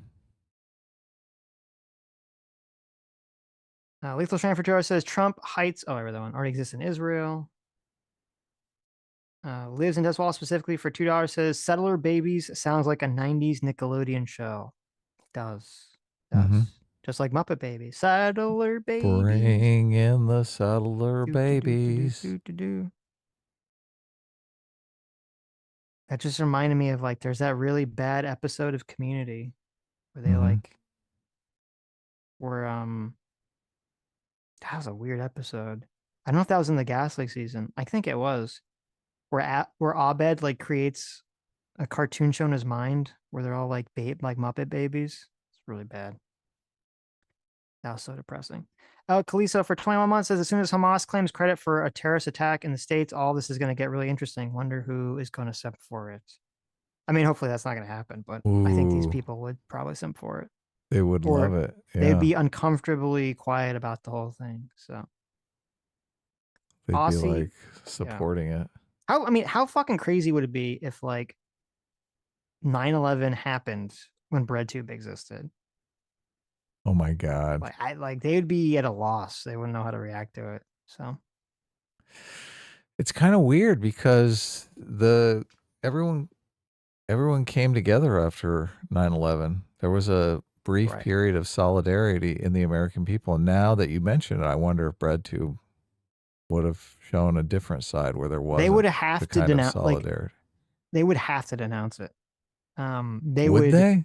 Yeah, they would have to. They would completely have to denounce it. But they would, they would do the whole like denounce it, but say that we shouldn't, do anything in response, obviously, and then spend 99% of the time talking about, the war in Afghanistan. Nah, Hassan would be like day one. He'd be like, "We deserved it. We had this coming." I don't think so. They would read the room. Hassan hasn't read the room for 10 years. No, it's not true. It was audience. So. Oh, well, it's a bad room he's in then. Right. Aussie ODST for 2 Aussie bucks says Hassan can only think in black and white. True. Mm-hmm. Fozimo for $2 says Jordan Peterson ADL study that mentions Hassan when. Yeah, that'd be nice. Albert for 25 months says we should excuse Ethan because he's ambiguously regarded. Or did you mean retarded? Yeah, I don't think you can say retarded in the interesting. There is something I forgot to mention that I don't agree with from Ethan. Ethan is like asking his lawyers if he can sue Noah for defamation, which I think that's pretty ridiculous. Lives in Deswall specifically for $2 says Endless Space 2 Stellaris are great for floof goof. For floof goofing. Oh wow. Floof goofing. Right. That's always fun. I haven't played either of those games. For a floof goof. For floof goofing. I assume he means for genocide. Yeah. Floof goof is our euphemism for genocide. Yeah. Right? Yeah, it's when you accidentally do a minor genocide. Right? You just How do we re-edit Noah's video where it's every time he says genocide it says floof goof. Floofing the goof, yeah. You just, it's okay to just floof goof Israel, right? Because they're Nazis. So just floof goof all of Israel. These people are just anti-floof goof. Yeah, exactly. Listen, we had the technology to download like the video. That would be so good. Put Noah Samson. No, do not do this, chat. This is a huge waste of time. Every time he says genocide, he says floof goof instead. Just for a joke that like 100 people in the audience will even get. Yeah, don't do it. Don't do it. The true Sitch and Adam fans know about floofing the goof. Okay. Mm-hmm. The true Sitch and Adam fans. Lives in Dev's Walls knows. How's Dev doing? Give us a report from Dev's Walls. Is he floofing the goof? Is he goofing the whole floof? Yeah. Some people say Dev has like turned the corner with like that. He's got terminal TDS now. So I mean, he's very, very anti-Trump. Right. So that's fine. I like that. Well, look at it. People are always accusing us of TDS, so maybe it looks good by comparison. Exactly. It's good to have him there, like as like a little. We should have him on the show more often. Right? Yeah, exactly. Everyone, we can be like, when people say TDS, we can point to him. Oh yeah. Over here. Mm-hmm. Mm-hmm. We're fine. Trump is just, please don't crater the economy tomorrow. Come on. I think we're both. Please don't crater the economy. Please don't destroy the government, and please don't fuck up the Russia-Ukraine situation. So we'll see how those all play out. Zero for $5 says y'all should watch Bannon on Newsom's podcast. I'd love to hear Adam's opinion on Cannon's economic view. Okay. Bannon's economic view. So. Look, I'm trying not to. I'm making a conscious effort to try to use the framing of neoclassical economics. So, as opposed to MMT, just because it's interesting to me that anytime I say something that's just neoclassical economics, people believe it's MMT just because I'm saying it. So, just to give you guys a heads up. Right. Well, I mean, Steve Bannon is very, I mean, he's super popular, so I'm assuming he's very protectionist on anything economic. But Right. Yeah. Well, I just supposedly, the whole idea that we can go bankrupt. I guess there is this correlation between deficit and inflation. I just think at right. this time it is relevant because we do have inflation. Obviously, we've had terrible inflation. We're working on fighting it. hmm So, but I don't know what Bannon says about that. Right. I wouldn't trust his. You know, it's interesting in the McMaster's book. He talks about how Bannon's big thing was that he was all about like figuring out ways to counter the left. That was like his skill. And the accusation is that that's why Bannon was intentionally leaking things out of the Trump White House, was to basically create messes that he could then clean up in order to continually seem useful to Trump. So, Yeah, that's in a lot of these insider books. There always seems to be a competition for Trump's attention. right. He surrounds himself by super needy people that always are like desperate to get accolades from Trump. hmm But Bannon's not around the White House now, right? You kind of No, kicked no, him. no. Well, I think once it came out that he was leaking all the stuff from Trump's White House, I don't think Trump trusts him anymore. So Right. kicked him out. He said no.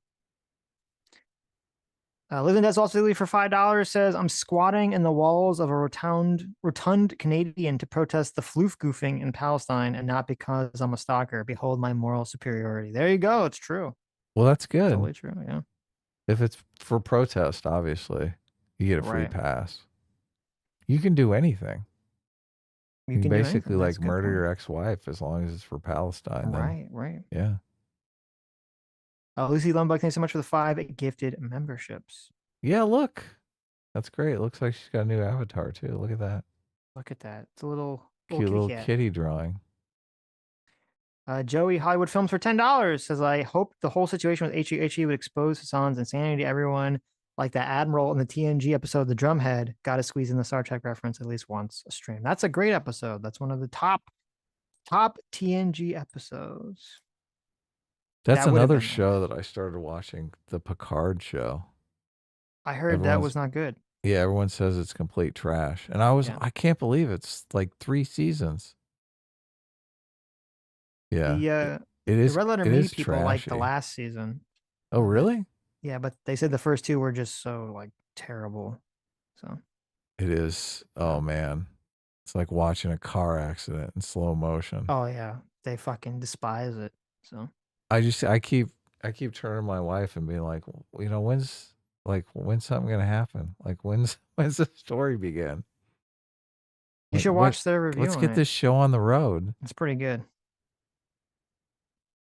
Their Red Letter Media, sure, I'll check it out. Yeah, their Picard review.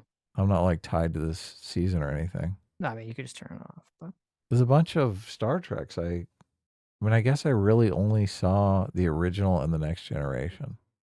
are any of the new Star Treks good? Seems like they're not. Yeah, I don't know that they are. I haven't really heard anything about any of the new ones. Except, I mean, I guess they said they liked season 3 of Picard, but all the other, I haven't really heard anyone say good things about other new Star Trek. Mm-hmm. Oh my God. There's so Liv- much just cringe in the Picard. Oh, yeah. Please, friend, choose life. I don't know that I saw that. Oh, you're not the part where like there's like the little Romulan kid who's like a ninja. He's got like a katana for some reason. Oh, okay. I've only seen a couple episodes. So. Gotcha. Lives in Des Did you watch it? You watched the whole thing? No, I watched the review of it. Oh, you only watched the review. Yeah. Okay. Good for you. I watched a review that was like trash. Lives in Des specifically. Like Picard, lol, why? Yeah, exactly. I'm just curious. I'm so curious when everyone thinks it's like trash. I think, well, maybe I want to see the car wreck too. Mm-hmm. That's true. Listen to this Silly for $5 says, you think with all the water they're carrying for terrorist organizations, they'd be in better shape. Ooh, that is true. Listen, that's also for $2 says, wonder how many confuse Hamas for chickpea dip for hummus. Yeah. They're like, I love Hamas. Wasn't there some? It's delicious. I could have swore there was some Sacha Baron Cohen, like, I don't know if it was Ali G or I think it was Ali G. I don't think it was Borat. It was like an Ali G sketch or something where from his TV show, like way back in the day, where he had like some Israeli guy and some Palestinian guy on to debate hummus. And they're like, what do you mean hummus? We both like hummus. He's like, well, there's so much conflict in the Middle East about hummus. So. Well, that's good. I like hummus. Hummus is good. I mean, you got to have something to dip in it. Hummus is delicious. Yeah, hummus is good. Or you like put it on, a little, whatever it's called. Yeah. Little pita bread. Pita bread. Yeah. Pita bread with some kebabs on it. It's pretty tasty. Yeah. I will say, gyro. One thing I will agree with Frogan in the Hassan community, I don't think Sabra hummus is very good. I think it's a pretty weak hummus. Oh. Not a fan. Not sure I've tasted that brand. It's not good. No. I do like the gyro. That lamb meat is so good. Yes, that is good. His neutralness for $10 says Christ is king and Black Lives Matter. Wow, look at that. He's hitting it from like both ends of the spectrum. That's good. Look at that. That's very interesting. Yeah. You should have said Christ is king and Black Lives Matter. You should have said and from the river to the sea, right? You should have thrown all three of those in there. Hit them all. Okay. Coding Jesus for $2 says that prisoner has cancer. That's why he's thin. Yeah, that's right. There was that picture of that prisoner that was like super emaciated. Supposedly he had cancer. So it wasn't because he was being like abused or something. Yeah, I like coding Jesus for $2. Who is Israel colonizing on behalf of? Yeah, themselves. Themselves, apparently. They've been kicked out of all over the Middle East. Yeah. Right. People constantly bring that up. Noah doesn't bring that up because he's in favor of that. No, but he means like it doesn't make, because they keep saying that they're colonizers, which implies that they're colonizing on behalf of, because some European country or something. They're colonizing on behalf of England or France or Spain. Right. Well, the truth is they're running for their lives.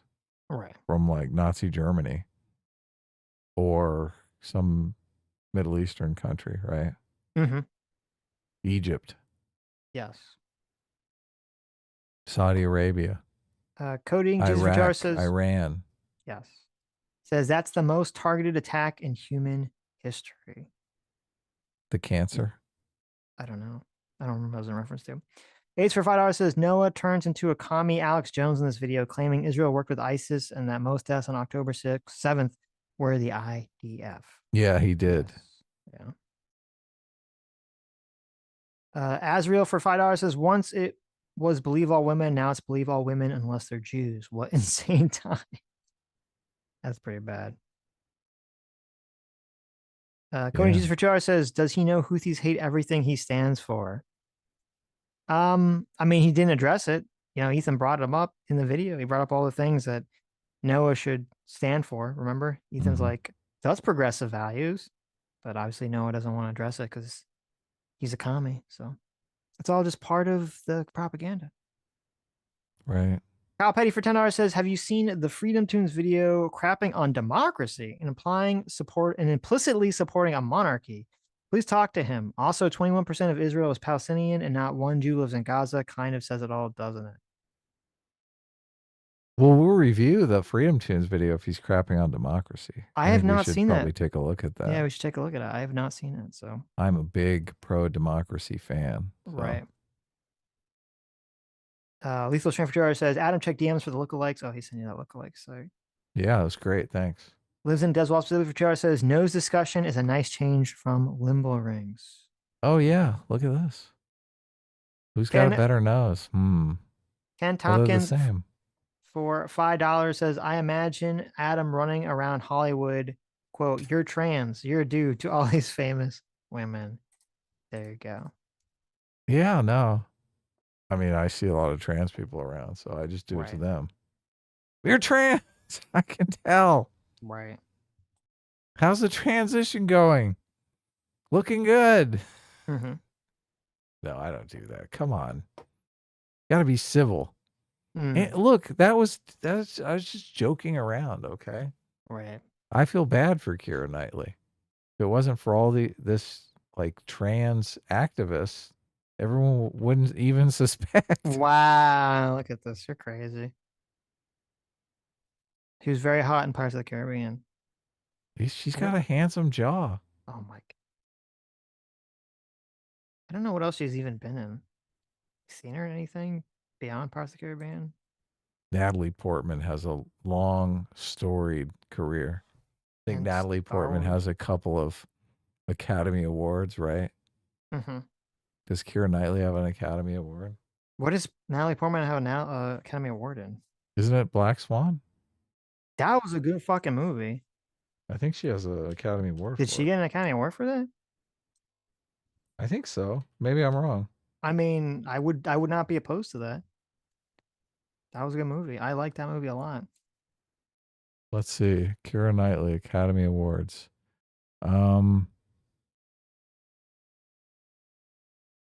Best Supporting Actress in 2015. Best Actress in 2016. I think that's probably nominated. You were correct. She won for Black Swan. Yeah, I thought so. Yep. Of course. Come Best on. actress. People have been wanting to give Natalie Portman an Academy Award because of her amazing performance in Star Wars. So she was nominated 3 times and she won for Best Actress for Black Swan. So there you go. So I wonder what she was up against that year.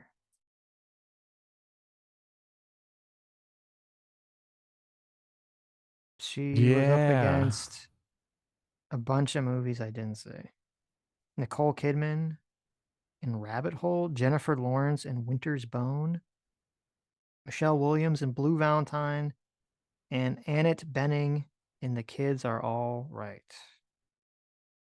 No, I think Natalie Portman gets it that one. So Keira Knightley was nominated twice for Pride and Prejudice and The Intimidation Game. Mm-hmm. Best Supporting Actress and Best Actress, but right. No award. I don't think she was nominated for Leon the Professional. She was a wee lass. It was for Closer. Mm-hmm. So. Oh, those are her nominations. She was nominated in Closer, which I've never seen, and Jackie. Closer. Closer. That Closer movie is fucking great. Clive Owen. That's a great movie. Yeah. I have not seen it. Yeah.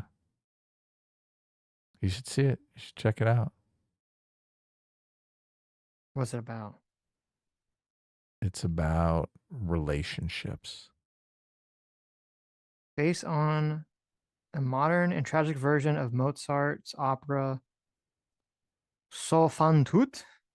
Così fan tutte? I don't know how to say that. That's a good movie. Amadeus. Oh, this is Closer is based on a play. That totally makes sense. Because it really is about the relationship of the 4 characters. Right. It's about love. Okay. American romantic drama.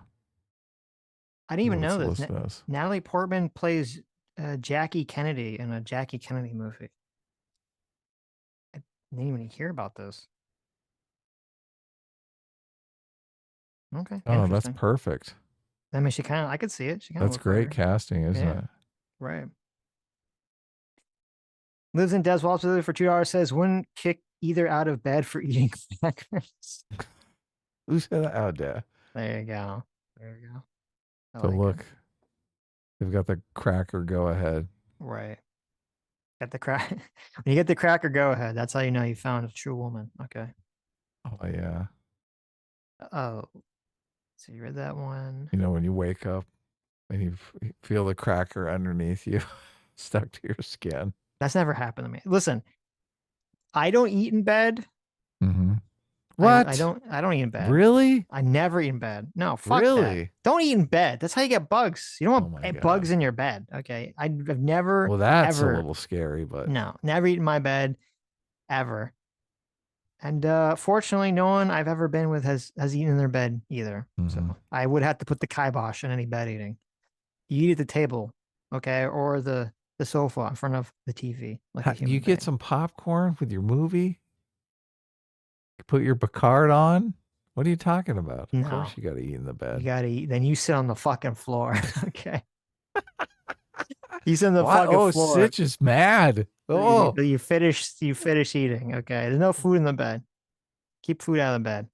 Ooh, Sitch is like drawing lines. We found something that really triggers him now. Yeah. No food in the bed. All right. Got myself a nice graham cracker here. Look, Right. I'm just taking a couple bites. You can't eat a graham cracker in the bed without getting crumbs all over the You place. can't. It's impossible. I know. Yeah. No, it's impossible. There's certain foods that are okay for the bed. Certain that you just gotta say no to, unless you're on top of the bedspread. Then you're safe. None of the graham cracker crumbs will get inside the bed. Right.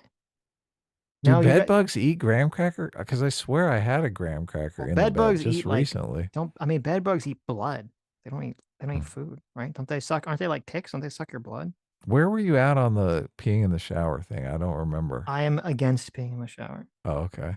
Most of our audience is in favor of it. I remember because Sammy I know, G they're wrong. I'm bad. immortalized it in a comic. Yes. Comic, yeah, exactly. Right. It's disgusting. Right. I should have known that you were against it if you're so triggered over just a graham cracker in the bed. Jeez. I want to roll over and get graham crackers cracker. on me in the middle of the night. What the fuck? That's weird. Get your crackers out of bed.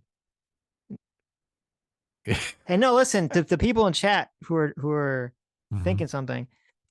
Not only does Sammy not eat food in the bed, I've never had to bring it up. She's never even wanted to. It's never even come up, okay? Because Sammy is a smart lady. She knows intuitively better than to eat in the bed. She's never even tried to do that. Okay.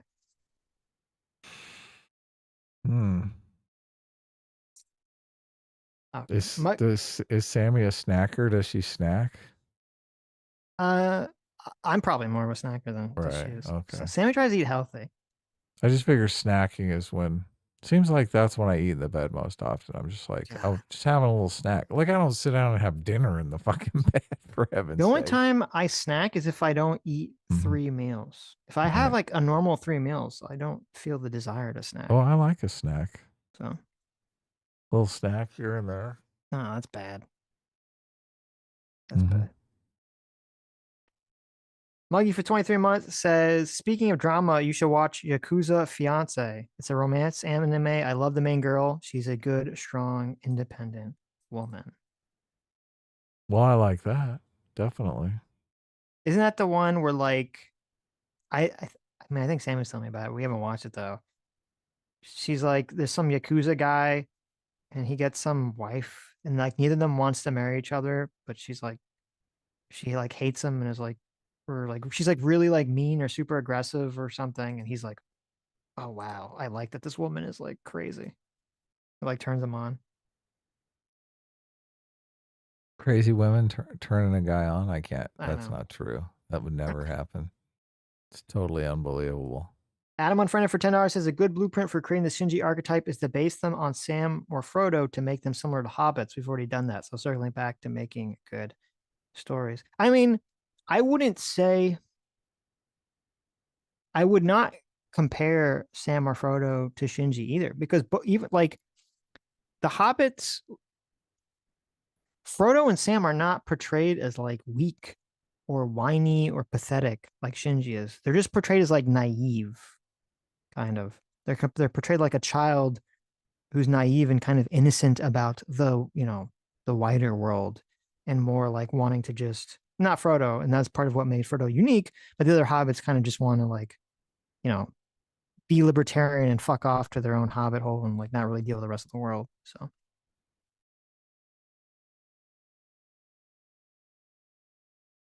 Metalworks 4 11.90 for $5 says, but some people don't grow or relapse. So how do we do story that doesn't just redo the traditional hero arc, but are still entertaining? Well, yeah, not everything has to be that.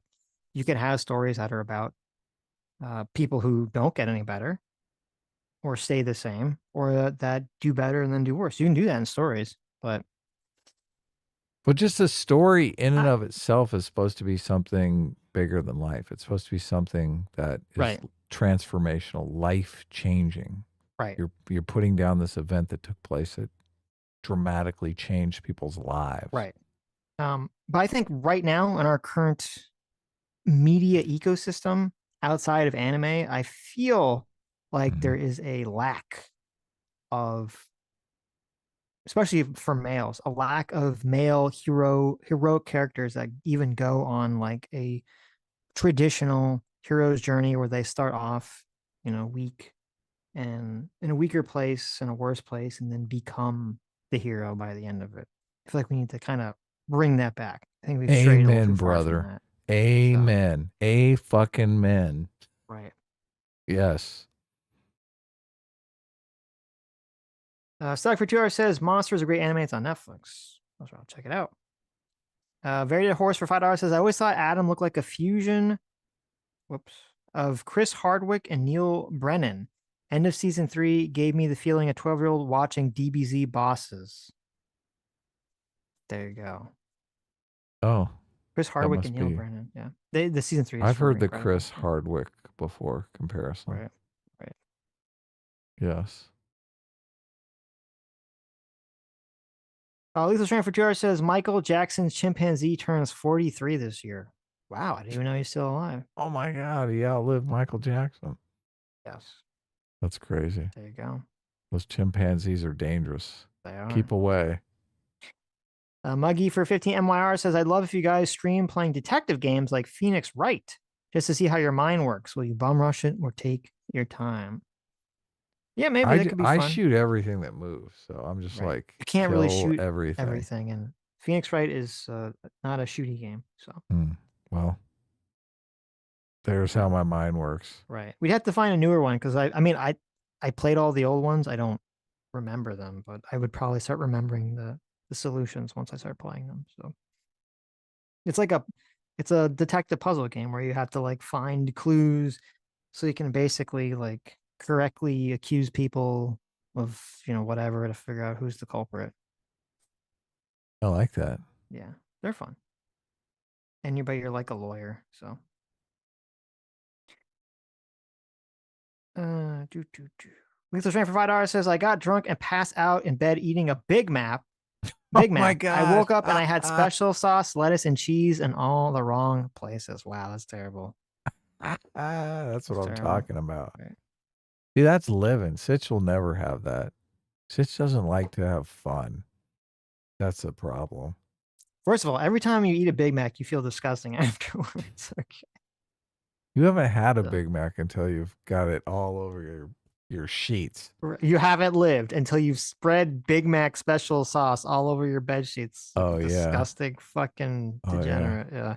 You got to wake up with like pickles stuck to your face. No, I'll pass. Okay. That's living. I think you can live without that. I think you can live without that. Lives and does also silly for $2 says, Sitch, how do you feel about shower beers? I mean, oh yeah, shower beers are the best. That probably means you're an alcoholic, but I'm not opposed. It doesn't like disgust me. So you go, you do you, right? You do you. You gotta have your beer fridge right next to the shower, so you can just in there and you're like, it's getting kind of hot in here. Time to crack a cold one. I mean, you can make the water colder. You have control over the shower, right? Nah, I'll just cool off with a beer. I would say if you can't make it through the time it takes to take a shower without opening a beer, I think you might have an issue. You're like, I can't go the 20 minutes it takes for me to do a shower without drinking. It's like, okay. I mean, you can, but you got to run to the kitchen sopping wet. So no, okay. Shower cigarettes, now that's a whole nother level. Oh my God. Though I guess nowadays with vapes, I didn't even think about that. People could vape in the shower, right? Oh yeah. Vape away, right? Pretty gross. Adam on Friend for $5 says, Sammy G, if you're listening to the stream, I double dog dare you to eat in bed just the tea sandwich. S class is best class. Don't you give her these ideas, okay? Don't you give her these Tempting ideas. fate. Now that Yeah. she knows how to trigger you. Right. Maybe you guys will have your first fight.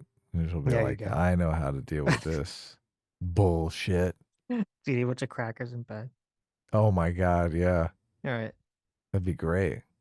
Now she's gonna buy like Maybe some bed salted sheets. nuts. She's gonna find bed sheets that have like that are of like crackers. Mm-hmm. And just do that. Stock for Two says, I will not tolerate Sam and Frodo slander. There you go. As you shouldn't. As you shouldn't. Yeah. Of course not. There's Sammy G's in the chat. She made the Sammy G face. She's innocent. She made that's the troll face. Mm-hmm. Yeah. I don't know. That's not the innocent face. Are you sure? You see the Minecraft trailer? Oh, does not look good. It looks bad, yeah. It looks really bad, yeah. Which I guess we all saw coming, but it's a little unfortunate. Yeah, I mean, what were they gonna do, right? Right. Well, I mean, when people saw Jack Black and they saw the whole thing just looked weird. So Who are these movies for? Has the aesthetic just changed so much that people are falling in love with complete loser characters? I don't think Jack Black is supposed to be a loser in Minecraft. I mean, it's not. He doesn't look like a loser in the movie. He looks competent, but Okay. this is my guess on the thought process. Minecraft is made for little bitty baby children, and they're like Jack Black. You know, he's like in every kid movie. He's in Kung Fu Panda. He was Bowser in Mario. So you got to just shove him in the Minecraft. He's like well, a wacky Incredibles guy. was made for children. Megamind was made for That's children. true, and those are fantastic movies. Yeah, I don't understand why. I'm assuming they're not made by children. So it just seems like whoever's writing it could think, oh, well, this will appeal to children, but this will also appeal to their parents who also are forced to go to the movie theater and watch this thing with their kids, right? Who knows? Maybe they'll even say, oh, that was a great movie. You should take your kids too to other parents. That is the mistake, because you had like the classic Disney movies that everyone liked, like Aladdin and Hercules, which the parents liked. They would take, and then the kids would grow up and take their children to Toy it. Story. Right. Fucking... Toy Story, all these, Pixar movies. And but Minecraft does not look like one of those movies. It looks like a movie for children or people, it's just going to be like a fart movie. I don't understand. For little bitty babies. Even like Lego Movie. That's a great movie. That was even great. Yeah, exactly. Right. Just because it's about Minecraft doesn't mean it has to be stupid. No, that's true. Yeah. Very, very sad. So. Well, maybe let's keep our fingers crossed. It hasn't come out yet, right? When's this Snow White hit theaters? Is that happening? Did that happen this weekend or is that next weekend? I don't know. I saw a bunch of articles about the Hollywood premieres, which they completely dialed back because evidently it was controversial.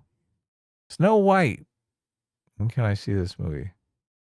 Let's see. I'm gonna look at the three. So Minecraft has 3 writers. One of them has done nothing but written cartoon shows for children, I guess. One of them has done nothing. One of them Oh no. has DEI also done hires. nothing. What the fuck? How is this possible? I don't understand how this keeps happening, Adam. Someone needs to explain this to me. It makes no fucking sense. It doesn't make any sense. I don't know why you can't find a writer that's done something. It's so weird. You have these like major fucking properties, like Minecraft. Minecraft, I believe, was like the most successful video game in the world before Fortnite became big. Yeah, it could be as big as Lego Movie easily. Yeah, it's like huge, like one of the most popular, groundbreaking, successful games of all time. You have like so much leeway to basically make the story like almost whatever the fuck you want. And they're like, let's get 3 people who've never done anything before. How has this happened? This is crazy. It can happen because they write a spec script. A lot of first-time writers in Hollywood, their agents will tell them, you know, write a script for some property that I can show around, because nobody wants to see your script that doesn't have some familiar brand attached to it. Right. But a lot of times they'll say, oh, he's got this spec script on Lego or Minecraft. You want to check it out? Oh, sure, send it over. Right. I'll my assistant read it over the weekend. So they could have had some spec script that blew up, got in some contest, but you know, it could have just been, look, this person I'm having sex with, they said they could write. Well, you know, when we were having drinks. So, you know, I figured they were good in bed. Maybe they could be good at writing screenplays about video games. Right. Okay. I'm sure there's plenty of that going on as well. So the director of the movie is directing a movie that you like a lot. What is that? He directed Nacho Libre. Oh, yeah. Oh, okay. So that's why Jack Black is in it. Oh, and he also directed Napoleon Dynamite. Okay, well, there you go. Oh, that's how these writers. Okay, so two of the writers who have these, like, one of them literally has no credits, and two of them have these various sparse credits. They both worked on a Napoleon Dynamite cartoon show, which I didn't even know existed. So then they might be, yeah, they might be functioning just as kind of like, you know, they're writing because they're putting the words on the page, but really the director knows what he wants to do. He's like got this story kind of outlined in his head. He just needs somebody to type it out for him. So or maybe he's just that friends could be with them happening because of their previous works. It's like, Yeah. hey, I don't know. Yes. Jack Black does a lot of producing and stuff like that too. So Jack Right. Black might have brought everyone together. Jack Black That's might have said, true. That's true. look, I'm not going to do your movie unless you bring along my buddies. What can they do? Oh, I don't know. Maybe they write it or something. Listen, I don't hate Jack Black. I don't have any negative feelings for Jack Black, but Nacho Libre is great. You know, I like Kung Fu Panda. It Oh, was yeah, a that's good, weird. too. It was a weird choice to have him be Steve in the Minecraft movie. It's a very, very weird choice. Who is Steve in the game? He's just a guy. There is no Steve, right? I mean, they're just yeah, It's just it's just like the graphic of the character. It doesn't have a personality or anything. right, yeah. But that's what I'm saying. Just weird. It's just weird to have Jack Black be in this. Because the Minecraft character is like skinny. Well, he's skinny, but Who would have been better casting? Who's got like that square personality? I don't know. It depends on what the story was going to be about. Like it just feels like when you see that it's Jack Black, you go, "Oh, it's going to be like that." Like it gives you a sense of what the movie's going to be, right? It's like if they cast Jim Carrey as Steve, you're like, "Oh, you know what this is going to be, right?" Just based on the casting. So Yeah. So we'll They see. should have cast Keanu Reeves, right? I mean, if they wanted to be, you know, keeping in tune with him being, you know, the personality of a plank, that would make sense, yeah. But I don't think that'd be good for the movie. How about Heath Ledger? Heath Ledger. You're like, he's dead. I was gonna say you're gonna bring him back from the. Are you gonna do a CGI Heath Ledger to play in the Minecraft movie? That'd be interesting. What about Jared Leto? Get Christian Bale. He's a very, very serious actor. Okay, he can be in the Minecraft Christian Bale. Oh, Right. that's interesting. Just have a scene of him surrounded by green screen, just yelling at someone, ripping off the lights. Be fun. Solid for 2 hours says a couple of my super chats from Thursday didn't show up. The last one is pertinent to this topic. Also, aristocracy once said, suffering makes you selfish, and that most Israelis lost someone in the second intifada. Well, that's interesting. Suffering makes you selfish. Let's see. You said Solid for That 2 could hours be says a true. Zoomer I know told me they don't care if anti-Semitism grows on X as long as more people hate Israel. How do I talk sense to them? They're a left-wing Kyle Kalinske fan, but they think Nick Fuentes is based on Israel. That's so weird. Did you see? There's like this real weird clip of like Kyle and Crystal who are like, they're like, yeah, Nick praising Fuentes. Nick Fuentes. Yeah, they're like, yeah, he's like a horrible racist, but he's really funny. He doesn't have to be racist. He should just be like a normal commentator. It's so weird. It's so weird. Them just gushing about Nick Fuentes. I mean, yeah, they keep saying like, oh, you know, he's racist, but I'm like, I cannot believe for a second that if Nick Fuentes was not on their line with their positions on Israel, that they would be saying any of this stuff. So, or I guess I shouldn't say align with their position in Israel. If it was not also anti-Israel for different reasons. It's pretty crazy.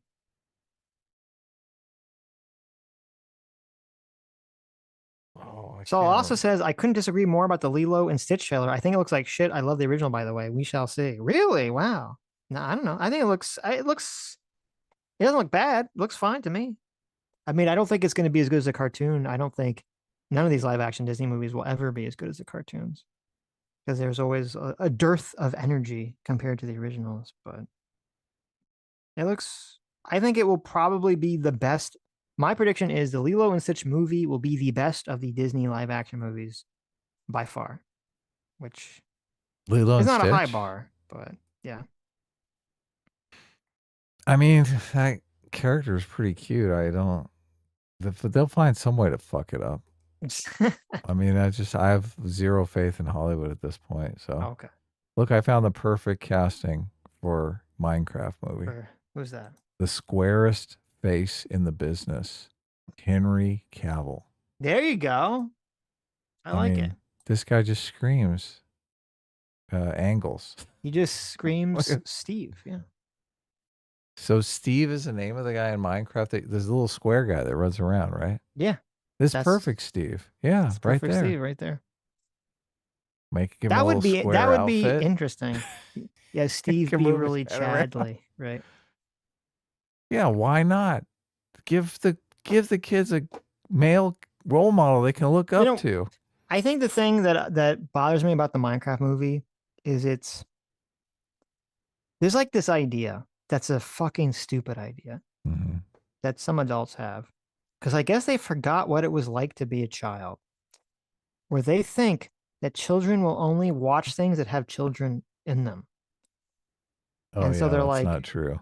Yeah, because there's like a trend of these movies where they're like, we have to shove a child into every fucking movie somehow to get the kids to like it.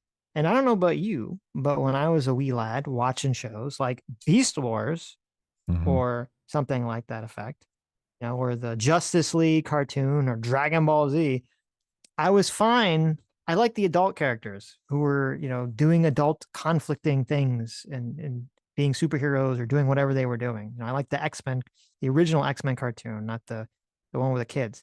I didn't need children shoved into everything. So I feel like a Minecraft movie would function better if it didn't have a bunch of random fucking kids shoved into it for no reason. It was just about, you know, some guy who somehow goes to the Minecraft world and is trying to, you know, survive or something. Yeah, I'm fully with you. I don't know why they have to put humans in robot movies. What the fuck? It's true. Taking it too seriously. Yep. We want to learn how the little square Minecraft people live and work, right? Well, I mean, I guess Steve is supposed to be human, so.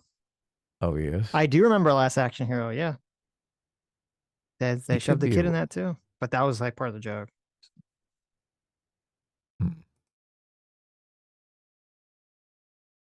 You know, it's weird. I saw a lot of people on X who were presumably on the right side of the political spectrum who were very happy that the District 9 guy, what's his name? Blomkamp is supposedly working on, or going to be working on, a Starship Troopers. Yeah, remake. And I saw them very happy about it, which I didn't know why they were happy about it. Because Blomkamp always makes his movies have very left-wing philosophy like shoved into it. Yeah, right?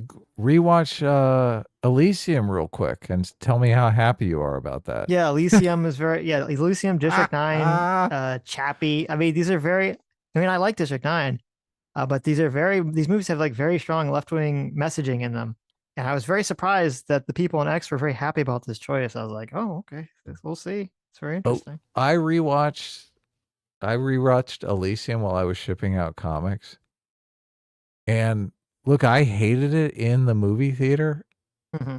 It's like rewatching it, it was even worse. That movie Right. is so fucking trash. Right. Oh God, it's so trash. Everyone in that movie is just like comically evil. And it's like comically evil vision of conservatives too. Right. I don't see how, look. Yeah, I don't know what he's going to do with Starship Troopers, but Mm-hmm. yeah. Imagine the humans being the bad guys. Right. So I don't know. We'll see. We'll see how it goes. Sala for 2 hours says there's a mug shot going around of an 18-year-old Netanyahu, and he's buff. Who knew he was dropping panties before he was dropping bombs? Jesus. Well, wait a second. That's a great not- super chat. He's not buff anymore now, so it's old and out of shape. Dr. Diddler for $2 says you can really tell God is on Hamas's side by the virtue of the fact that they keep getting slaughtered with effectively 0 wins. Our neighborhoods might be flattened, but this time for sure. Yeah, exactly. Saul for $2 says there's another tweet Pixie made in response showing the official appearance papers of Bretler, an excerpt of an article about his tactics. And then Salah put his Twitter handle there. So yeah, he is Salah on Twitter. So Oh, okay. there you go.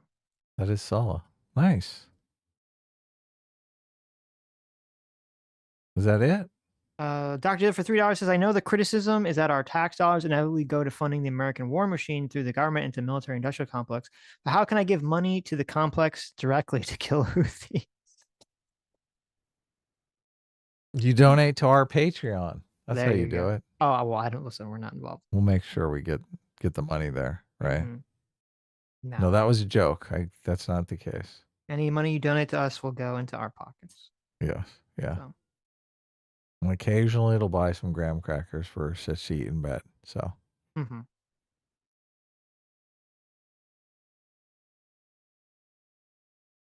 All right. The poll. Who is hotter?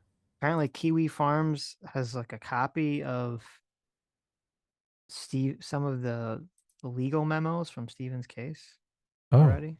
Wow. How'd they get those? I think anyone could get them. Steve leaked them? Pixie might have linked them, or I think anyone could just get them off. Like, I don't know if it's on Pace or anything, but okay. Select Ventura says, actual Frodo quote from the book. There have been times when I thought the inhabitants were too stupid and dull for words. I felt that an earthquake or an invasion of dragons might be good for them. That's true. That's a good quote. I like it. Quote, yeah. Frodo was down on the rest of the hobbits not being all up and about.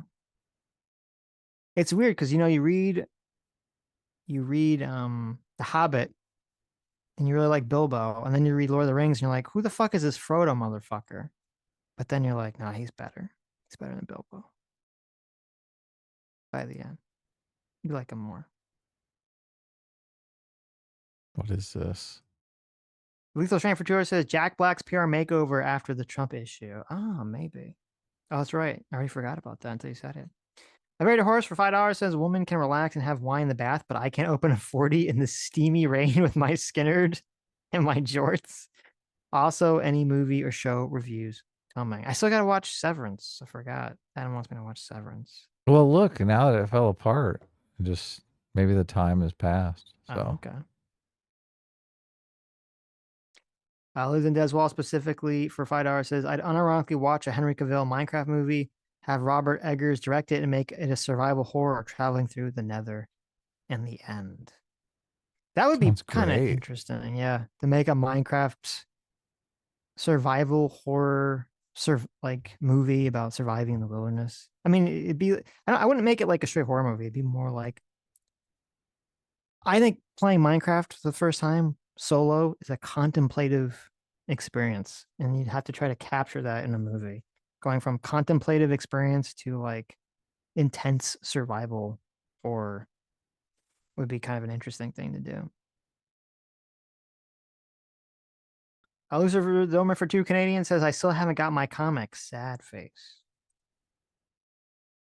Yeah. It looks like they shipped out, so. Okay. Terrible for you. Jonathan Rosler for 30 months. Thanks so much. 30 months. Free Will Seeker says, hey, Sitch and Adam, it's my birthday in 2 days, so can I get a shout out? S class is best class time. A team doesn't like apple pie. Is that true? You don't like apple pie? I mean, it's not my favorite, but Okay. I'll eat it. Right. Happy birthday, Jonathan. Yeah, happy birthday. That's great. Happy birthday. Happy birthday. Okay. There you go. Adam Unfriended for $10 says, I disagree with Sitch. Minecraft needs kid characters because young kids won't stay engaged without them. I've seen it with my second cousins. It should be researched why that happens. I don't know. I'd completely disagree. Well, how young are we talking about here? Okay, I don't know about no 3-year-olds. Yeah, maybe like 3-year-olds can watch that.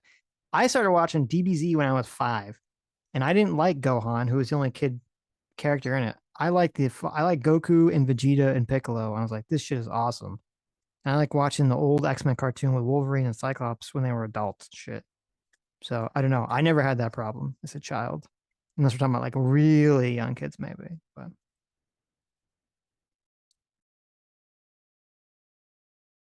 and I mean, I remember watching Power Rangers. I mean, I guess they were supposed to be high school kids, but when you're like 5 or 6, high school kids are basically like in your mind adults anyway. So.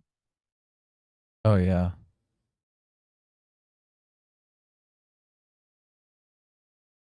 Mike Assange for 31 months says, what's wrong, Sitch? Don't you want bugs crawling over you in your sleep? No. Don't you want the asthma gold success? A-Team reigns supreme. S-Class is the best class. Is that how Asmongold has so much success? He does the bed bug thing?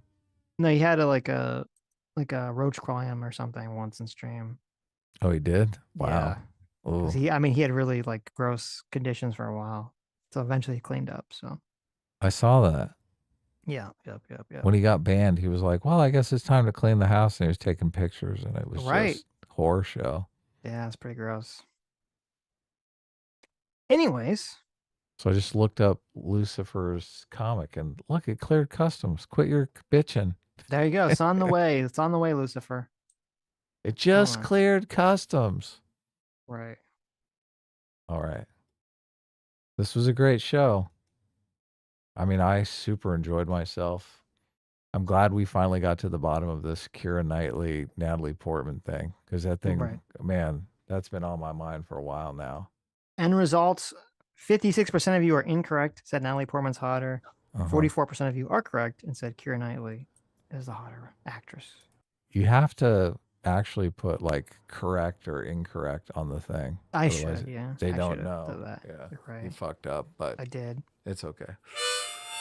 Oh, we're not going to be on next week. There will be no streams during the week. We'll be on next Sunday, though. Okay. Sad. So, I know. Very sad. But anyway, that's just the reality situation. Anyway, thank you all for coming.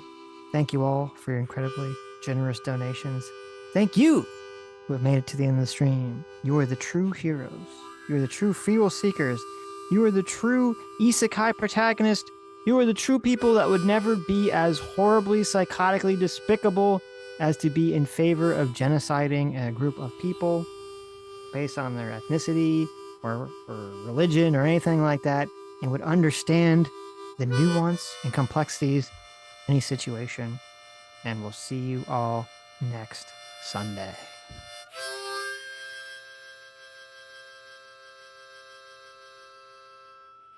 Bye-bye, guys. Read David Puff's review of our comic. It's great.